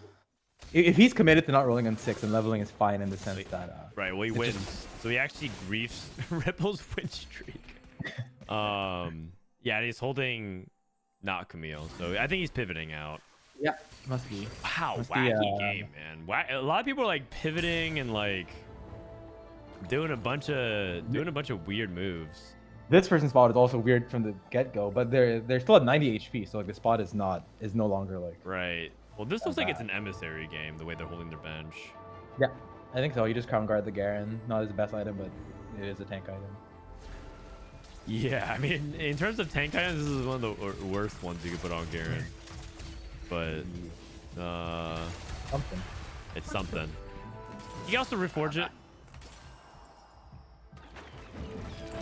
What have I missed? You missed a pretty wacky game where it looks like a lot of people are like pivoting. Like this guy took Mace's will with Camille, was like slow rolling all across the stage, then leveled to 7 off loose streak. Ripple's playing Unleash the Beast tempo ambushers, and we also have an enforcer player right now who's rolling down. Sorry, I missed that. No Caitlyn. Another ambusher player with the loot ambusher and is on Camille 1. Oh, whoa! I forget that there's another. Yeah, no wonder they're all. Everyone's just like trying to. They were like contesting, and now they're pivoting off the same line. There's so much for Echo being uncontested. Like Echo is now like what, 4 weight in this lobby. 3 weight? Yeah. Yeah, wild.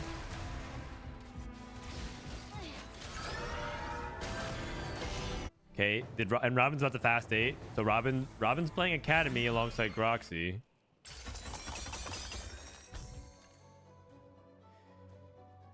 Sorcerer Crest, Piercing Lotus, Reinforcement.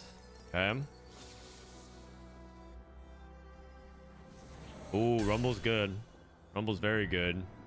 Then you probably don't make Loris. Yeah. Okay.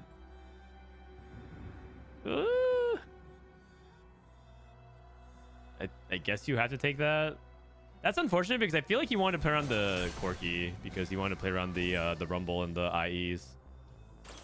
Oh, True Biss. 3 Infinity Edge. Holy. Dude, how I mean, much it is. damage They're all is this? Academy items, so you can't be that unhappy with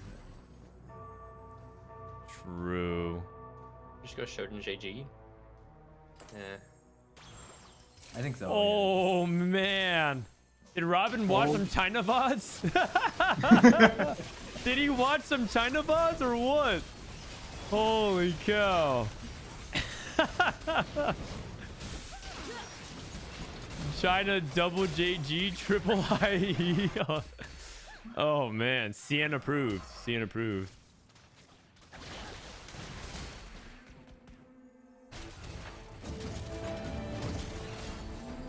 Yeah, they are the Academy sponsor. You're not wrong. You're not wrong. It's how much damage I'm amp do you pretty have? sure it's easily optimal here to go for this setup, even though it just looks odd. Like, it's just so much amp. If you can get Jays, it's a lot of amp. I feel like you don't even play Corki here then, right? If you find, because like if you have Jays, you just cut the Corki. Yeah, you just because get you need right the here. amp from this. Okay. Okay. Fardinator also fast aided. He went triple Hodge Camille. Going against Robin. Everyone has the same item again and again. Triple IE, triple Hodge. Oh, no, that's Robin. That's Robin.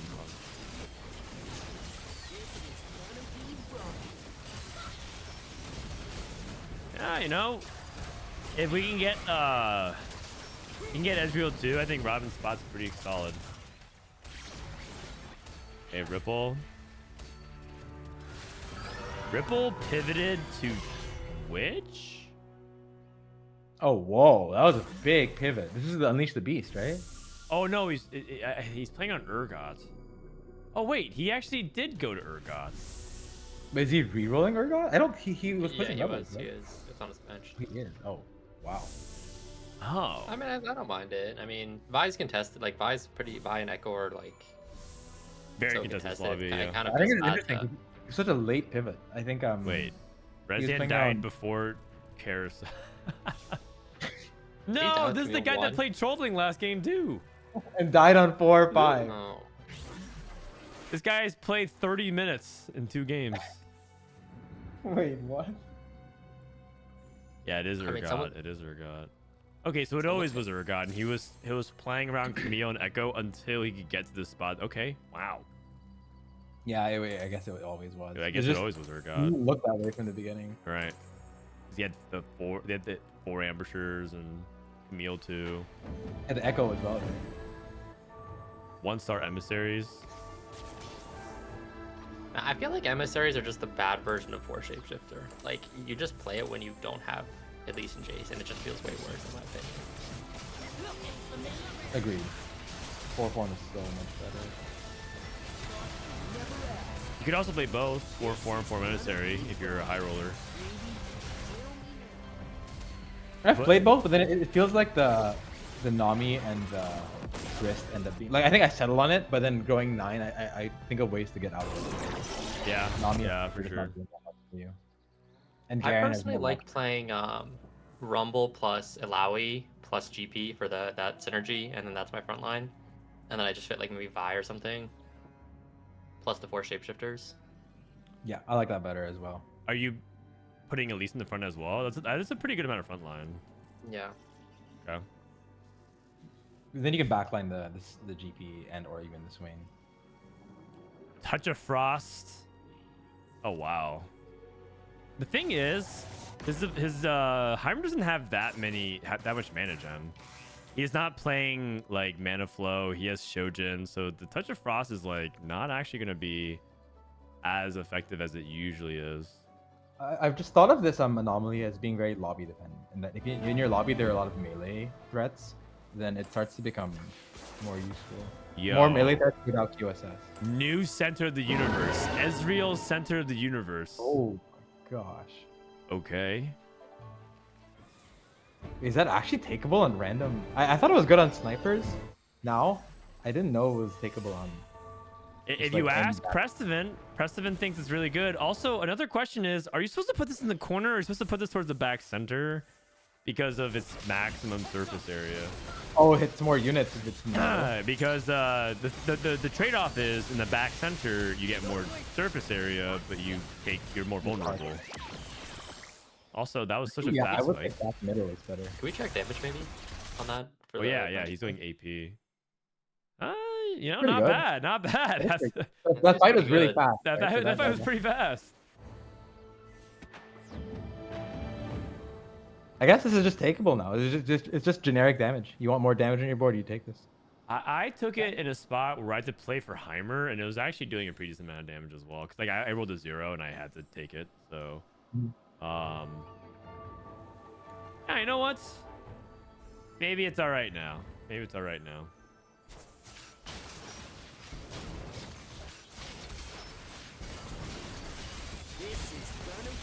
People in chat are asking if it benefits from the amp. I think it theoretically should not, but I mean you never know. Right. Allegedly, part of the reason why people think this is really good, or why Prestivan thought it was really good when he took it on Twitch, is because he thought it scaled with Sniper. Yeah. Which Rykins would never make such a mistake. I mean, Oh, I don't know. It's not intended, but like maybe It's completely possible that It's a it does. feature. It's a feature. i.e. BT Rumble. Yep. Okay. I like it. Really important fight here for Robin if you can streak. Oh, he gets the Yeah, curse. it's a lot of gold. Gets you to 9 easily. The major. Ooh, he hit Caitlyn.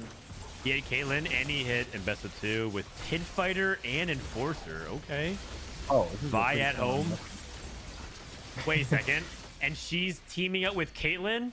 You're telling me Caitlyn got her own enforcer pit fighter? Oh wait, there's the vice there, man. They almost just lose to Echo 1, Jinx 1? Oh wait, and a Warwick. Yeah, okay. Bulwark. Okay. Yeah. Yeah, the board's looking solid now. Also, little buddies with 2 buddies. I've heard that this buffs. Do you guys know Little Buddies buffs 6 cost? 'Cause the text. I think it specifies it doesn't. But I think it was Dish Soap alleging that it still does. I need to actually look. Like the text says it doesn't, but then if you look at the stats given to the Warwick, it's as if it does. 1.32, so it's getting 14% attack speed plus 10%. I think it does, man. That's a little bit too much attack speed for just the Titans on it, isn't it? Yeah, I think it does. I think that Bishop was saying it's because he thinks they just didn't update the text on the augment to include 6 cost because this is written and before. there's the 8. There's the 8. So 8 plus 10 plus 18. 14 is 32. No, he has the augment. No, it's exactly it. That's exactly it. Yeah. Yeah. All right. Wow, we did it. On the fly math. Okay, cool. I didn't know that. Probably coded as just greater than or equal to 4. Yeah, that makes sense. Cool. Well, I kind of thought that it didn't based on the wording, but Yeah, that's what I thought as well. that's why you always have to check. Like I've intentionally, I thought that 6 cost was weaker when you played this, but it turns out no.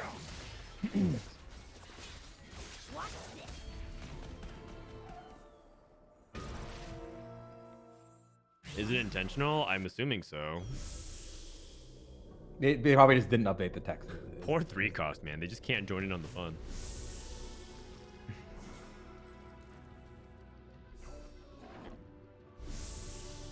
Okay, so no one's streaking. Robin lost his streak a couple fights ago, but looks like he's back on track. Ripple got that Urgot 3 and looks like he is guaranteed top 4, and it's really about who can join him.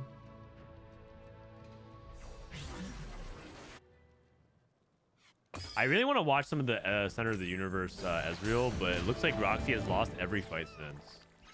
So I think his board's just kind of, his frontline items are kind of sketchy. Heimer 1. Heimer 1, like no artillerist for Ezreal. okay, Heimer 2. Oh. Yeah, no artillerist for Ezreal. Aren't these items better on Jace then? Yeah, No. except Ezreal is the anomaly, so But the anomaly doesn't scale anyway with literally any of the items, right? He just sits there and it already applies to the anomaly. true. I guess like survivability of the unit does improve its DPS. Yeah. Are we good luck? Every time we watch this thing, it pops off. I mean, How I much think it just damage? That's a lot of damage. That's 21 way, that's yeah. plus 33% That's a lot. DPS. That's a lot. That's a lot of damage, man. I mean, keep in mind that's like what, like that's basically just bully, right? Like, that's it. I mean, I think it's now pretty good. Probably like solid A tier. Oh, cloning Jace. Also, I feel like we should put the Spark and Even Shroud closer to the Ezreal because we kind of want the orbit. This does magic damage, and that magic damage still can get shredded. So I would switch the Leona and the Alawi just to make sure. Clone the Ezreal, maybe it's bugged and you get double Clone the Ezreal. That's double crazy. stars. No, that's never how it worked with Trickster's Class or anything like that. But okay, I think we're good luck, guys. Every time we watch it, this thing pops off. How much damage? Yeah. Not bad. 2K. It seems to be somewhere between a 15 to 30% DPS increase on your carry, which is pretty sizable. And it is like stage 5, so it's like pretty real damage. Yeah, I mean, I think it's also probably a lot better against really meaty front lines that are like the longer the fight goes on, the more damage you're dealing Right, right. relative to how much another normal Right. would do. So it'd be better in like a 6 Sentinel setup.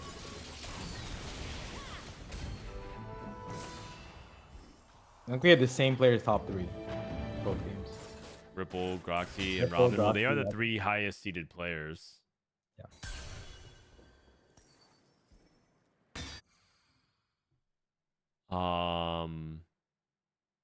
Probably just a Jace item here. If I'm Robin here, probably Deathblade, something for Jace. Yep. Oh, or moving on to Corgi, also okay. I guess he likes the. Oh, he just more straight up. damage Yeah, and- probably Last Whisper, Jace. That works. His Rumble didn't even cast, but I think it's okay. I mean, this guy's backlining a GP2. Like, it would definitely be losing at this point. Yep. I mean, I think that for me personally, the Alawi items in this comp matter so much, and are the difference in so many fights. And Robin's Alawi items are just so good here. Yeah, especially compared to like even Shroud Spark, Alawi too. So yeah, I agree. But all things considering, I think we learned Center of the Universe is not bad. Not. I mean, it's like just generic damage that is not shit. Yeah, yeah. It's Look, something that's something. like, and I think that's what a lot of times it's nice to have some anomalies that's like that, where you don't feel like you have to just hunt for this. Like, okay, this is like decent enough. I need a little bit extra damage. Also, visually, it's kind of cool. Oh wow. Ripple looks like he's winning out. Got 3, full front line. Backline Elise. Okay, backline Elise for DPS and just let Urgot tank. Yeah. Otherwise, what else is he doing with these? Because he has stone skin, so he can go for a tank one. I like it.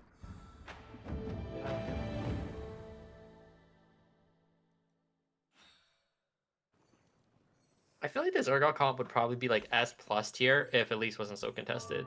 Because I think Elise 2 is just so good because she just always casts without items. And this comp kind of struggles sometimes because it doesn't have that much frontline. Oh yeah, when you get the Elise casting in this comp, and if Urgot is taking some aggro, you even get double casts from an Elise 2 in this comp.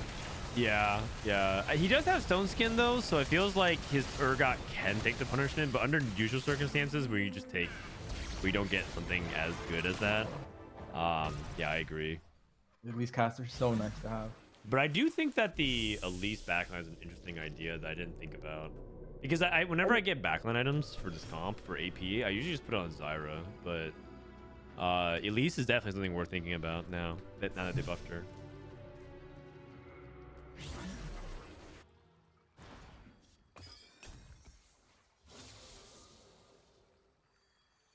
All right. Elise 2, okay.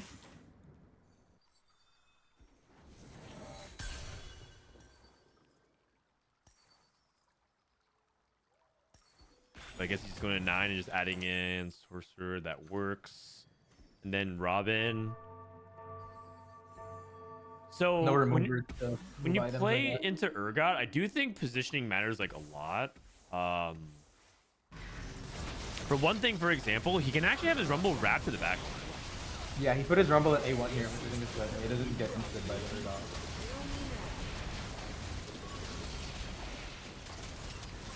And oh my god, the Hextech Forge. Oh, so fun. But like It's for kinda sad. example, he went to that side, which is fine because then he also had the self-destruct, so the self-destruct can explode. But I feel like he also can go to Robin's this had- entire side. hasn't Robin had Rumble Pair for like 2 stages on 9? And he's just been donkey rolling, he hasn't been able to hit. Yeah. His Rumble would be such an insane upgrade for this board.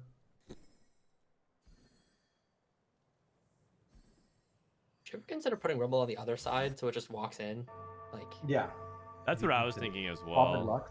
Yeah, Oh, I think yeah. he's doing it. He's doing it. Yeah. Yeah. An A8 or A7. Like, shouldn't he just like walk walk up here straight and to just the back cook the entire back line and cast on the back line?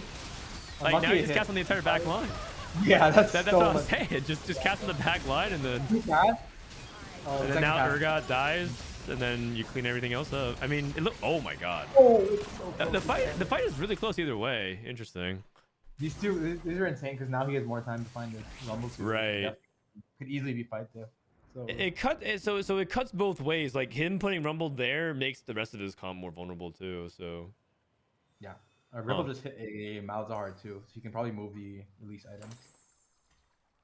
okay, I think it might be Kearns. I think this is like a massive spike for this comp because he gets remover as well, so he can put 3 items on Elise here. Yep. Yeah, Yep. these casts and this fight goes way different.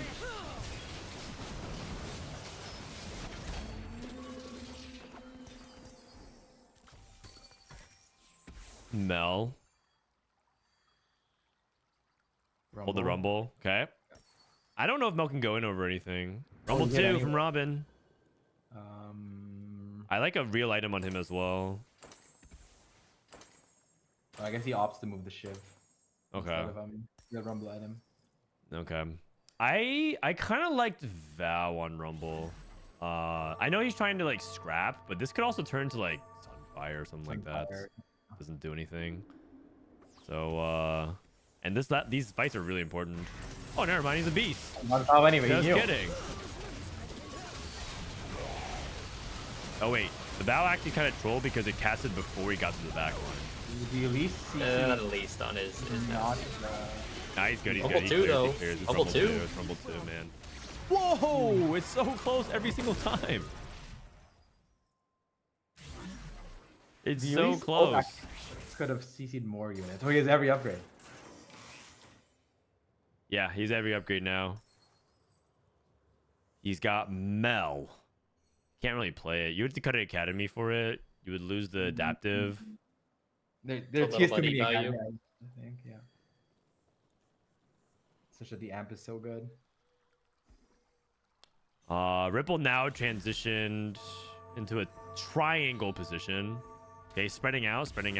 Yeah, I like this. You can prevent the Yeah, Rumble. Yeah. I like this as well. I think I might have just frontlined only the Elise so that she pulls the Rumble back with her when she dives in, but Oh, I like that as well. Then Rumble walks to where the like this right here. Oh, Yeah, that it can stun kinda is fit. huge.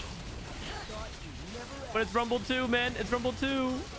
Oh, positioning gap. 100%. 100%. Oh, man. Well played by Oh, if only Bryce was here to appreciate and glaze the moment. Oh, man. It's actually kind of fun because they are each changing their positioning right now. Yeah. There's a lot of chess going on back and forth, which you gotta appreciate. It's not surprising out of these guys, but it's still nice to see. I mean I think as soon as the Elise 2 with 3 items got put frontline, I think it was the difference. Like as we were saying earlier, Yeah, before yeah, you even yeah, had before you even exactly. had the Elise 2, like even was considered frontline. Right, Yeah. right. And also like specifically like not exposing the Rumble because it was both scenarios were bad, which is like the Rumble either flanked his backline or was exploding on his backline, and both were bad. So just protecting that was good. Either one of them. Kiyoon, we're hopping on board to see Kiyoon's POV. Kiyoon is playing 6 Enforcer Caitlyn. 6 Enforcer Caitlyn. Last chance.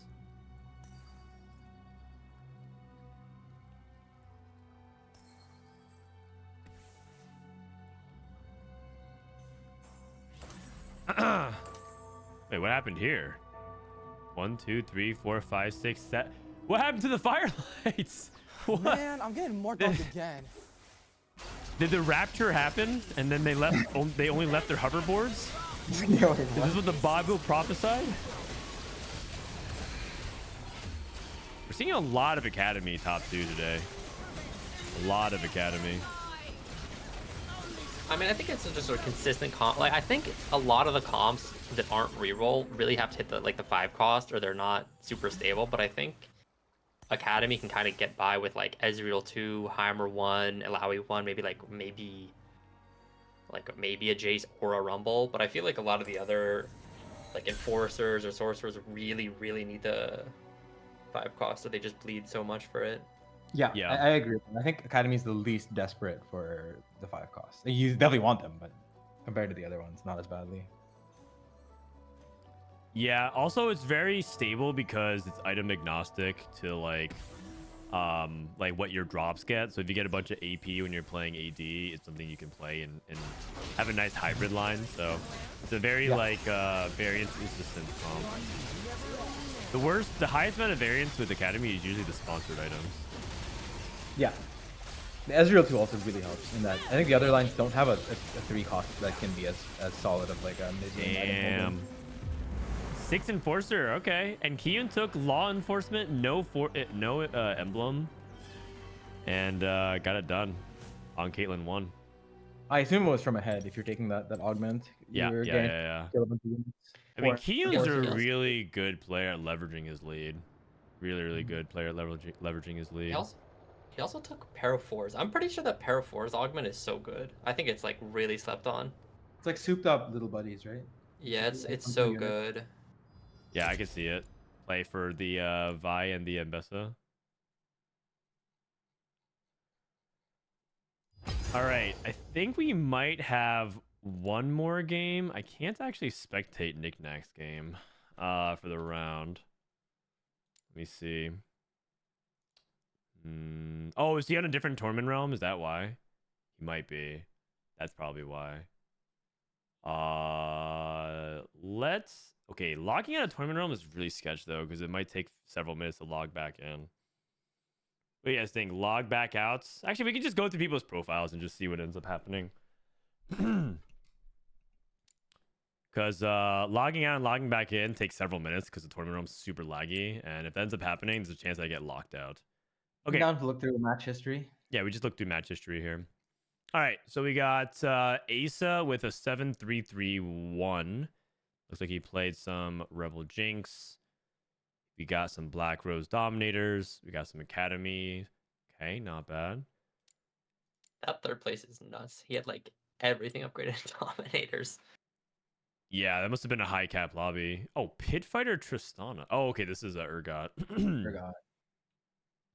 2 cost reroll looks quite good this patch, right? Camille and Urgot. Camille and, Urgot. Range Nocturne sometimes. Yeah, you also could still technically reroll Tristana at times. Okay. So 2-3-2 looks like it's good. Kiyoon just went first. We just saw that. So he went 1-6. He actually went Enforcers back-to-back games just now. And then we saw his other games. Urgot AVP looking really good from these histories we're looking at. Yeah.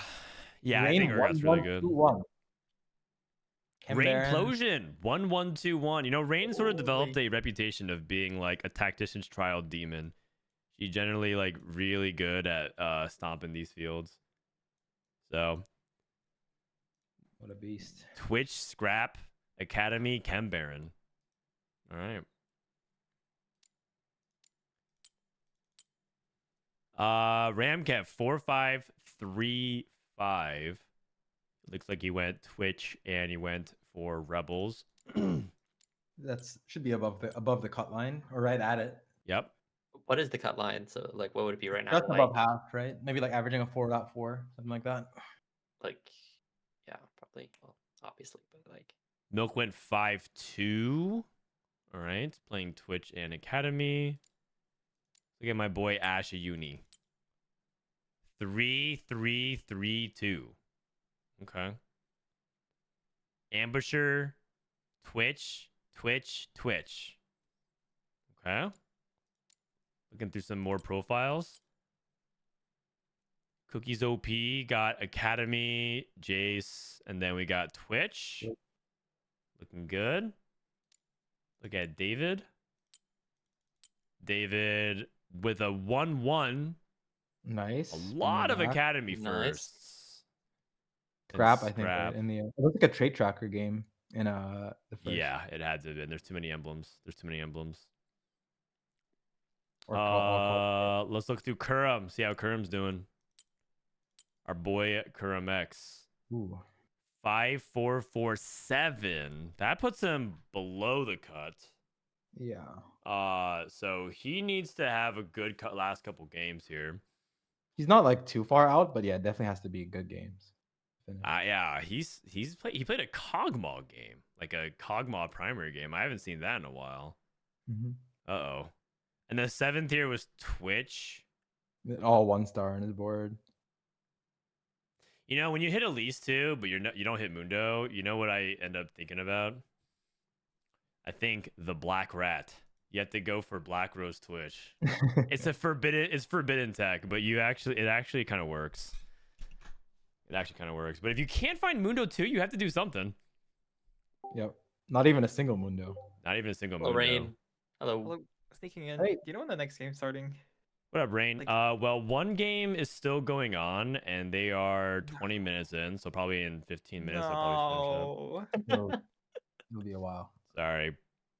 I mean, can't you just AFK at this point?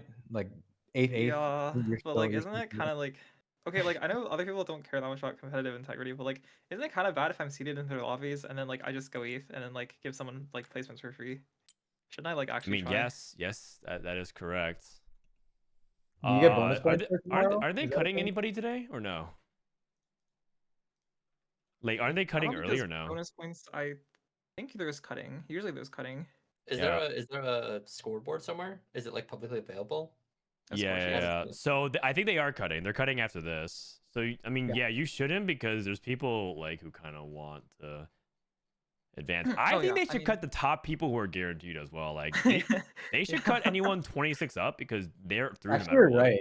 They should do that. I don't understand why they don't cut the top as well. Yeah, 'cause- I mean, I'll try because like I just think it's like better for the game if I do try. But I definitely do not feel very locked in for the last 2 games. I might be a Yeah. little bit In general, you're looking real good though. You're the #1 point leader. So okay, what? but that's like trials. Oh, But, like, I see. I mean, I see. have gotten day 2 before, but like I don't know. I think I just am really good at abusing lower lobby tempos. You're good at stomping noobs. It's true. Shit, the ultimate Goomba stopper. I like it. Okay. Well, I just want to look at other profiles in while we have like 5-10 minutes here. We got Kyvix with ambushers.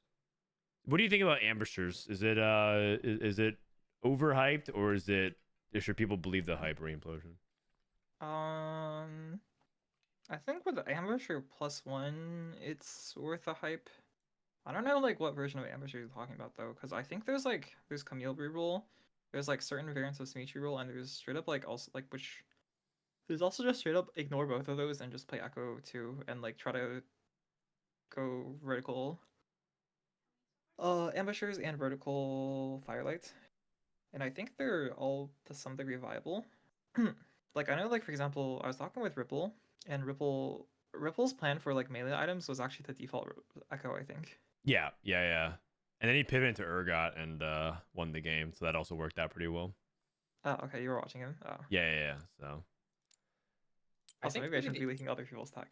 I think maybe the upside of ambushers, especially Echo, is that unlike rebels that you kind of need the jinx on 8 or you're like super sad, I think you can get by with playing Echo and scaling into jinx, which I think is like the big upside because you can like potentially go 9 off Echo 2 and nothing else. There's also like Interesting. more Okay. caps on 8. Like for example, Biri, who I mean I haven't talked to her about the comp, but she's like a huge proponent of like double Echo. It worked way better when Echo used to be less contested, but I think now Scrap is getting played a little, so Echo actually sometimes gets picked up, and also Reunion's kind of strong. Yeah, I agree. Echo is actually going to become more and more contested as people catch on in the patch, I think, for the most part. And a lot of people are even just splashing him kind of similar to like the way they splash like Mbessa or whatever. Just like any kind of time you want like a melee unit like +1 in your spots, you can actually justify because it's very easy to activate Scrap. So yeah, no, I like it. I like it. We're looking at Milala's profile, by the way. Milala's another player who very much like Kurum. Actually, I think they had the exact same point distribution here. So Ooh. 5-2-7-5. So we're gonna need to see if Milala can bring it at. Those are two players I will probably watch for games 5. So yeah, we just watched Ripple play 2 games, right? And then let's see, Appies. Appies played Zeri reroll and then played a Soko game. Huh? That's cool. Zeri reroll. Solus XDD. I think the patch is definitely unsolved. There's a lot of comps that like I just haven't had the time to test. Like Zeri, for example, I've seen it pop off, but I haven't like personally gotten to play it, so I'm not sure like the exact spots you can play it from. I can tell you one. Anger if issues? you get anger issues, that comp's really Yeah. good with anger issues. Mhm. No comments. Oh wait. I'm sorry, wait, hold- what? Oh no, I was like, Rain was like, I don't know where to play Zaria. I'm like, I told her one, and she just don't know walled me. So. Wait, didn't I respond? Oh, I didn't hear. What'd you say? Oh, wait, I said anger issues the same time you did. Okay, never mind. I mean, that's why I didn't hear. Phoenix What do put you, Rain, what do you think? What do you think anger issues averages like from a good spot? Can't you only play Zeri? Like, what do you mean Yeah, from a but good like spot? from Zeri, like you're like From a fully in Zeri Zeri spot? from a good spot. I assume it's like a 3.7. Like, I think it's incredibly difficult for an augment to be higher than 3.7 just because people mess up. That's what I said. Um, I said that the human error part is too high.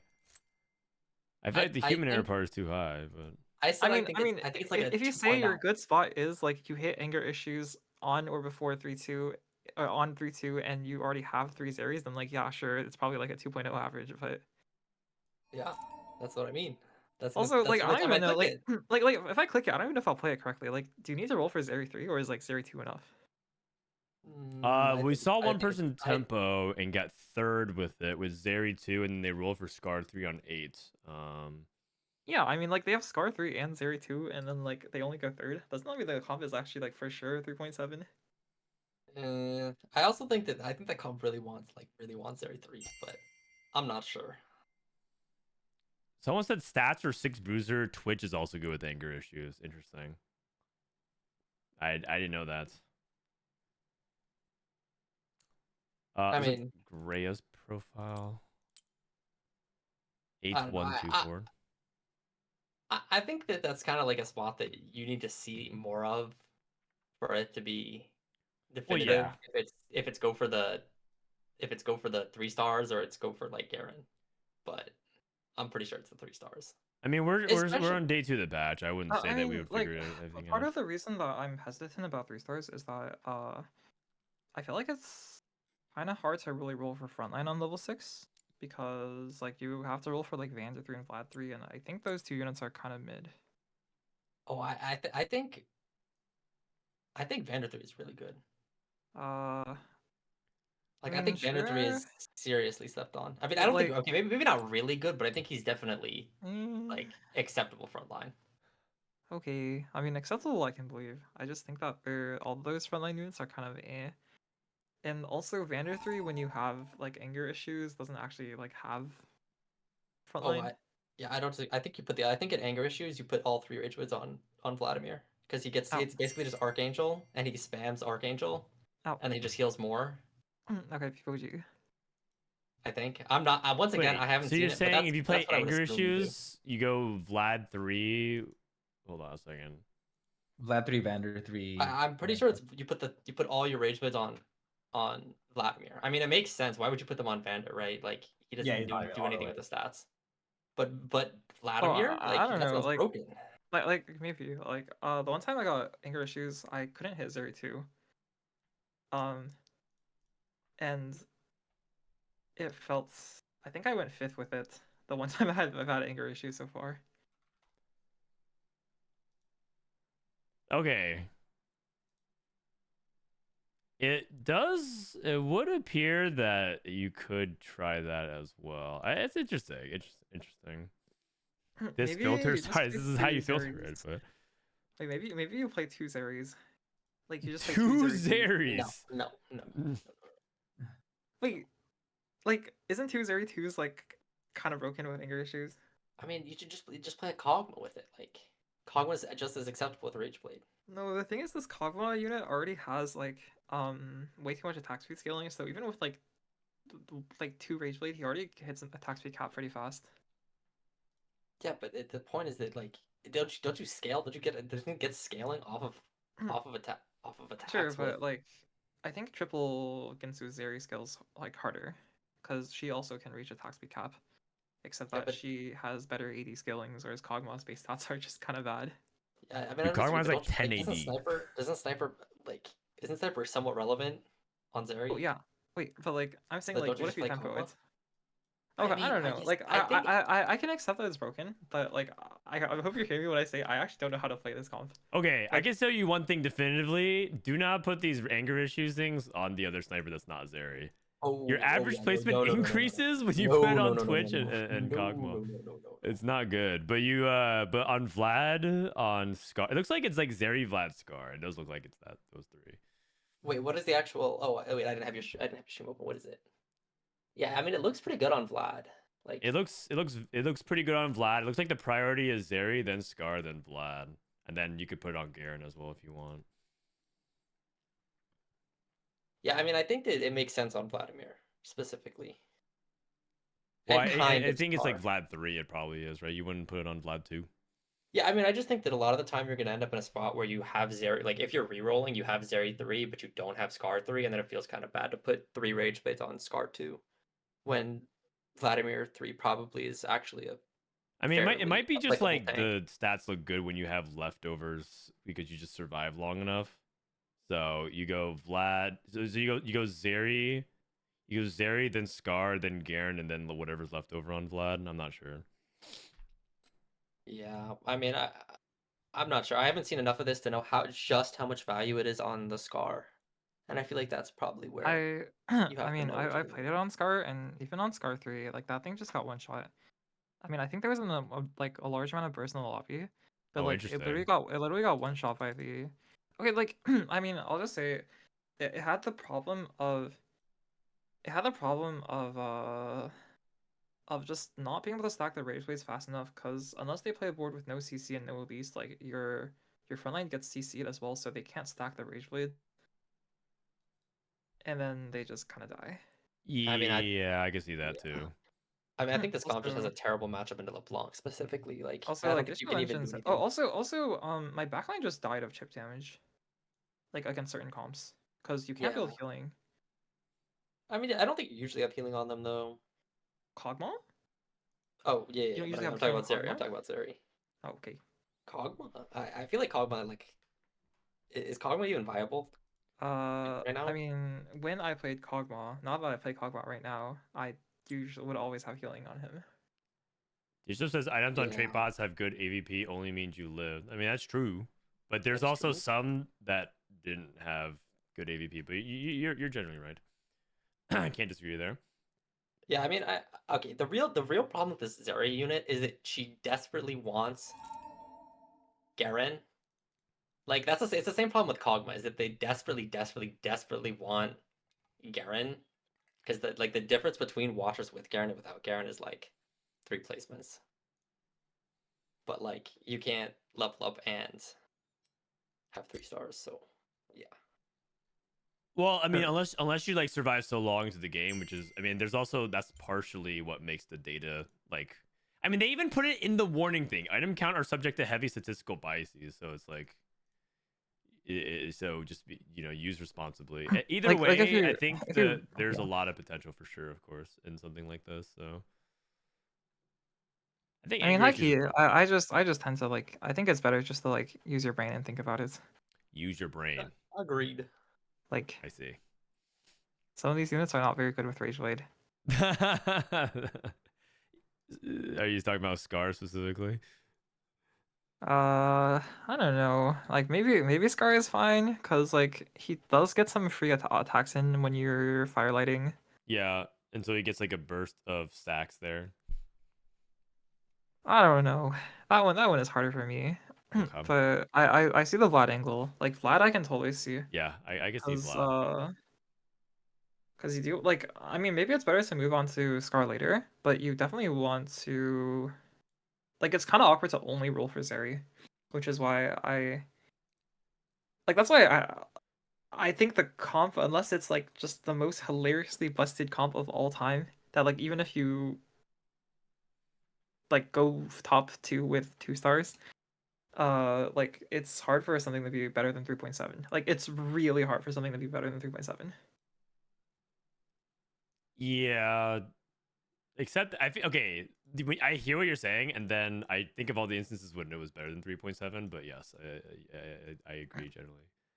But anyways, Angry Issue series is busted. I'm curious. Someone said Twitch Bruisers is really good with it.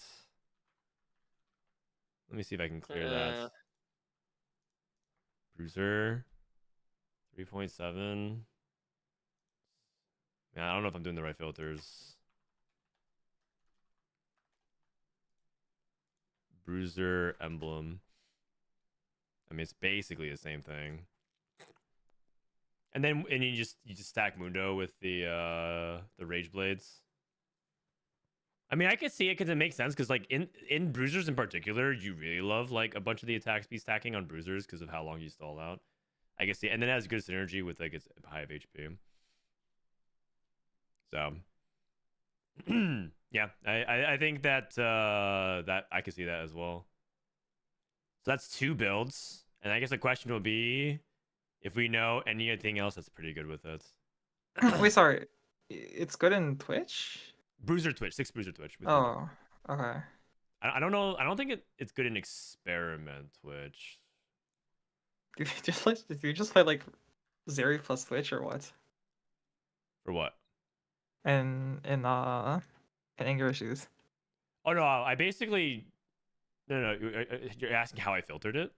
No. Like, what do you play if you play Twitch? Like, who do you put the Rage Blades on? You just play a Zeri? Do you play a Kog'Maw? I mean, I don't think you're playing Caitlyn with Rage Blade. Oh, that's a good question actually. Let me see. Twitch Mundo Bruiser emblem. It does not look like in general it's very good. It seems like it's Twitch, then people itemize Mundo, and then people put items on Elise. I don't know. I guess people are undecided. It does not look like Caitlyn is that good. In fact, you are 100% correct. It is not Elise. Not even close. Or sorry, not Caitlyn. It's not even close. It might be Elise. Who knows though? I don't know. Maybe it's the Trundle too. Yep. Maybe it's the Trundle. Trolling, I mean, trolling with anger issues. I could see that. Maybe. Trolling. I feel like I would not click this augment unless it was Zeri. Me personally. Like there's just so many better augments in like Twitch. Bruiser Twitch. Let me look at let me look at Trundle with the builds.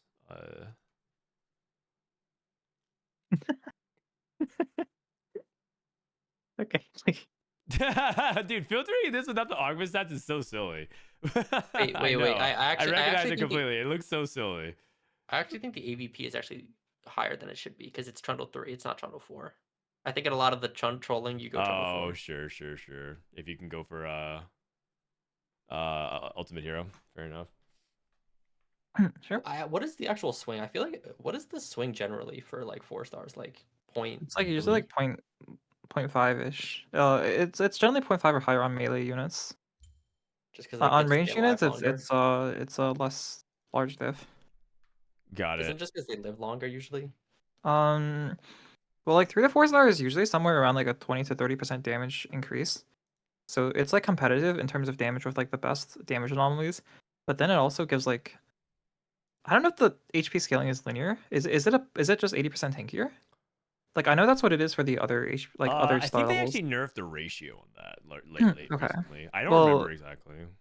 I mean, the point is it's way tankier, and also the amount of damage it does is still competitive with other damage anomalies. So if you put it on a frontline unit, it's just like the best of both worlds. He basically took a defensive anomaly and an offensive anomaly. Twice the anomaly. I see. That makes sense. Also, it's probably even better in the stats because if you take it, it means that you're like playing from ahead. because you can afford to You stack can 3 survive rounds. long enough. I mean, how long is it? 4 rounds now? 3 rounds? 4 It's rounds? 3. It's Eh, the anomaly round and then it's the next round. No, they nerfed it, Wait, didn't what? they? It's 4 rounds. Well, it's 4 rounds, but in practice it's 3. Right. Because one of them is creep rounds. Got it. PvE, yeah. I think 5-3 is when you get it now. Do you know there's bonus points? I don't think so. Is there? Usually I just hope there is. tiebreakers. I think there I'm are. down I'm for them pretty to sure add there in are. bonus points. Let me Wait, see. well, I don't think it there are, should say in the but event info. It should say in the event, like the main page, I think. well, I'm pretty sure there's not. But I'm down for them to add in bonus points. I think for it's fun, like your for me. tiebreakers. How well you do on Yay. trials day 1. So Yay. if you get screwed tomorrow, you really want to do as well as you can today. I think that's what it is. Okay, but I could go like 6-6 and I still win. I think 98% of tiebreakers.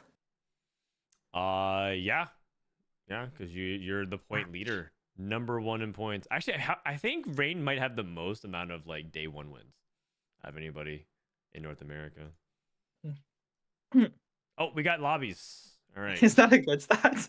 Rain, you're playing in 'Cause it Aces means- lobby. That's cool. Because it means I'm both playing in day 1s and also that like I don't know. It means I'm stopping. No, this. it's a good thing. It's a good thing. I think a lot of people Okay. here wish that they would win as many day 1s as you did. It could be worse. Woohoo. You could have the record for the most times getting tiebreaker. Do I Oh. still have that? No, Like, surely I think I still Ramblin, have I that. think Ramblin has that.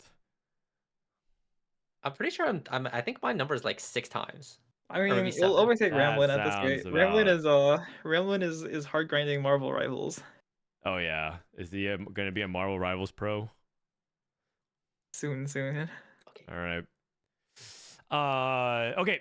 Good luck on your next games. We're gonna go through. I think we want to pay attention to people in that. Even though lobby 1 has Asa and Rain, lobby 5, for example, was lobby 5. Lobby 4 has like Milala, who's kind of in this zone with JesusTeemo, Barney, and Ethanol. You want to look at the spots 3 to 6 because those are the Tropical. people. What's up? Wait, Tropical's like number 1 on my fantasy draft. Like me and some friends did like a mock fantasy Oh. draft. And then You guys should stream it and make a podcast around it. That sounds fun. nah, this is too much effort. But what did happen is that someone else drafted Setsuko. Aware. I see. First round pick. All right, I'm gonna dip. Wait, this lobby is Left. crazy. Robin, DQA, and then Flames, who made regionals last set, and Maikel. This is a good lobby. Lobby 7 looks good. Is anyone Yeah, even on lobby the seven's border though, really or good. are they all just gonna troll? What's up? Is anyone even on the border though in that lobby? Or are they- Michael, and Flames yeah, technically are, and even Oh, they're Kevin close. too. Okay. Anyone Pretty who's good. like in the 3 to 6 range are people who are on the cutoff. In lobby 10, you got Joe Bookmark. Lobby 11, Pokegom's on the bubble here. Lobby 12, Phoenix is over there. Lobby 13. Lobby 13 is Sully, Kyvix, and Ramkev. Decent. Lobby 14. Kurum and Max. Oh, yeah. Lobby 14 is Kurum and Upsetmax. Okay. Man, And I I'm think getting those are more the dogged again. players mostly to watch because we do have some players that are cuts. Lobby 17, no. Although Appies topping that out. Lobby 18. Lobby 19. Lobby 20. 21. Dealman Cat, Josue, Kurtz. Lobby 22. Lobby 23. Beery. 24. 25 is also open. Yeah, I think those are most of the lobby. 28 is Solus. Okay. So which one do you guys want to watch the Robinsongz DQA plays Maikel, or do you guys want to follow along Milala or Kurum, who kind of need to go back to back good games? I don't really care. I'm down for whatever. They both make sense to me. Okay. Down for either as well. Maybe slight preference for the. Oh, let's see what chat thinks. But slight preference for the DQA. Kiyoon. Maikel. No, Kiyoon should be. Actually, do we see Kiyoon's lobby? Let me see. Oh, Kiyoon's top C. He's gonna be through. Time to pull it. Okay. Let's go with. I'm just gonna go ahead and just poll. So, which lobby? Robin, DQA, Maikel, or we go Milala, Barney. Oh, that's actually a pretty good lobby as well. It's a pretty good lobby as well. And then Kurum.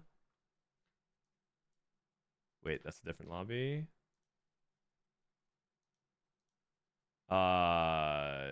Kurum Max. I think we do that. Okay.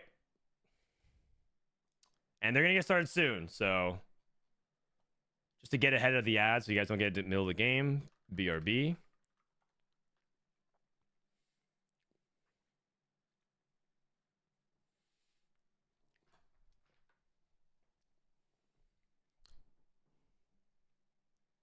Hello. Want to say hi?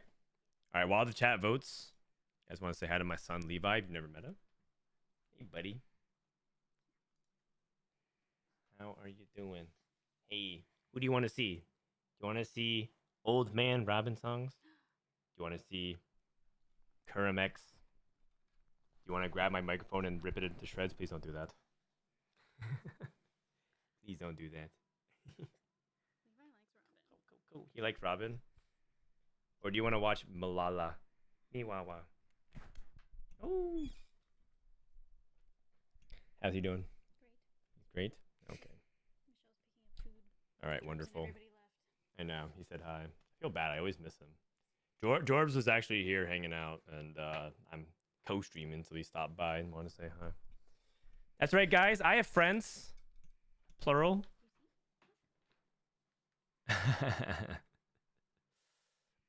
He's very curious. Yeah, every time he's here, he grabs into. He's in the grabbing phase. Anything he grabs, he puts it into his mouth, and so he's always trying to. He's always trying to grab stuff now. Mwah. All right. All right, guys.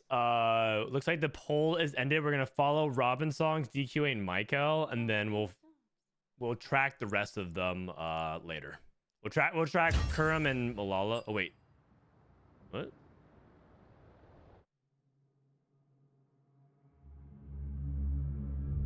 Oh, they created a normal. They didn't actually create a custom lobby. Oh, what the heck? They just kicked me.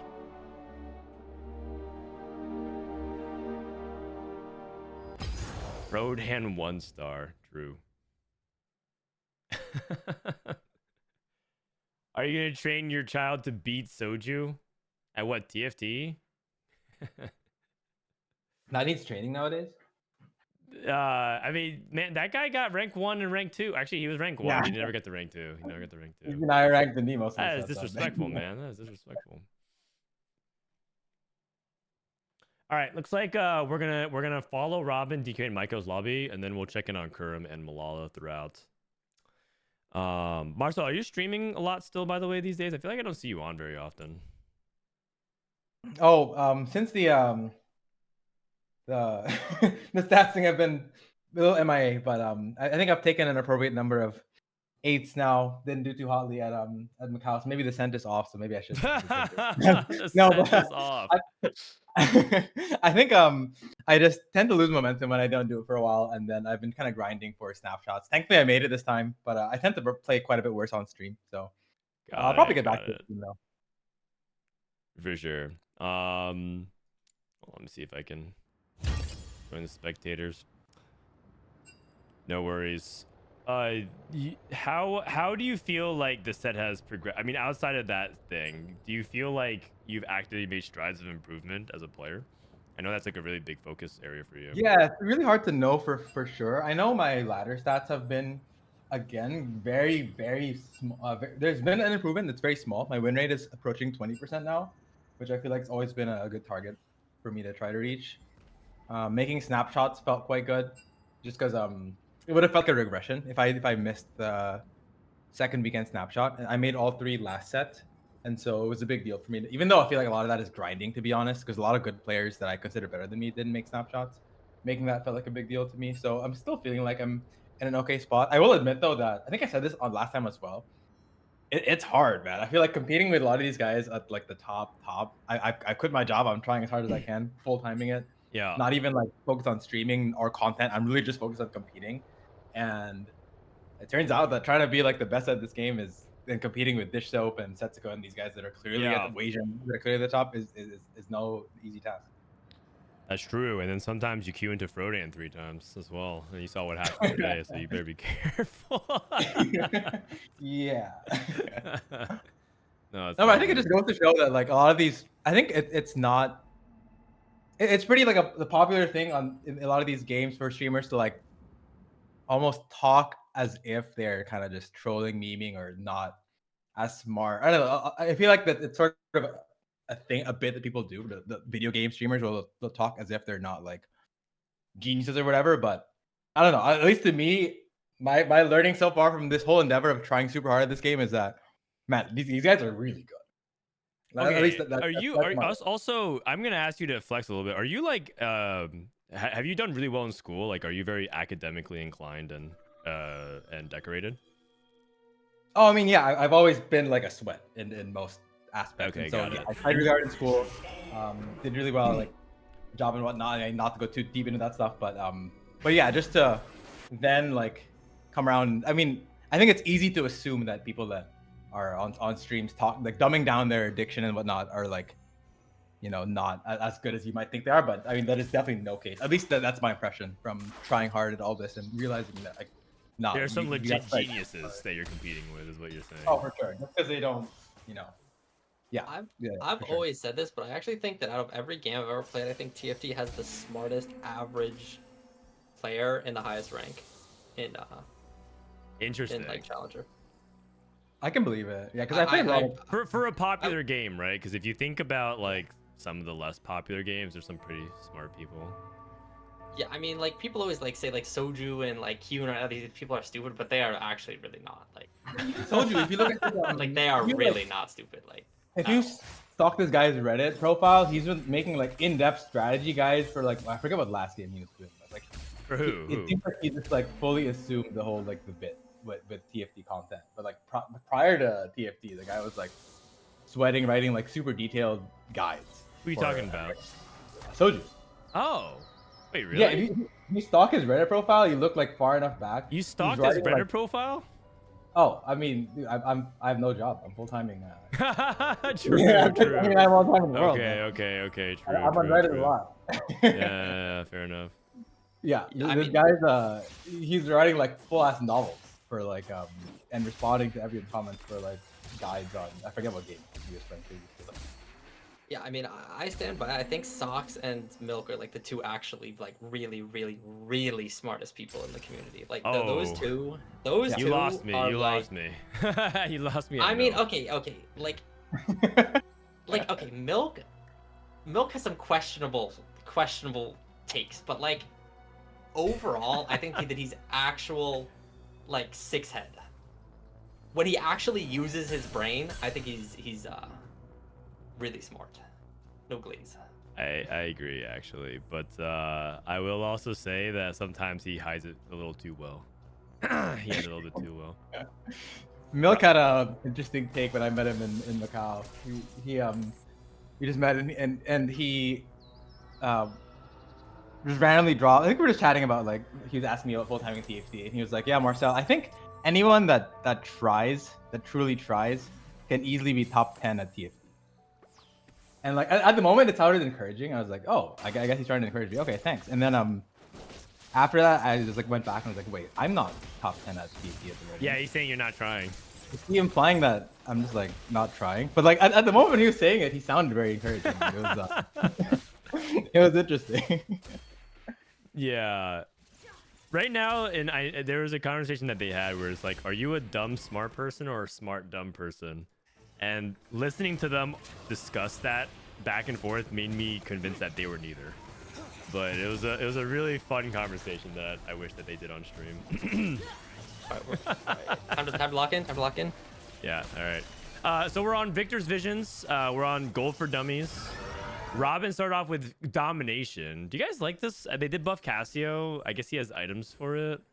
I really feel like this one is kind of hard to take early, but it looks like he took it because he had the good Cassio slams. I've never felt like this made a massive impact in my Dominator games, but I could be wrong. Cassiopeia to me feels really, really good mid game now. Like if you have, she's a really good Silco item holder now. Like before, it was kind of like Ziggs is like probably better than her, but now it is definitely Cassiopeia. Right. I feel like Cassio 2 is basically just like the replacement for what you're rolling for on 8, instead of Ziggs 2, which actually is better because you should hit her more often than Ziggs 2 on 8. Mm-hmm. But then, like, I actually played a game where I ended up not carrying Silco at all. I carried Cassio Ziggs, and that got me to 9, and that felt like better than trying to like all in on the Silco board plan on 8, which is what a lot of people do, I think.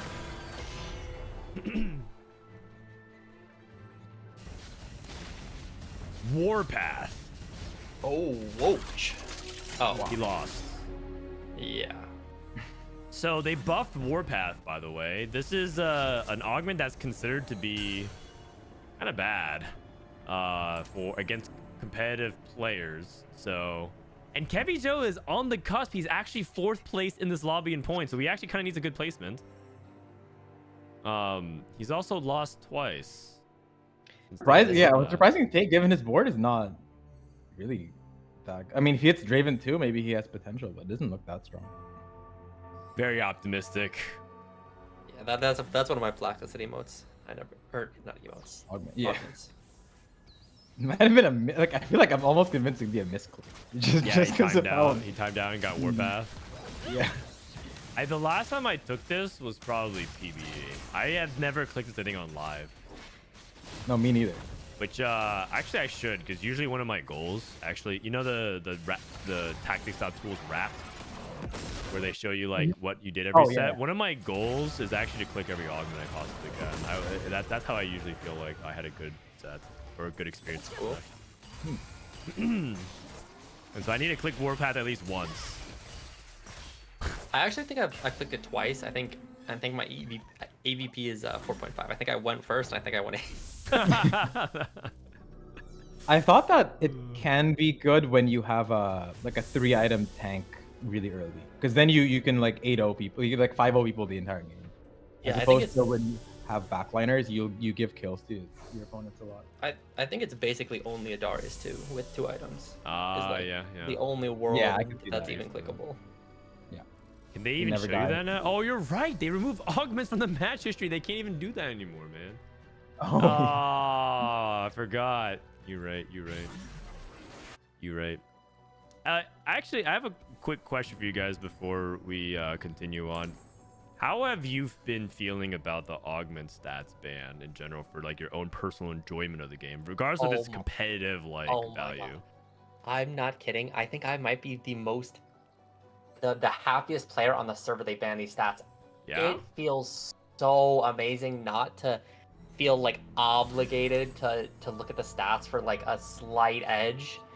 Oh my god. And also it feels really good when you actually know secret angles that are like this Bramble augment. I think I was one of the first people to like really click it every time I saw it. Like last patch, What I think kicked was you also off really besides the good. fact that they buffed Bramble? I mean, I just clicked it, and Okay. and I like tried it out, and nobody else was doing it. And then I was just watching my Hussar tank just not die, and I was like, okay, this is definitely OP.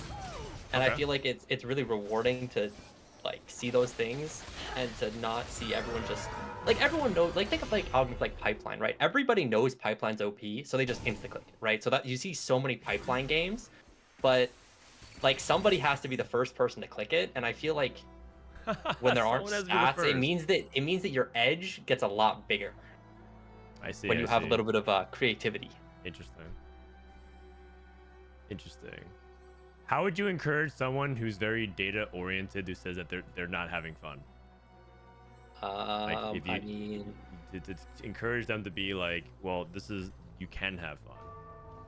I mean, you still have a wall of stats to look at compared to like most games.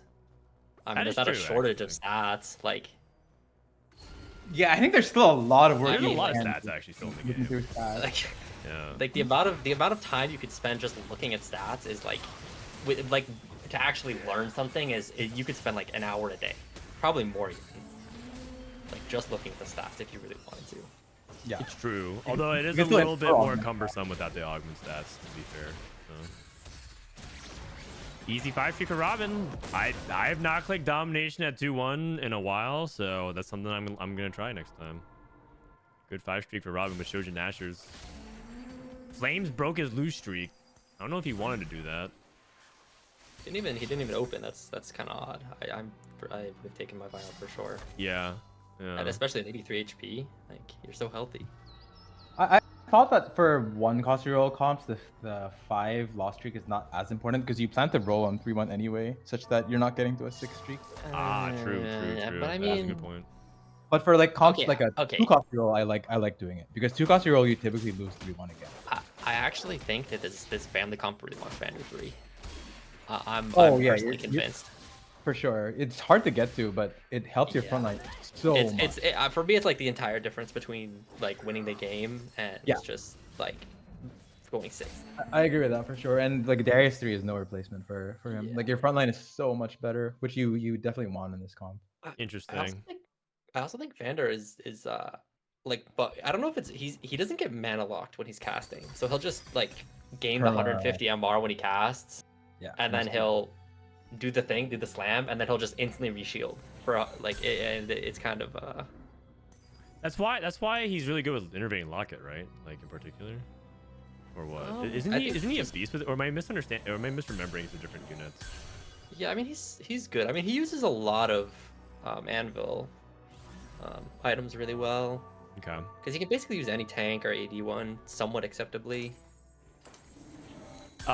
Keep on a lookout, by the way, in case he hits a family emblem right here. He has 5 family. Also, you could argue that you actually want to take out the number of traits here, just to make sure that you reduce the number of opportunities you get, like plus a Pit Fighter emblem or a Conqueror emblem here, so you can get 5 family. I think 5 family is still like the straight up win conditions a lot of times in a spot like this.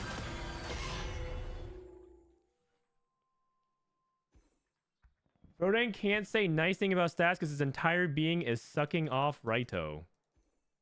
Okay, someone's mad about stats being banned. Holy shit. Whatever makes you feel better, buddy. That was a family crush Also, right there. yeah, like I don't get it, but like people like that always goes towards fellatio as like the example that they use. It always feels like that's just like on their mind, no matter what. It's kind of weird. But like you guys have a weird obsession with that activity.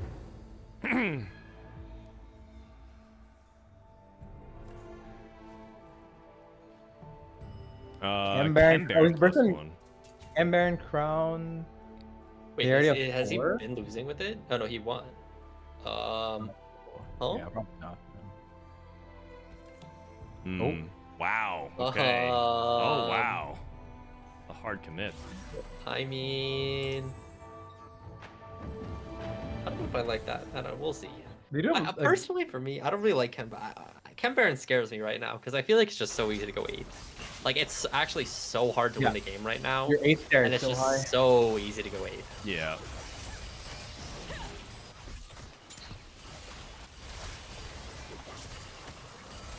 I mean, I think the thing about Chem Baron is that you actually have a lot of outs you can still play for, even at 400. We saw some people play like 400 cash out and just still play for like Smeech 3. So, Yeah, with this Meech buff now. yeah, it's that's quite a bit totally better. fine. But the fact that he's committing a prismatic now for it makes it quite a bit worse, I think, in that sense. Let's check in on the Warpath guy. 7. Oh my god. That's not good.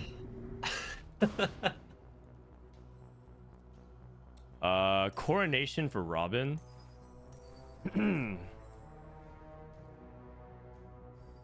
This augment always feels so strong to me. I feel like it's not often that I guess when I'm really poor, it feels not that great in that I have to get gold for one more unit, but like just comparing this to like New Recruit from back in the day, which is a prismatic where it gave you Fawn, but now this gives you Fawn and like a really good item.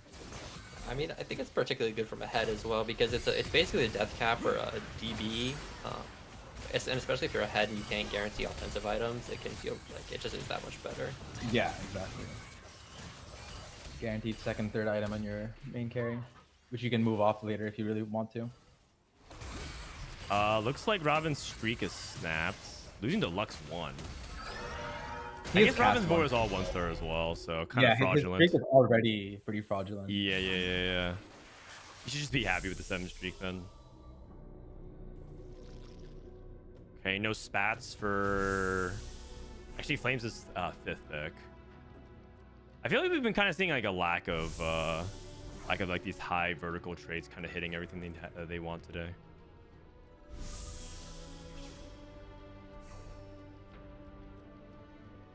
What's the estimated average on Coronation? Always clickable. I mean, Coronation is just like one of the best power spikes you can get on 3-2. It's because the fact that the item itself gives you a big power spike. You can actually also search Coronation, right? On specific units, you just look at Vaughn on the units. Oh yeah, which, it's also in on the like a stats carry. as well. That is true. That is true. Holy Radiant Sterix.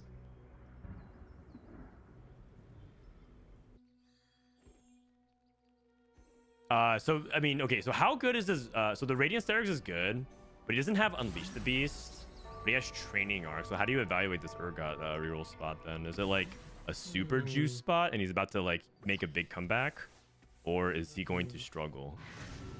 Yeah, I mean, personally, this Radiant Refractor thing, in my opinion, is just like so disgusting. If you look at most of the reroll lines in the game right now, their best item setup is a Radiant item. Well, I And mean, I it feel like just- that's always going to be the case, isn't it? Because you can also look at moments where they do really well with off of a Masterwork upgrade or like off of other things like that, like a wind-up monkey. Yeah, I mean, any Radiant item is good. Like no matter how you get it, I think. Right. That's always going to outperform the craftables, I suppose. It's definitely really good in these reroll lines because so much of your power budget for your whole comp is like into one unit, right? So then Yeah.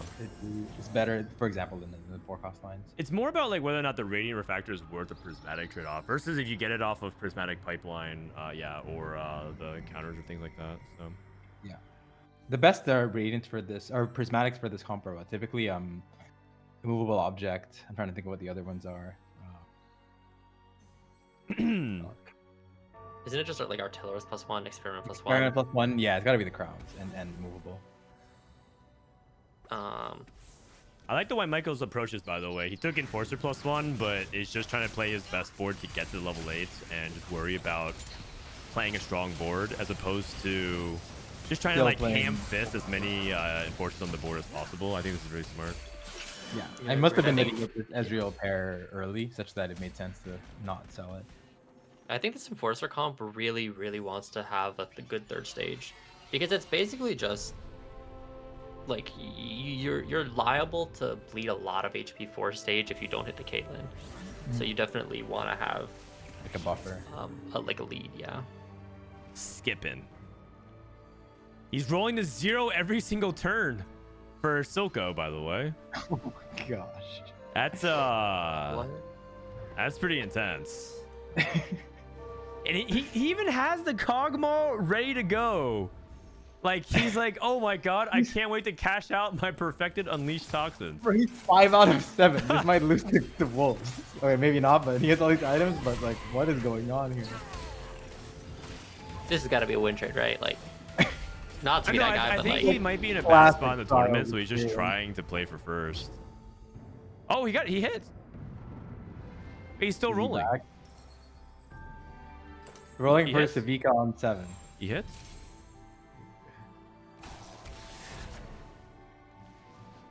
What am I... Why does he have a Rage Blade? What, like... It's a Rage Like- Blade. Why does he even slam it? Like...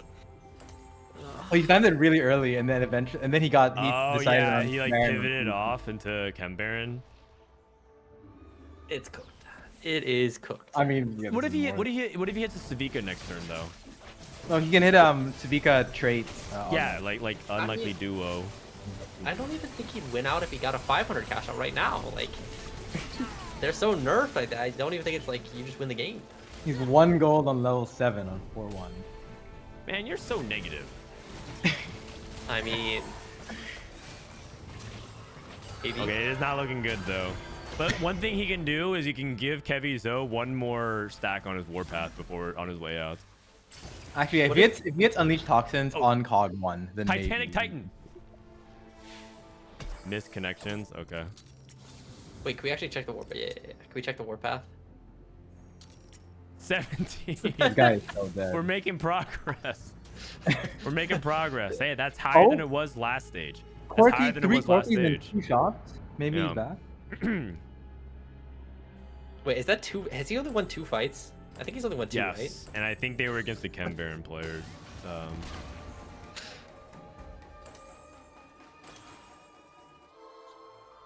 For Academy, looking good here. Robin transitioning over to Silco. Flames. Okay. Gonna settle on. Oh, he finally got Draven 3. I thought he leveled to 7. He's leveling 6 here. Oh, Kevy needs this win so badly. Yeah, this is a big fight. Oh, he's thoughtful actually.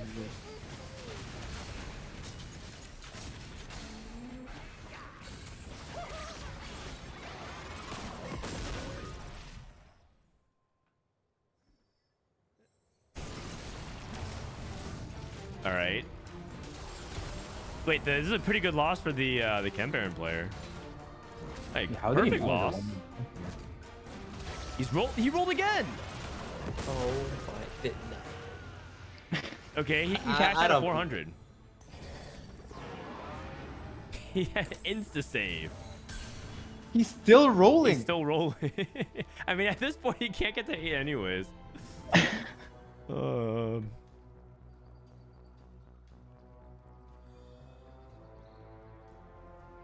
All right, Loris 2. Maikel trying really hard to get enforcers online, and it seems like he's just lacking a lot. He's playing around Academy still. I mean, this really sucks. He doesn't have a single buy for Caitlyn. Yeah. Is 6 enforcer not better though? Still, I guess like you can just cut like 2 of the Academy backliners and just start playing 6 enforcer. I mean, Ooh. I mean, over what though? Like, ooh, I mean, Like I would play it over maybe the Academy setup here. I guess he's playing around Corki though. Corki like he needs the artillerist. I mean, Yeah, it's hard to drop the Corki and the Ezreal upgrades here. yeah. You know, the more I'm watching these games, the more I'm being convinced that this is just actually a high roller patch, and you just hit the 5 cost that you need, and you get like 3 placements. Haha. That's what I think a lot of people feel like a lot of balanced patches are, because if the patch is like really balanced, it's so narrow that it feels like luck ends up deciding a lot more of it, because it feels like, okay, well, if all things are equal, then it's like if they hit this, then they head, but if they don't, then they're behind. Okay, you gotta take this, man. Unless you're trying to win out to 500. Leo. Okay. Aww. He actually thought about it, man. He actually thought about it. I assume this guy just needed 1-1. Like, surely the reason he's going for this like whole thing is he's so far off point to need 1-1. Yeah, probably. I mean, what are there probably 3 people in this lobby that need to win, or like not a win, but probably top 3.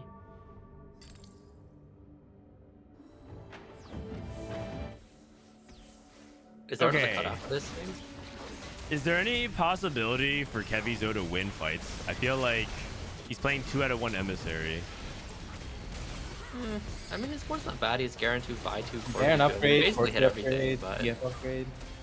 I Down mean, gold. he is also just down on. It does help that he got a prismatic though. I feel like down a gold when you have some other power helps, but I mean he's dead. 1 month. Okay, we're looking at the Urgot board for DQA. Hits the at least 2 on 6. He's thinking, would you take this? Would you take this anomaly? I feel like it's kind of bait. I feel like there's so many better. Like it. personally. I feel like I need. I look at this Urgot and I feel like I need resistance, but Yeah. Yeah. Yeah, I also feel like the 1000 HP, maybe even deep roots are like really good because if you have the Radiant Sterix. yeah. Just gives infinite value. He Although I skips guess the Fireball Sterix- here, by the way, without any anti-heal, which is interesting. Like he ended up It's going not. for nothing It's not wasted. anti. Fireball's not anti-heal. Oh, it is. It is. It actually is. Wait, It actually It is. is. actually I thought it is specified. confirmed, It said burn only. No. Yeah, no, Yeah, but burn actually means anti-heal as well. I Oh, it found that out does? a week ago or so. Yep. But like it sounds weird because if you look at let's look, do we see any other examples here? If you see this, it says burn and wound, Yeah. as if it's like separate things, but it's like There's it nothing actually in the game that is only really? burn and no. yes. Burn yes. implies. Wait, the way you know? Oh. I asked Riot directly about it because I was very confused because I specifically argue with chat for like 15 minutes about it. I'm like, guys, Morello and Red Buff says burn and wound. This just says burn. It's not wound. And everyone's like, but look at the icon. And I looked at the icon and it said it was being anti-heal. And I'm like, wait, that's actually true. So then I asked Riot and they said, yeah, it actually wounds. The same with laser eyes, which I think also says only Yes. burn. Yes. It Same with also laser gives eyes. wound. 100%. I don't know if you take that just because you don't have anti-heal, but and to be fair, they did buff laser eyes. I don't know how good it is. Yeah, take laser eyes for the anti-heal. I mean, they buffed it as well, right? Maybe it's I actually mean, good. sometimes you might have to. Yeah, you might have to. But yeah, like it was one of those things where like I just had to hold the L. Chat was right. That's always right. That's Chat's the always rule. right.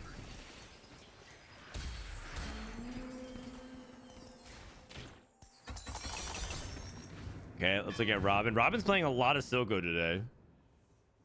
Playing a lot of No Silco. anti-heal. I Oh no, mean, he has anti-heal from Yeah. Fireball. Yeah, actually works out. Fireball gets him his anti-heal. Imagine if he had Fireball in this spot, exactly this spot. Just saying. No, I mean nothing wasted. How impactful do you feel like this makes nothing wasted significantly worse or not that much worse? Yeah, I don't think it's bad. I think the main reason Silco came down a tier is because he doesn't have the S tier anomaly anymore. Like I think it's kind of mediocre. So you're saying nothing wasted is not that good anymore? Yeah, I mean it's fine. It's just you also like have to remember that it's not a guaranteed mana. Like if a unit Right. dies with 5 Yeah, mana it's and very, you get very nothing. So now when they die with a lot of mana, you don't get anywhere near as much of the like high roll mana. Yeah. It is a big yeah. nerf. It's a Big nerf. They nerfed his best anomaly. They nerfed his best augment, which is bronze for life. And they nerfed his best like wingman, which is Ziggs. So in general, it's just like it's kind of like the death by 1,000 cuts, except like it's And 3 they did- cuts. They did buff Cass, I guess. I don't know how much that helps. That But is true. I They mean- did buff Cassio. I think that Silco is the same idea as Academy. It's not super strong. Like even when you kind of the ceiling isn't super high, or well, like I mean minus Mordecai's the ceiling is not very high, but it's a fairly consistent comp. Like you're probably gonna hit Silco 2, like you're probably gonna hit one of the 2-star 4-cost tanks, and then that's probably enough for like a 5th most of the time. It's not like a super risky comp, I don't think, in my opinion. Kevin Joe has Wait. not died. Kevin Joe's I think winning. he's close now. Wait, He's one he's off. winning out. Wait a second, this guy a beast? How Also, did he- something that I didn't know until like a week ago is that Warpath only has 1 cash out. Oh, you thought that every 60 it might? No, Oh, 'cause it no. is- I mean like it only has 1 like There's no variation. oh, It's just the same outcome. Yeah, thing. yeah. I didn't know It's that just either. always 5. Always 5 cost and items. Wait a second. This guy is actually gonna win out. He just needs to get a free matchup. I don't know if he's getting that. He I don't fights think he beats- Ghost. He's fighting Robin. He's Oh, fighting yeah. Robin. I think he beats Robin. Maybe it'll be close, but I think it's. Robin, no more. Oh, Ooh, he just hit at least 2 with. items. Ooh. He at least rolled good items. Nah, Corky dodges these. He fades these. He fades these. He fades these. He does not fade these. That's DC. Okay, yeah, I think he lost. Maybe. Wait. The Corky flank. Wait. The Corky flank. I- Oh. That's so sad. All that just Dude. was 7 seconds. Dude. Oh wait, no, 6. I think Oh, he needed. man. You said he needed a top like 2. He was 4th in the lobby. He needs to get like a top 4 basically. I think if he went 4-4, he was guaranteed, which is why he took Warpath. Is just like crazy to me, man. If he went 4-4, I think he was guaranteed. He's right at the cut line. Yeah, 4-4 would have Yeah. got him. So now he needs a second, third, yeah, second or third.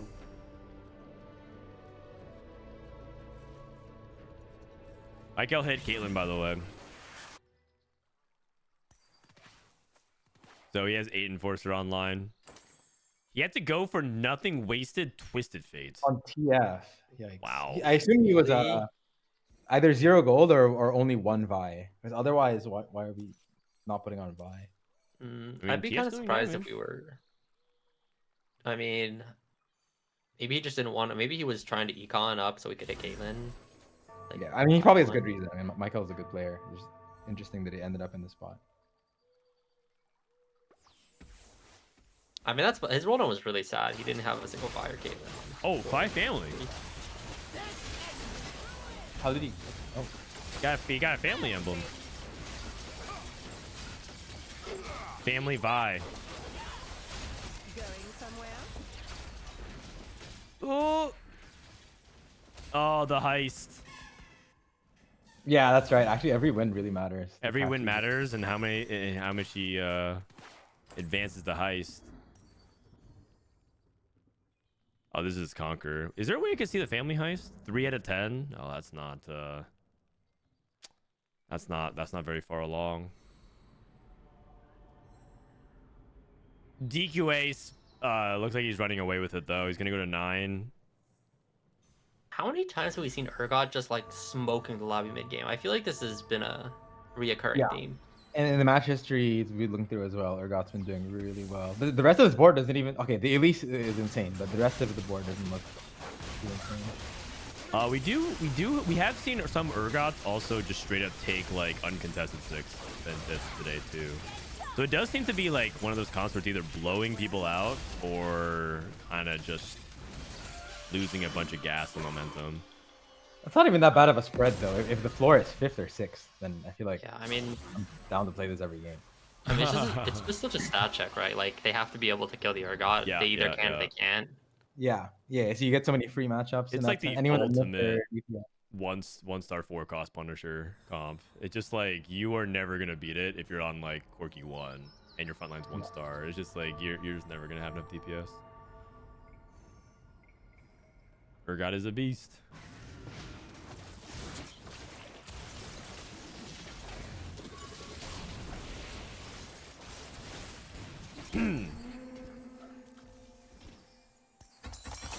All right. DQA hit the Corky 2. Robin pops. I mean, Blue Buff J seems fine, I think. Yeah, what else are you taking otherwise? I guess. Oh, JG. Okay. I mean, it makes sense. He's trying to get the Mordekaiser, right? Like, that's how he's gonna win in his. mind, I think. Yeah. Mordekaiser waiting room. I can see that. Maikel also looking for a top 4 finish here. He got it. So I think he's still like bubbling-ish, but I think he just needs to get like a 5th now and he should be fine. So this is good that he top forward. But I mean, the fact that he had to put an anomaly on Twisted Fate tells you a lot about how this game panned out for him. The fact that DQA's won all these rounds with the AD anomaly and Urgot makes you think that this thing was actually good. Yeah, I mean, that is true. I wasn't kidding when I said it. I said this is like a insane spot. I'm like, this Radiant item is just so OP on him. Like, I mean, he actually he gains an insane amount of AD as well mid fight. He's already at 316, and then he gains Which is multiplied by the anomaly. Yeah, I guess it is. 130. it's actually only like a 0.2 diff on Urgot compared to normal Sterix, which isn't actually that much. Like, I guess it's also because he has 3 item Elise, he doesn't need that much tankiness in Urgot, I guess, because he's not like solo frontlining it, right? So I guess Yeah, exactly. I mean, it's the same theory as why Hunger for Power was so good. Because remember when you stack Death Blades and you consume it, you just got so much. Holy cow! 500 AD. Maybe One it shotting was everything. What the heck? Yeah, Urgot, yeah. Maybe it was that anomaly. Whoa! What? The... I think at least I'm thinking I was wrong and I was undervaluing this anomaly and with this exact I setup. think it's What like the actual third best, but 430 AD. Good lord. I mean, it's basically just hunger for power. Like it basically is, but you just don't have to eat the front line.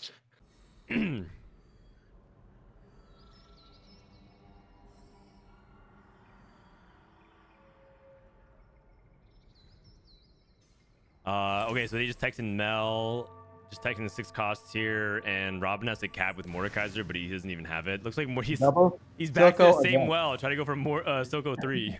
He's running it back. The Silco was there. And the DQA's hitbanning him though. He's not gonna hit. Did Warpath cash out? He did, and his reward was a 6th place.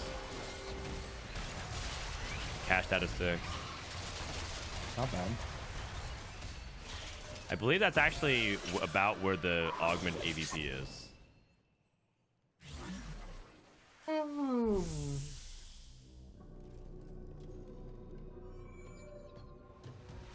He doesn't have more items? He does.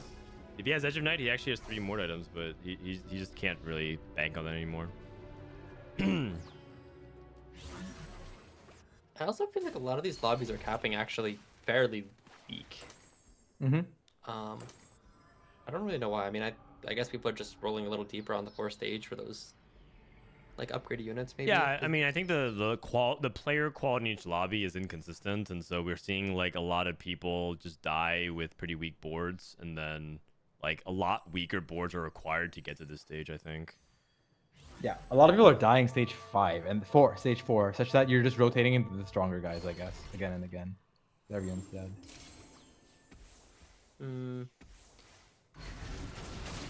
Oh like man, this Silco's Elise is damage about pattern. to jump on Robin here. On the double Silco. It missed the one. Oh. No, it missed both. It Wait, missed both. that's pretty good. But I think this 580 or not is good. Yeah. Wait, unless. Wait. Oh.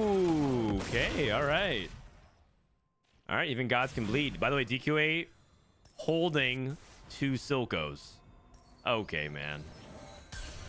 And holding the Mordekaiser. Oh. Zero shame. This is classic DQA game. Oh man. I thought these two were buddies. When DQA was going to school in UCLA, him and Robin hung out like every week. Robin like taught DQA the ways of the world. This is how he repays him.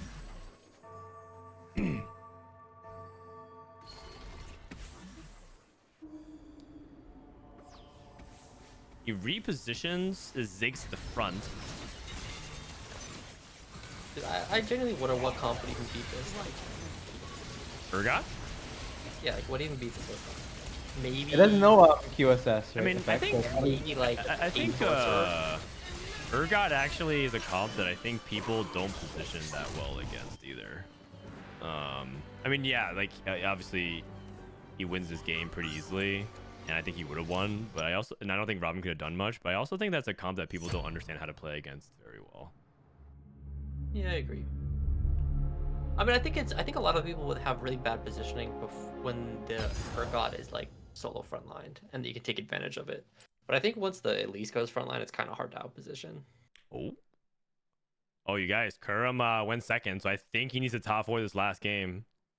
I think that's where we're at. I think Kurum needs to top 4 this last game to get through. Let's see, Milala. And Malala's in the same boat. 4. All right. So they both need top 4s. So I think Milala was second. So let's watch Malala's game, and then we'll watch Kurum's game last. The 8th place player went to go play Minecraft. Well, I mean, that makes sense. I don't think Kembaron was working out for him, so.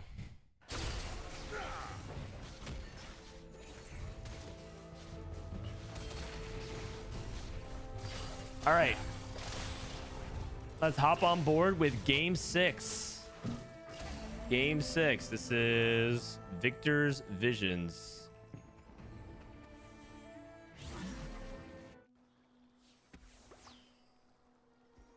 We'd love to see our NA World Champ continue to make it through here.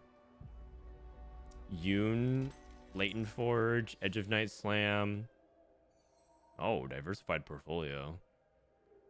I feel like fair I've this never augment. taken this on 2-1. I've only taken it on 3-2.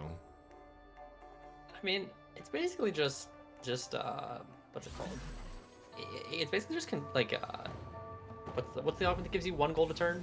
Raining gold Yeah, it's basically just raining gold without the with gold. scaling. I mean, but the thing is, it scales. So like, you can often get like you can usually get 6 trades in for 2 gold a turn at like 3-3 or 3-5 usually. Yeah. And then at that point, it's like fire sale, I guess. Basically. Yeah, okay. I feel like you guys are being... I think you're stretching a little bit, but I definitely see what you're saying. Yeah, I mean, It can be decent. I One mean, I gold think turn is it's not bad. like, It's it's true. fine. Like it's fine. Not bad.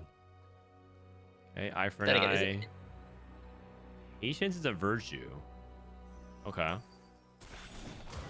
Each round gain 2 free rolls if you did not buy a champion last round. He just bought a champion. What are we thinking when you take this augment? Why is, I mean, I don't know why. I feel like if you just open, it's not terrible. I don't even know why you'd field a board though. Like, I think you just open a lot of the time with this. Although I don't really personally like this augment. I feel like it's not very good. Yeah, Unless you just have like no direction and you just like you just look around and everyone has econ plus like good direction and you just need something to stay in the game, but it just feels kind of bad not being able to even have your shop. It's basically just a late start, except you don't get 2 stars and you still can't use your shop. I mean, that's basically what it is.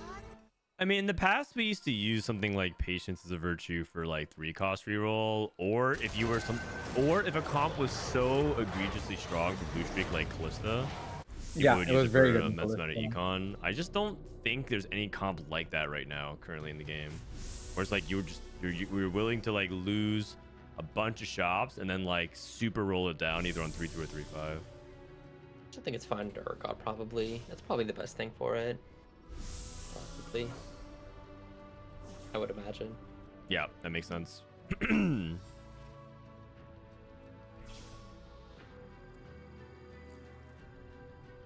All right. Who's a champ? It's Milala. He's a set 10 world champion. And has if you don't know, in set 10, he put out one of the best sets ever in terms of performance, where he won the Vegas Open. That was the LAN last year, a year ago, and then got second at regionals, and then won the world championship. Also won another cup. Also did well at MSI. I mean, he basically just had like the best set of all time. I don't really want to top it. Will never be replicated. The only way he could have done better is if he won another tournament, and there's only one tournament he didn't like top podium. It's crazy.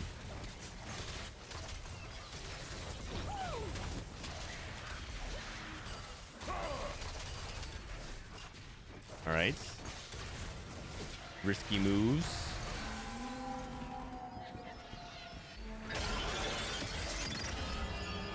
Overcumbered. So pretty straightforward for Mantos here. If you can finish on a 5 streak, pretty good. Stone Plate Slam. I know a lot of people have been talking about this because Dishub yesterday was talking to his chat, saying that Stone Plate's like a general bad item, and it's not worth slamming. And I guess I kind of want to hear your guys' thoughts. Do you guys think Gargoyle's like almost a never slam? I would tend to agree unless you have a good reason to believe you're gonna go for like an 8 streak or something like it. Like even the stats will tell you that. You look at the item, it's like made quite a bit and it has horrible stats. It's one of the worst performing next to like Rage Blade, I think, without even as high of a play rate. You wanna know what the real problem with this item is? The real problem is that it has no Fist holder except Elise. And Elise is 6-way contested on every board. So you can't even hit its best holder of it. Yeah. I think the stats say it's okay on Moon though, but I mean it's not even that good. It's obviously not good on Garen. Like, there's just not any holders for it. Is it not okay on any 3-cost reroll? Like, wasn't it okay on like a Mumu when we went on Tom? I guess that was just because Automata was busted, not necessarily because it was good on a Mumu. Yeah, maybe like Blitz 3.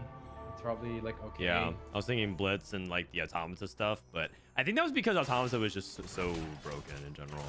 And even last then, patch. like Automata units already have a lot of resistance, so like it's kind of redundant with the stats you get. Like, you much prefer like a Warmog's redemption, stuff like that. Steadfast, maybe even to get some DR.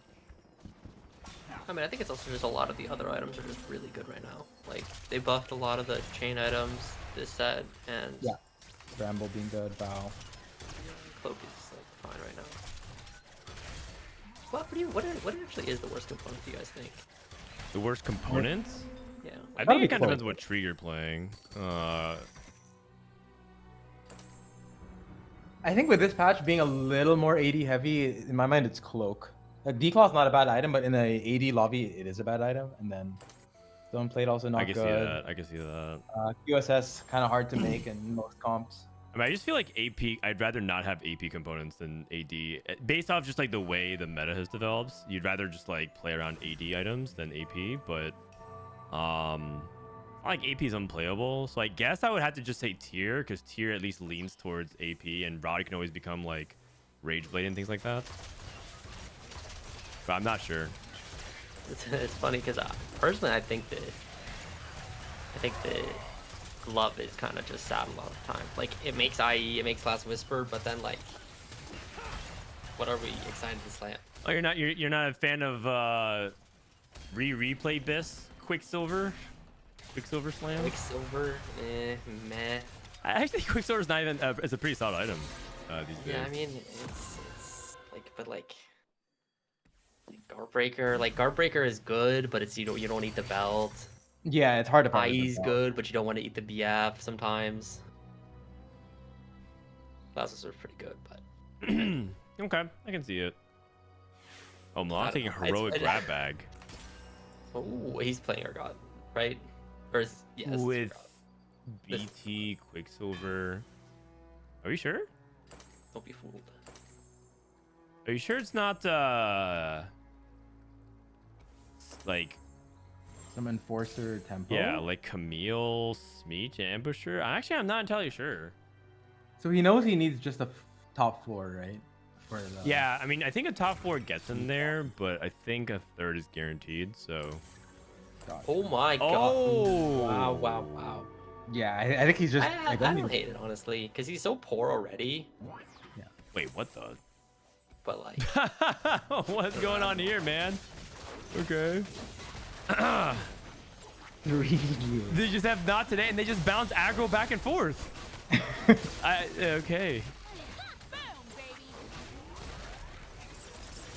yeah, I mean, actually, the more I look at this, the more I think it's actually pretty good. Because he's just so poor that like. An econ augment. I've done this in like Warwick's Hunger, where you just to maintain tempo, you just dupe 3 cost. Oh 1, 2, wow, 2. he hit the Mbessa. That's crazy. That's actually crazy. Okay. And now all of a sudden this Vega got a lot better. Oh, Yeah. okay. Glass cannon. And then bulky buddies. Hit fighter here. Without the Mbessa though, I feel like his board is still beatable. Because like he duped the TF, but like there are no items on the TF, so it didn't change the board that much. Yeah, that's true. That's true. Definitely now he's far from beatable. With the Mbessa Vi setup on stage 3. These violet items are kind of wild. Like Declaw, IE, Last Whisper, and he's putting it in front whatever. with bulky buddies. Damn. Milala. Okay. It does look Yeah, I like mean, there's especially- multiple Twitch players, like 2-3 Twitch players in the lobby. I feel like- Gunblade slam. I feel like Twitch is really needs the +1. Like he either needs +1 bruiser or +1 experiment. And I feel like it just unlocks him so much. Yeah, actually, specifically, if you look at the stats of Twitch without Bruiser or Experiment, it looks a lot worse. And he gets this Experiment emblem now. Assuming that he wants to go for it, he also has 4 components open. He could choose something else.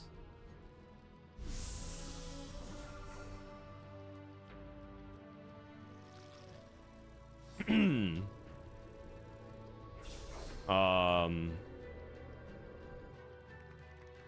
to figure out like who isn't playing Twitch this lobby. This is a strange set of slams. Blue Buff, Last Whisper, Spark, Sunfire. Okay, not really sure what that's angling towards. Oh, he's Sounds like going a cat. Rebels. Oh, Really? okay. Gunblade and Rebels. Archangel? This Heimer? Is he going Heimer? No, he slammed his adaptive. Oh my. He also He killed doesn't his make mana Shoju? item. surely you make sure. Like I feel like you don't make sure. Oh. Even if you hit the jinx, I- your setup is not there. That is really, really strange. I'm very surprised by this. Okay, so he made Heimerdinger items, but like part of what makes Heimerdinger good with this is that you play a Sentinel frontline, and you use the things like the Gunblade to out-sustain people. And Rebels is a very burst-oriented comp.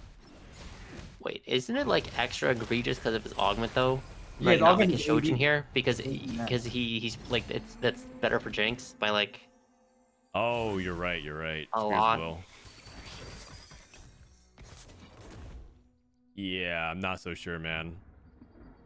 I'm not so sure. I think that's like a. I think he just wasn't really thinking about it and just thought about his frontline items. Okay. We got Latent Forge into Death's Defiance. And we got the 1, 2, 3. Not today's. Holy cow. See if Milala can finish out the stage on a 5 streak. This would be a huge win for him. Not only for his own streak, but to stop the other win streakers.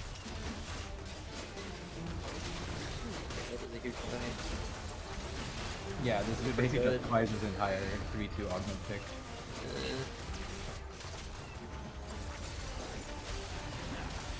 Okay, come on. Bye. Yes. Okay. Nice. Okay. That's actually a really good... This play ended up working out a lot. Like, I know that people might be really perplexed by that, but that's a really cool play. The heroic grab bag into a tempo slam to recover Zcon. For sure. And now it all might work out if he's able to convert this into what I perceive to be just a tempo enforcer game. All right. 6 enforcer. Let's go. Yeah, it's looking solid. I mean, I think this is like the thing I was talking about a few games ago when someone was playing Enforcer is you really, really want to play it from the head. Yeah. Mm-hmm. Agreed. Yeah, now he's not pressured to dig so deep on 8. Yeah, like I think I actually think a lot of the time you want to go fast 9 with this comp. Yeah. You just guarantee the Caitlyn, right? Yeah. Genius plan. Just need to hit the 5% Vi and Bessa. I mean, yeah, like if that's your takeaway, then yeah, congrats. You've learned nothing. I mean, If your goal is to walk away learning absolutely nothing, then mission accomplished. He already had the buy, right? When He already took- had it the was buy, one yeah, but buy. like just ignore that part.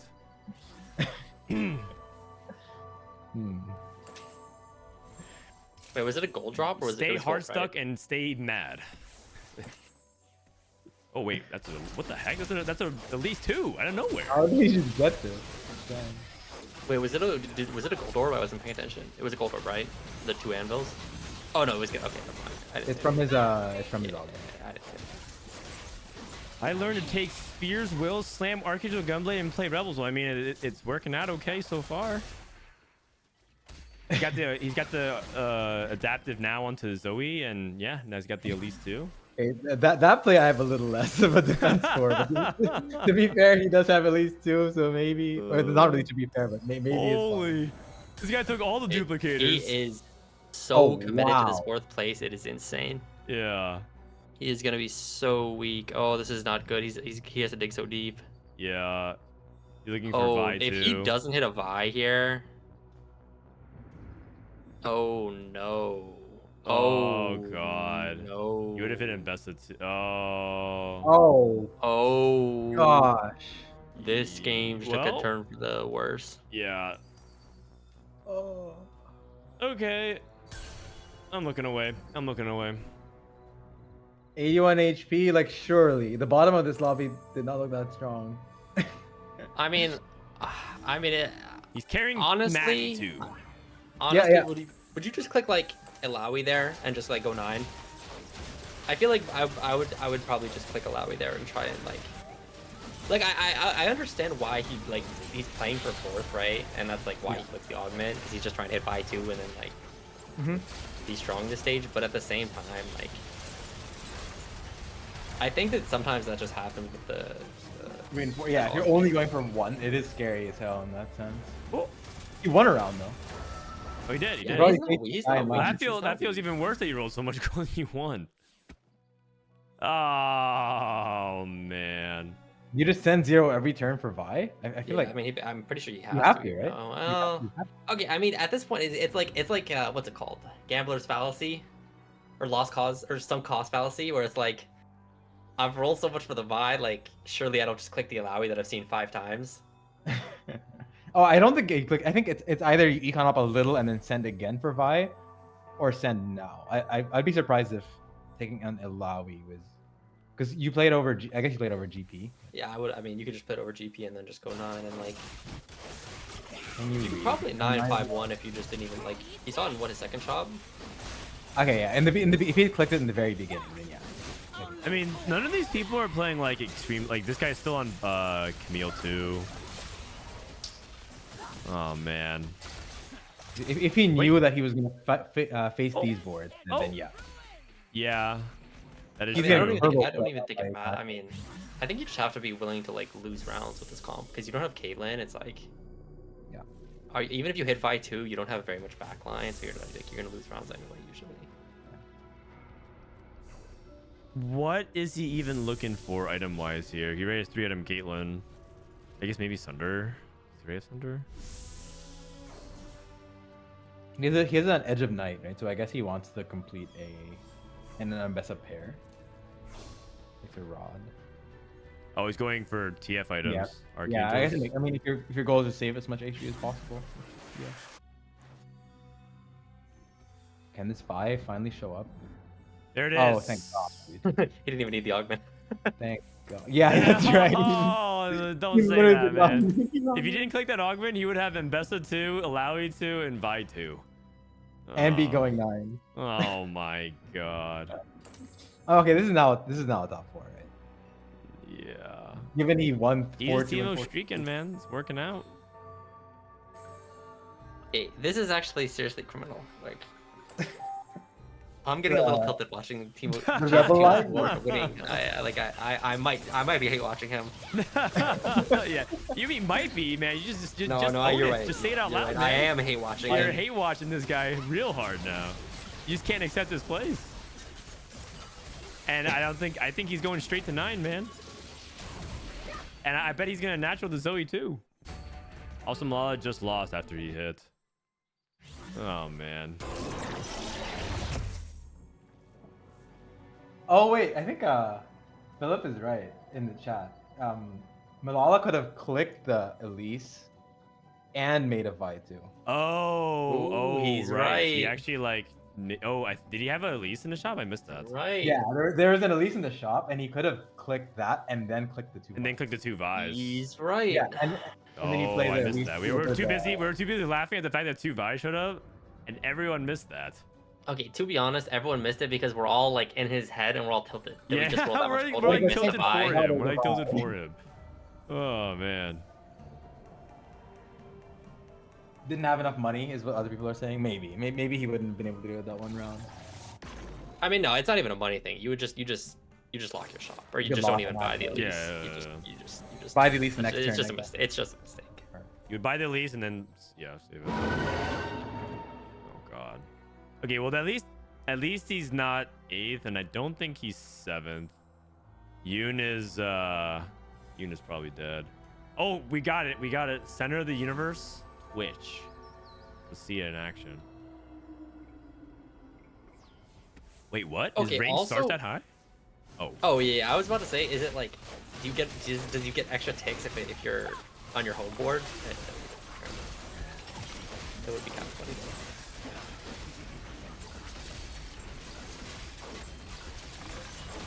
I mean, it's kind of cranking, man. I think this augment or this anomaly is like legitimately good. Like very good. That was like 60% of his damage. Kind of sad actually. He only has one rat. Is he uncontested? For what? He only has one rat. Oh no, I think there was another Twitch player. Wasn't there? Yeah, there's one more. Oh, he also has rat. Oh my, this is kind of sad. Big Mundo.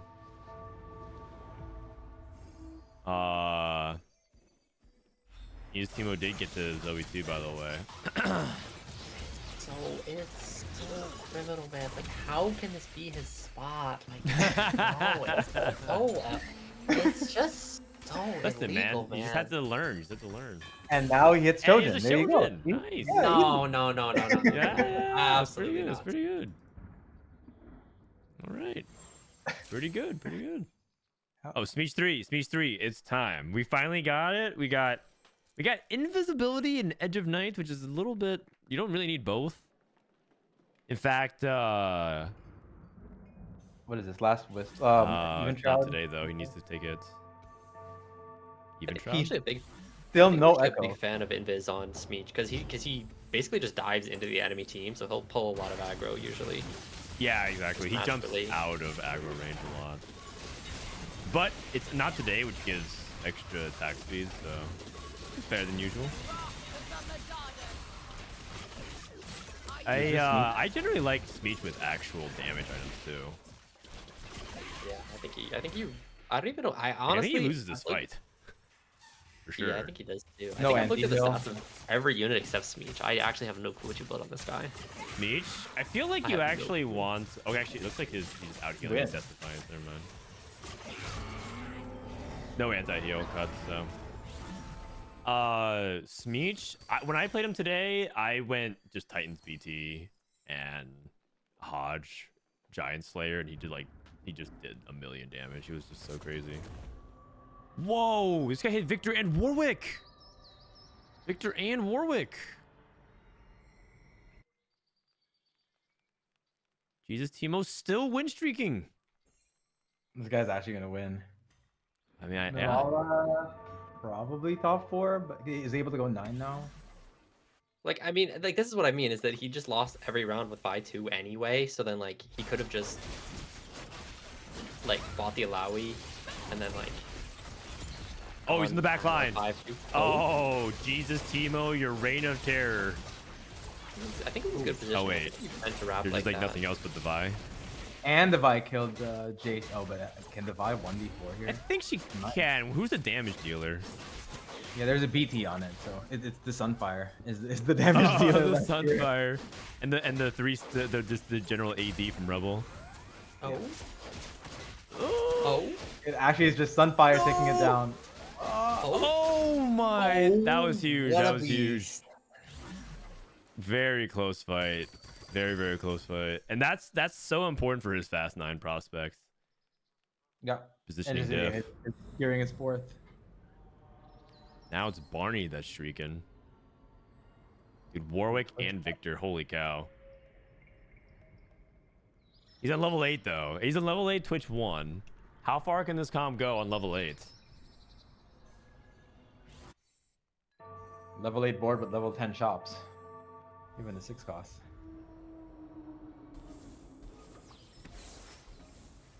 Dude, I love it, man. It's like it's like a domain expansion for Twitch. It's pretty hype. And it just starts The way tapping it's out. dancing. Oh, it's so funny, man. It's actually quite good in that you don't even need Twitch 2, right? Because Yeah. it doesn't even scale off at star level. I'm understand if I'm yeah, exactly. There's nothing that you can like upgrade its damage. So just on Twitch 1, it's like a lot of damage still. Yeah, I mean, it's probably better the weaker the lobby is because it's not multiplicative damage based on the other stuff like that's on your board or on the unit. It's just Enforcer flat or damage. Milala? Yeah, it's insane. big from Malala. Is someone gonna deny it? Surely not. No.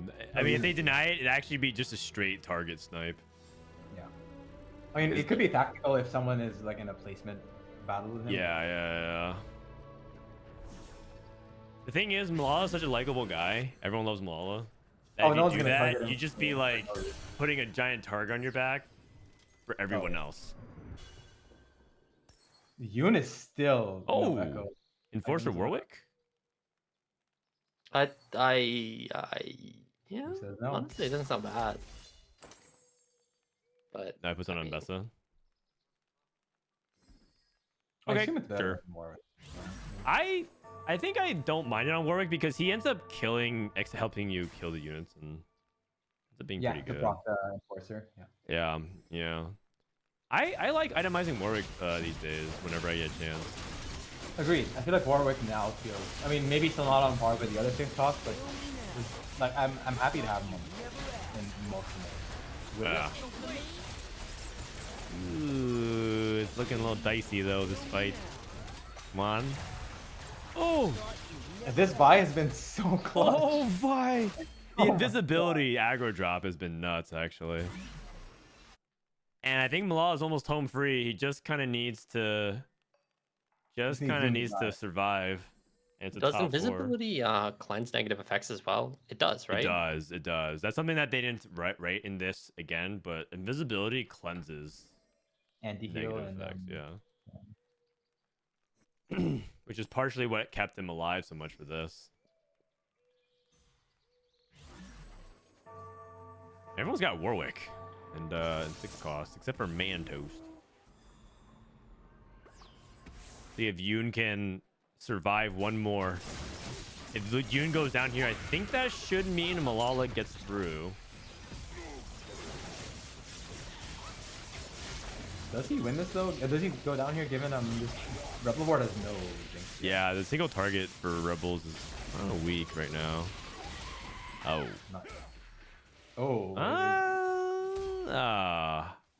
Making him sweat a little bit here. Uh-oh. Okay, but 18 is like pretty consistent to have 2 lives in stage 6. He's not gonna. I mean, also he's got a massive spike to the Caitlyn. Like if he gets Caitlyn here, he'll probably. Oh wait. Yeah, I think he'll be strongest in lobby. I actually think he'll be strongest in lobby if he hits Caitlyn. Not by a lot, but I think he will be. You think so? He doesn't itemless Kate, but he does hit the 8 Enforcer spike. I mean, I just think Enforcer on Vi is so busted because she just like runs boards over. The stats on 8 Enforcer are so high. You get 50% damage amp, man. It's crazy. It's absurd. Crazy. Caitlyn. Caitlyn! These are the wrong 5 costs. What's up, Warwick? Oh, man. TF item? He still has, yeah, probably TF item here, Shojin. Oh, Guard Breaker's fine as well. Actually,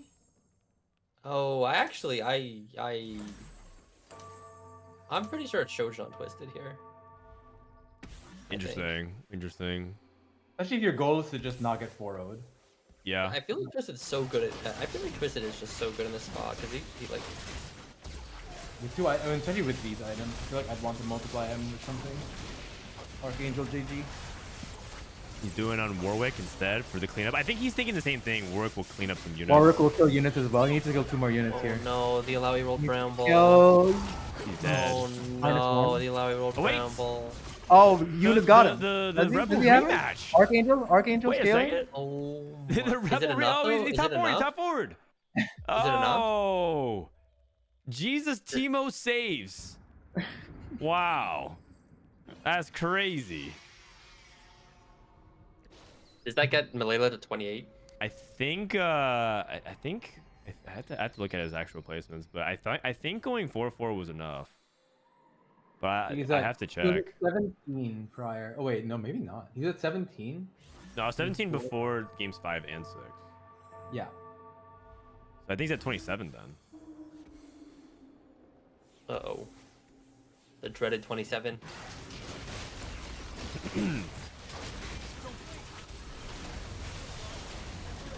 What did he take in game 5? He took a. Oh yeah, he took a third. No. Yeah, he took 27. Dude, this experiment Warwick Twitch board is just crazy.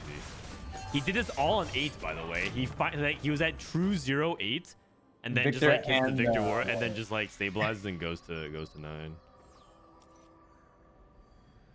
Oh wait, what's Frodan I doing? mean, it's the 2/6 cost, I think. Like, Yeah, for sure. No, Exactly, it's the thank anomaly. you. like It's the anomaly. also, I was looking at the stats. Caitlyn 2, the difference between boards that use Caitlyn at all, Caitlyn 2 is like a 2. It's literally a 2 and a bit swing. And obviously, there's some survivor bias because if you have Caitlyn 2, it means you live a little like longer usually. But still, like, Yeah, the because it goes stats for from just, Caitlyn 2 right now are just so absurd. it goes from chip damage to actually just killing backliners. Two shots. Nashers, Archangels, Gunblade. He got the Jinx, Shojin, IE. The Warwick just can't be dealt with, man. He's just healing so much HP. He just heals the full every single time. It's such a good combo too, because Twitch is chipping everything down, and then Yeah. Warwick is cleaning everything. And Yeah, Caitlyn, like yeah. the three of them just synergize so well together. And Viktor as well, like, just so good. Just like in Arcane, when Victor and Vander and / Warwick and Twitch all And worked Twitch in harmony. Yep. teamed up. The big three. Hey, no That spoilers. was a man. crazy final episode.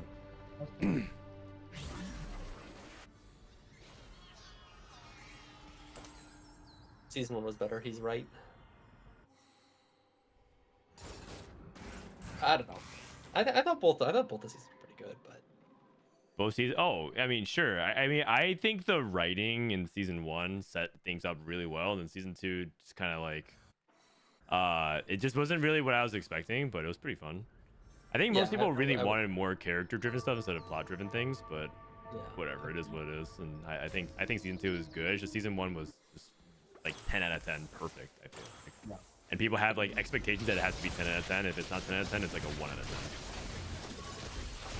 You're telling me this guy had Gunblade Archangel on Gunblade Archangel? Oh my, he had Gunblade Archangel on Nothing 3/6, wasted Zoe, yeah. and Top now two. he has True Bis Jinx level 9, Jinx 2. You might win the game. There is no justice. You cannot watch a game like this and say that. Wait, after everything Jesus did for Milala, you're gonna go ahead and just talk sacrilege like that? No, this is That's heresy, unacceptable. man. This is unacceptable. Oh man.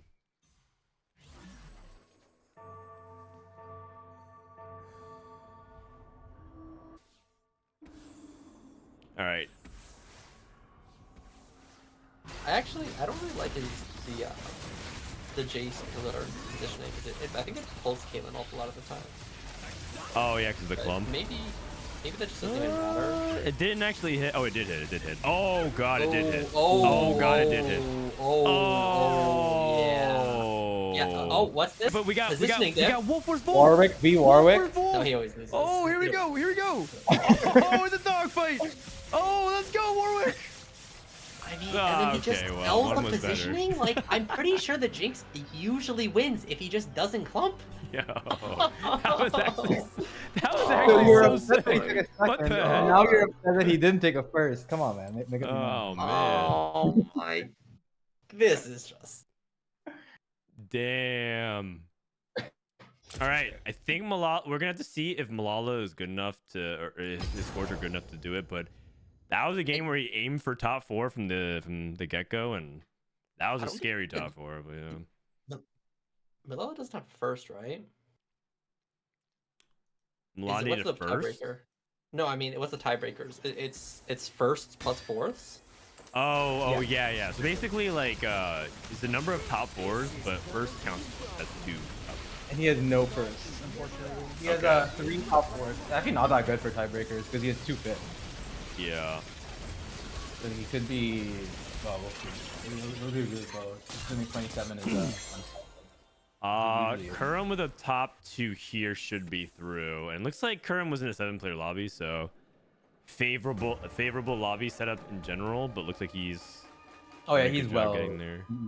He will make 30 points with a second here. Yep. Wolf Familiars. They buffed this, right? Yes. I've been trying this out. I'm not sure how good it really is, but. Yeah, it Oh, has been dude, buffed. he's got these 2 little puppies and just needs the big puppy. I think it's pretty good on Caitlyn. Because she has such high damage, but such low attack speed. Right. It's theoretically good on a unit that has a lot of base AD. I've taken on Tristana, and it felt better. Yeah, I can see that. I But feel like I with the can't- double out E setup, it's actually not as good. But it's like so hard to tell because you're like looking for the dogs. Like, where are they? Oh, they're over here. And it's like Oh, they don't even auto the same target. They just run wherever. they just do whatever. They're basically like Two units summons that that you can't can't interact with. I wish they'd show the damage, because then you'd have Man, more. I'm Yeah, getting more dogged two again. puppies here.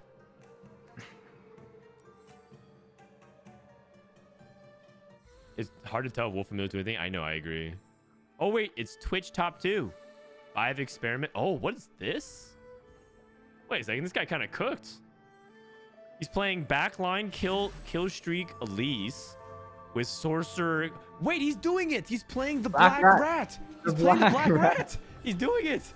I talked about it, man. This is actual. If you can't, okay, the part of it was that if you can't find Mundo, you can just play the black rat. But he did both. Rage Blade, no sniper, one item Twitch. I mean, sometimes you have to know when to step aside from the spotlight. Wait, he's gonna win the game. Oh, never mind. The spiders took forever to travel. I think this lobby probably was low cap because it's 2-3 economy players with silver, gold. They probably just Yeah, we got can out actually ahead look with the extra around. econ. Looks like yeah, generally low cap. Looks like someone played Visionary Black Rose.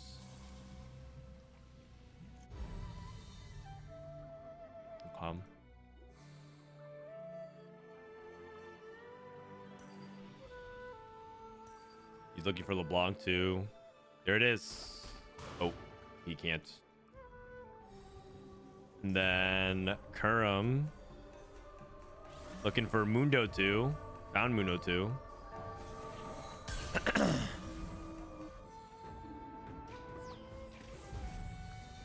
Is Phoenix not playing? No, Phoenix is playing. He's I think he's through the next day. He went 1-1 start off the day, and then like I think he's been cruising ever since. I feel like generally the Victors. Day 1 in the trials, you don't usually see too many like good players go out. It's usually day 2 because day 2 is usually like majority challenger player lobbies, and it gets a little scary. It does. Most of the weak players get weeded out, and then on day 2 is full of a lot of people who like actually have made cup runs before, so everyone has like experience. The North American scene in particular has developed to the point where there's actually legitimately like a lot of players that you'd be surprised to see. You wouldn't be surprised to see them have made Snapshot, but they're playing in day 2. Rain, thank you. Yeah, I think he's gonna do it. He locked it up. He's got LeBlanc 2. 2 LeBlanc 2s. Interesting. Yep. Experiment LeBlanc 2. Oh my god. These fights are all so close. Yeah, they're very close. The fact there's 7 players in this lobby means someone either left after game 5. Come on. Yeah, it could have been. Or It could have been between game 4 and 5. Day 1 is entertaining. I think so. There's some really interesting plays and setups. You get to see some woke setups you never actually could imagine. 1.5 AVP. Holy cow. Oh. What the heck? Is Ray Implosion the ultimate day 1 Goomba Stomper? I feel like he actually is in the 1.x. He literally averages in the ones. For day 1. That is insane. Warwick. Isn't that 7? No, the rats. No. Wait. Isn't the out 7 experiment? He has +1. Needs a Zyra. Oh, he already has a Zyra. Needs an Urgot. What would he Wait. cut? Black Rose. Oh, you could cut these. Vladimir and Mordekaiser? Yeah. Agreed. Whoa, agreed. whoa. What's going on here, man? wait. He's trying to go for the tuber. Double Victor. Trying to go for the tuber. Victor 2 experiments. Also, does this okay? Someone said it doesn't double cast. It just spawns. It does because it does, spawns another it one, does, and then right. the other And the one other one it is off. spawns in with base mana. So yeah, it does double cast. See? And then he lifts again. Oh, you know what happened Weaker. here? You know what happened? Weaker. Coombs Viktor casted first, and so the Synced up the first cast? Viktor's stun was delayed, so the second Viktor's stun didn't do anything because it happened during the first Viktor's stun. So Coombs Viktor casting first is actually a double Viktor ult. Oh, canceling. I see. That's crazy. That is crazy. Hey, Dank Memes, thank you, man. Thank you. I mean, surely this game is a fair game, and now I feel like if he just kept his board with LeBlanc 2 experiment, he would have won the game, and now it's like, I don't know what's going to happen. Why is Also, he not just going for 7 experiment is the real question. Like, yeah. why?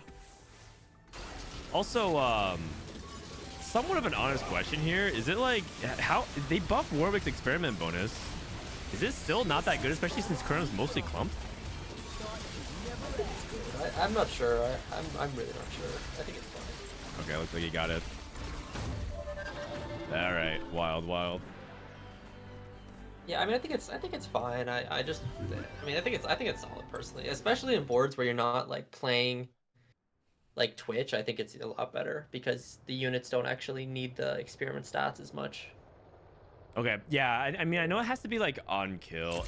I'm not sure if it's good. I wouldn't even go as far as say it's good. It sounds pretty bad, but they buffed it by 50% for or okay, by half a second. That's kind of a lot. So no. All right. Is 4.3 enough? You should think about the points, how many points you get. 28 should be enough points to get through on day 1. Because they already cut off, and I think today we take the top 120, and the cutoff should be around 27. The only issue is that there's going to be a lot of 27 players. Yeah, there's a lot of 23s. There are like a lot of 23s. Yeah. People on the 23. Solus is on 23. Kurum's on 23, but he just went top 2, so that was huge. He's through. Upsetmax, Kindle Gem, right? All these people are basically 23s. So but congratulations to Rainplosion, another 1.x average placement today. That's crazy. Ripple, Anklam, Tropical, Ripple, Robin, Kiyoon, Gihez, and Epic Gamer. Actually, a lot of people posted 30 bombs. Oh man, all the good players are winning. Oh man. I mean, we can look to see if any good players got eliminated. I mean, surely there's always like one challenger player that gets eliminated. It's like high challenger. Yeah. Usually there's 1 or 2. Which I guess is just kind of variance, right? Like someone's got a low roll. Isotoma is a Brazilian player we made to Worlds before, so he got eliminated in the first 4 games. That's a pretty big upset for that scene, I guess.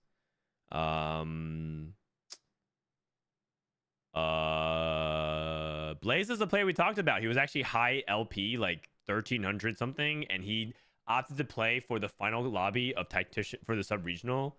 Missed on the sub-regional Tactician Cup spots for top 4, and then missed on Snapshot, and then got day 1. So kind of a brutal set of events. Showtime got eliminated. Emmett Woes. That's not good for the mascot of the SSS. And then looking for other folks as well. I mean, there's a handful of people who have made Worlds before. Fan the Kiki's made Worlds. Looks like he's gone unless he goes first. Beery. Oh, Pocky went out. Oh, actually, it's not clear. It's not clear. No, it's not clear. Pocky's still, but he's on the back foot. Black Sheep's on the back foot. Wait, JesusTeemo? 5-8-1-3-8-1, and I think he's through. He's at 27 as well. Oh, he took a second. Didn't he go first that game? No, he went second. Oh, you're right. Wait, this actually could be this is gonna be a feels bad cut, I think. Hockey Gom, yeah, you're right. 21. HSK 21. Milala. Milala 22. He's at 27. Oh man. No first. There's gonna be a lot of 27s. Uh-oh. It's gonna be 27s, but whoever took as many firsts as possible. Is the tiebreaker actually the whoever has the most top fours plus firsts? Is that what it is? I It haven't could be actually. that first column. If you It's scroll to the it's top of this that. column. Yeah, the 4, 3, 4. That's the first. That's only the first tiebreaker. A lot of times it actually goes down to the second tiebreaker, which is the number of first places, and then second places, and then third places. I think they're populating it. And of course, it's also possible that people in 24s also, bomb out. They go 7/8, so they miss out. Like Greya, for example, if he goes 6th, he's on the bubble, right? And everyone above. So Kiki went first. Okay, that's good for him. Let's go, Kiki. So he's at 27. Dude, 27's going to have so many people at the cutoff. It's actually going to be really scary. Yeah, it's actually looking really scary for Milala. Like, he doesn't have any wins, and he's got like the nightmare feel. Although I will say, I think this is like the best. Cause like back in like set like 4 and 5 and 6 and whatnot, it used to feel really bad because the tournament structure was if you went top 4, you got an extra 2 points compared to the guy below you. Oh, so this kind of feels like you get rewarded for getting top 4s, even though there's not like a inherent value. Yeah. Okay. I played my second tournament in my life and I'm on day 2. Do you think I can make it to the cup? Absolutely, man. It's TFT. Anybody can win. It doesn't matter what your LP is. It doesn't matter how many viewers you have on your stream. It doesn't matter, honestly, about anything. All that matters is you play 6 good games of TFT. That's what makes it fun. If the outcome was predetermined before anyone queued up, why would anyone even compete in this game? Anything can happen, so... It'd be boring as hell. People say TFT is X, this is boring, this is... You know what's boring? When things are too predictable. Stay positive.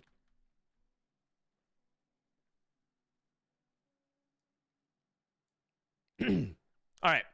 We're still waiting for the updates of all of them to come in. Milk should make it through too. He's in. Yeah, I feel like most of the established favorites. Phoenix, 100% through. Brosif, 100% through.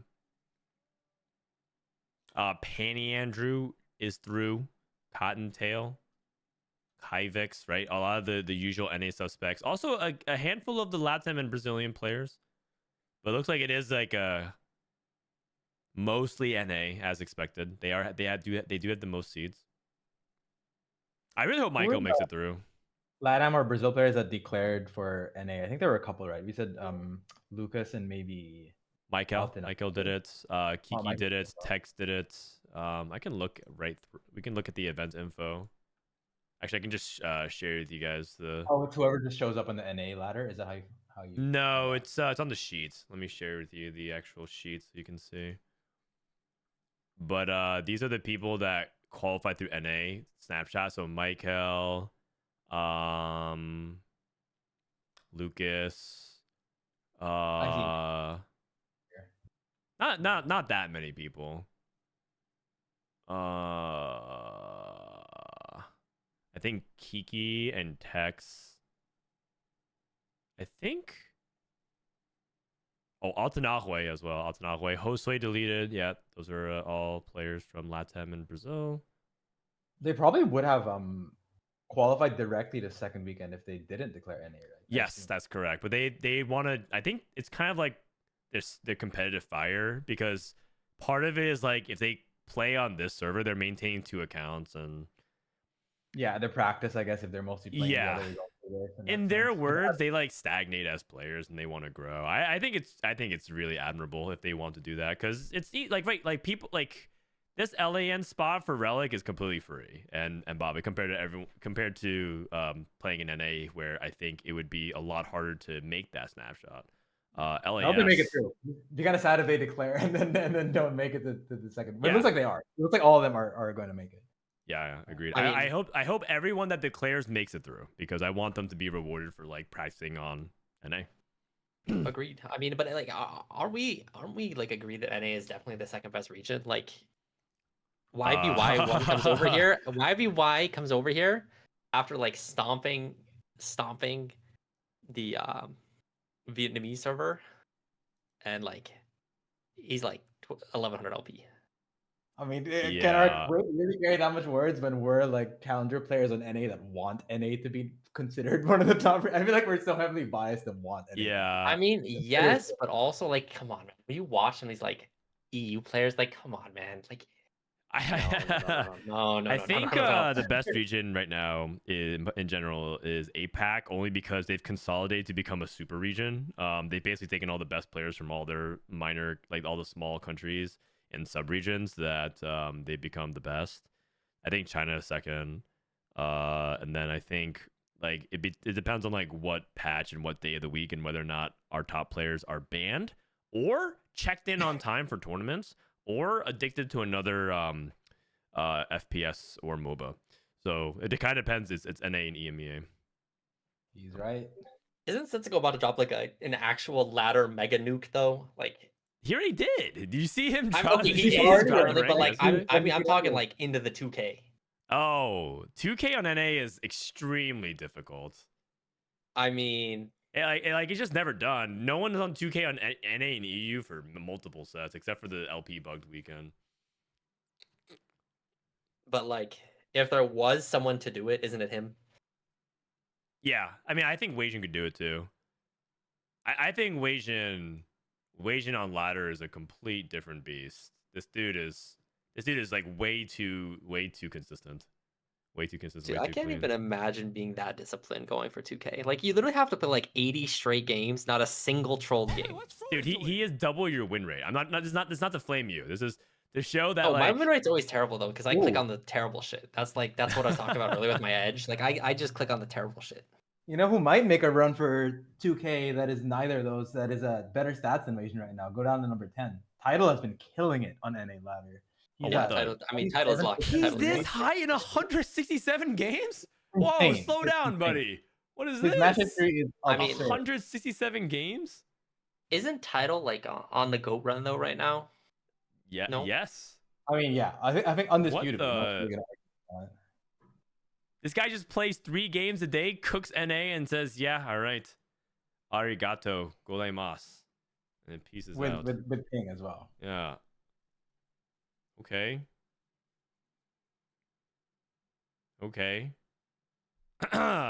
Anyways, I think that Weijin and Setsuko are still a level above, but you're right. Title could come for number 1, and Title has hit number 1 in NA before. It wouldn't even be his first time.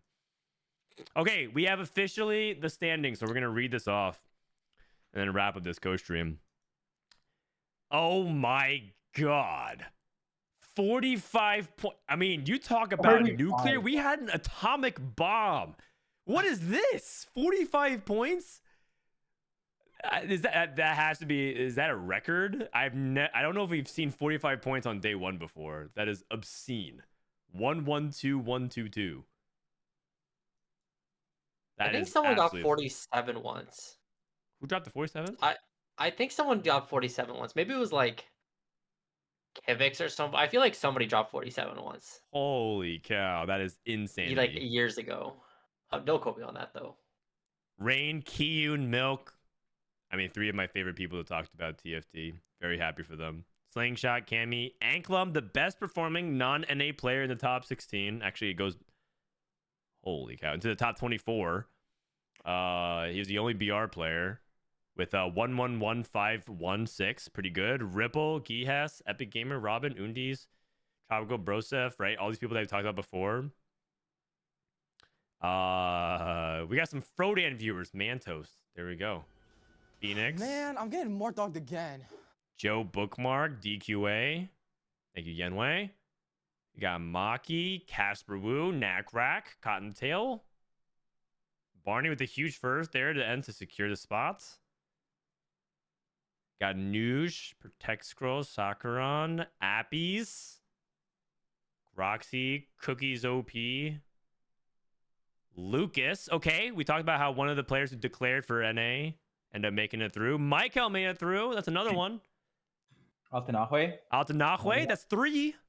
Wait, it says Maikel was Latam, by the way. Oh. If this is declared regions LATAM. Oh. No, I think that's just where he's from. Isn't it? Oh. Because, like... Yeah, I think the region is NA because we saw him on the Yeah, we NA saw them, ladder, how they qualified okay, via okay. NA. Yeah, But, like, I think that's under just where they're from. Okay. Kurumx makes it on 30. Soulless XDD makes it on 30. Let's go, Dom. Uh-oh. We're at 29 points and 105, guys. I think 27 might not make it. Pokygon with the clutch first. He actually made it. Oh, it's so clutch. Yeah, he Oh actually had my to win, god. Yeah, that's clutch.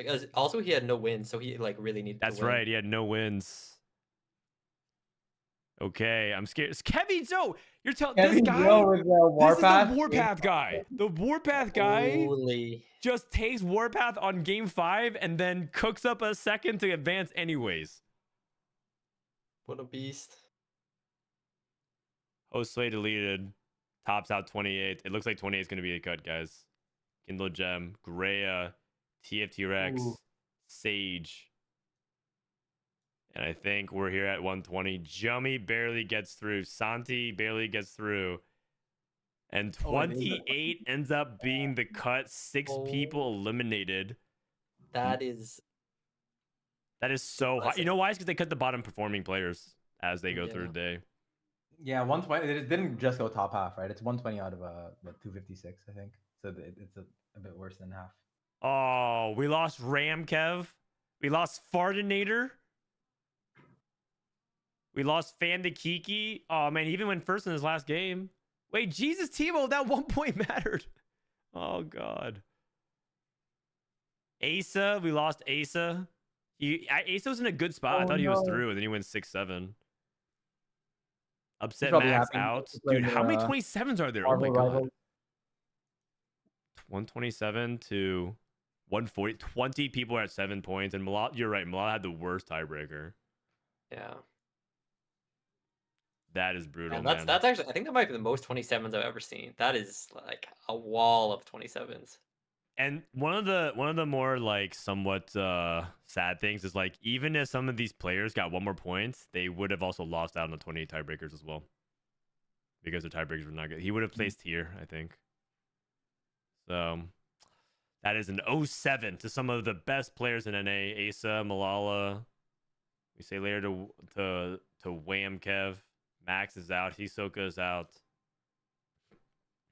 And then there's like not that many 26s.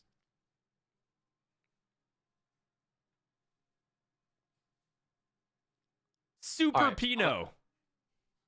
All right, I'm gonna head out. Noster, thank you so much for joining, man. You want to say Thank you for having me. any final words? I mean, I'm just thankful that I have to be playing in this, man. Like, this is one of the most miserable experiences of my life, man. Like, it's basically just sack your entire weekend. Playing 2 trials? Yeah, you get no money. Your reward is getting to participate with the people who didn't have to play. Like, no. But it's the thrill of competition, man. Yeah, I think I'm good. To put yourself to the test of excellence. I'm kind of in the same boat, man. I'm really glad. / the glory. Went through this first weekend. All right. Yeah. All right. All right, thanks well, for joining us, Noster. All right, bye-bye. I'll head out as well. If either of you are streaming after this, I know you guys hung out with me all day, but I'm more than happy to raid you. I think I'm going to bed. All right. Sounds good. All right. Peace. Have a good night, Roaster. Marcel, thanks for joining me today. It's been a pleasure. It's always nice to have you around. Thanks for all the augment stat knowledge. Oh, wait. I was going to say that part. Hey. Yeah, not publicly. But yeah, thanks for having me. Always happy to join. Yeah. I'll catch you later. All right. Have a good night, man. Thanks. Peace. Peace. All right, guys. Fun day of games overall. Man, good times. I think day one's always a good time. It's always a good time. I'm a little bummed that we didn't get to see Setsuko. If there's any person that could have challenged Rainplosion for the 45 absolute atom bomb drop, it was probably going to be Setsuko, but all good. It wouldn't surprise me if he actually just straight up hard commits to regional snapshots and just gets to regionals that way and just gives up on cups. Why do you think Rain is always crushing trials but doesn't perform that well in later stages? Woo! Heavy-hitted question. My response to that is that I think Rain is extremely good at exploitative play, which works really well against players that makes mistakes. And this is actually true of a lot of different type of players in a lot of different games.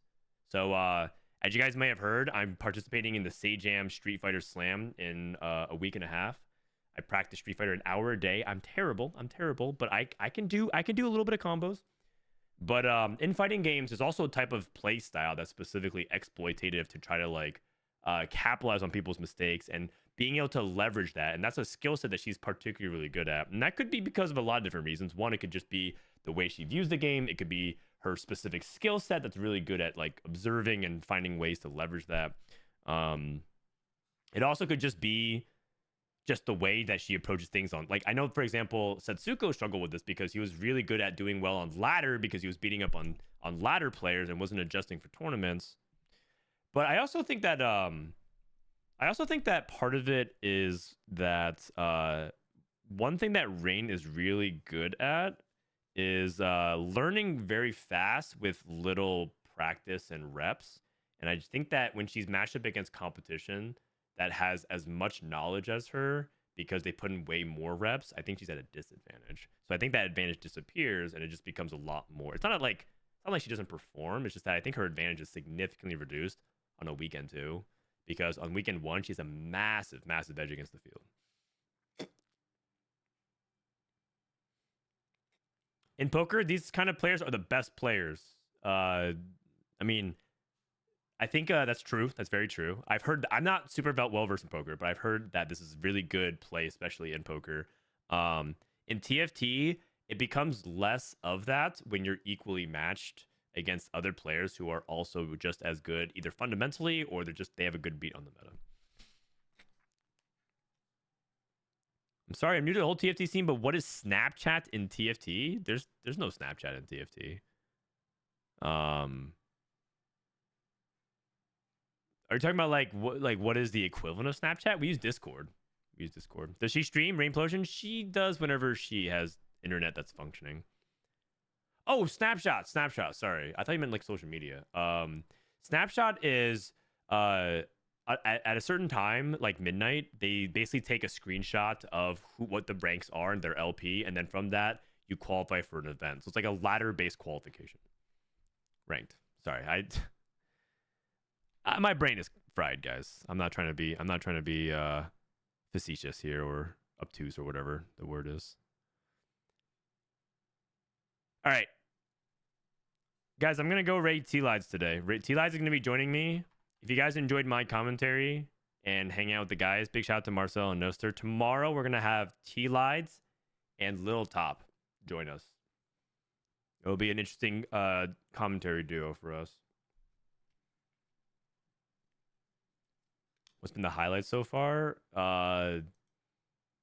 Oh man, that's too many. There's too much to talk about. But I think that the meta is very much oriented around Twitch. I mean, highlights.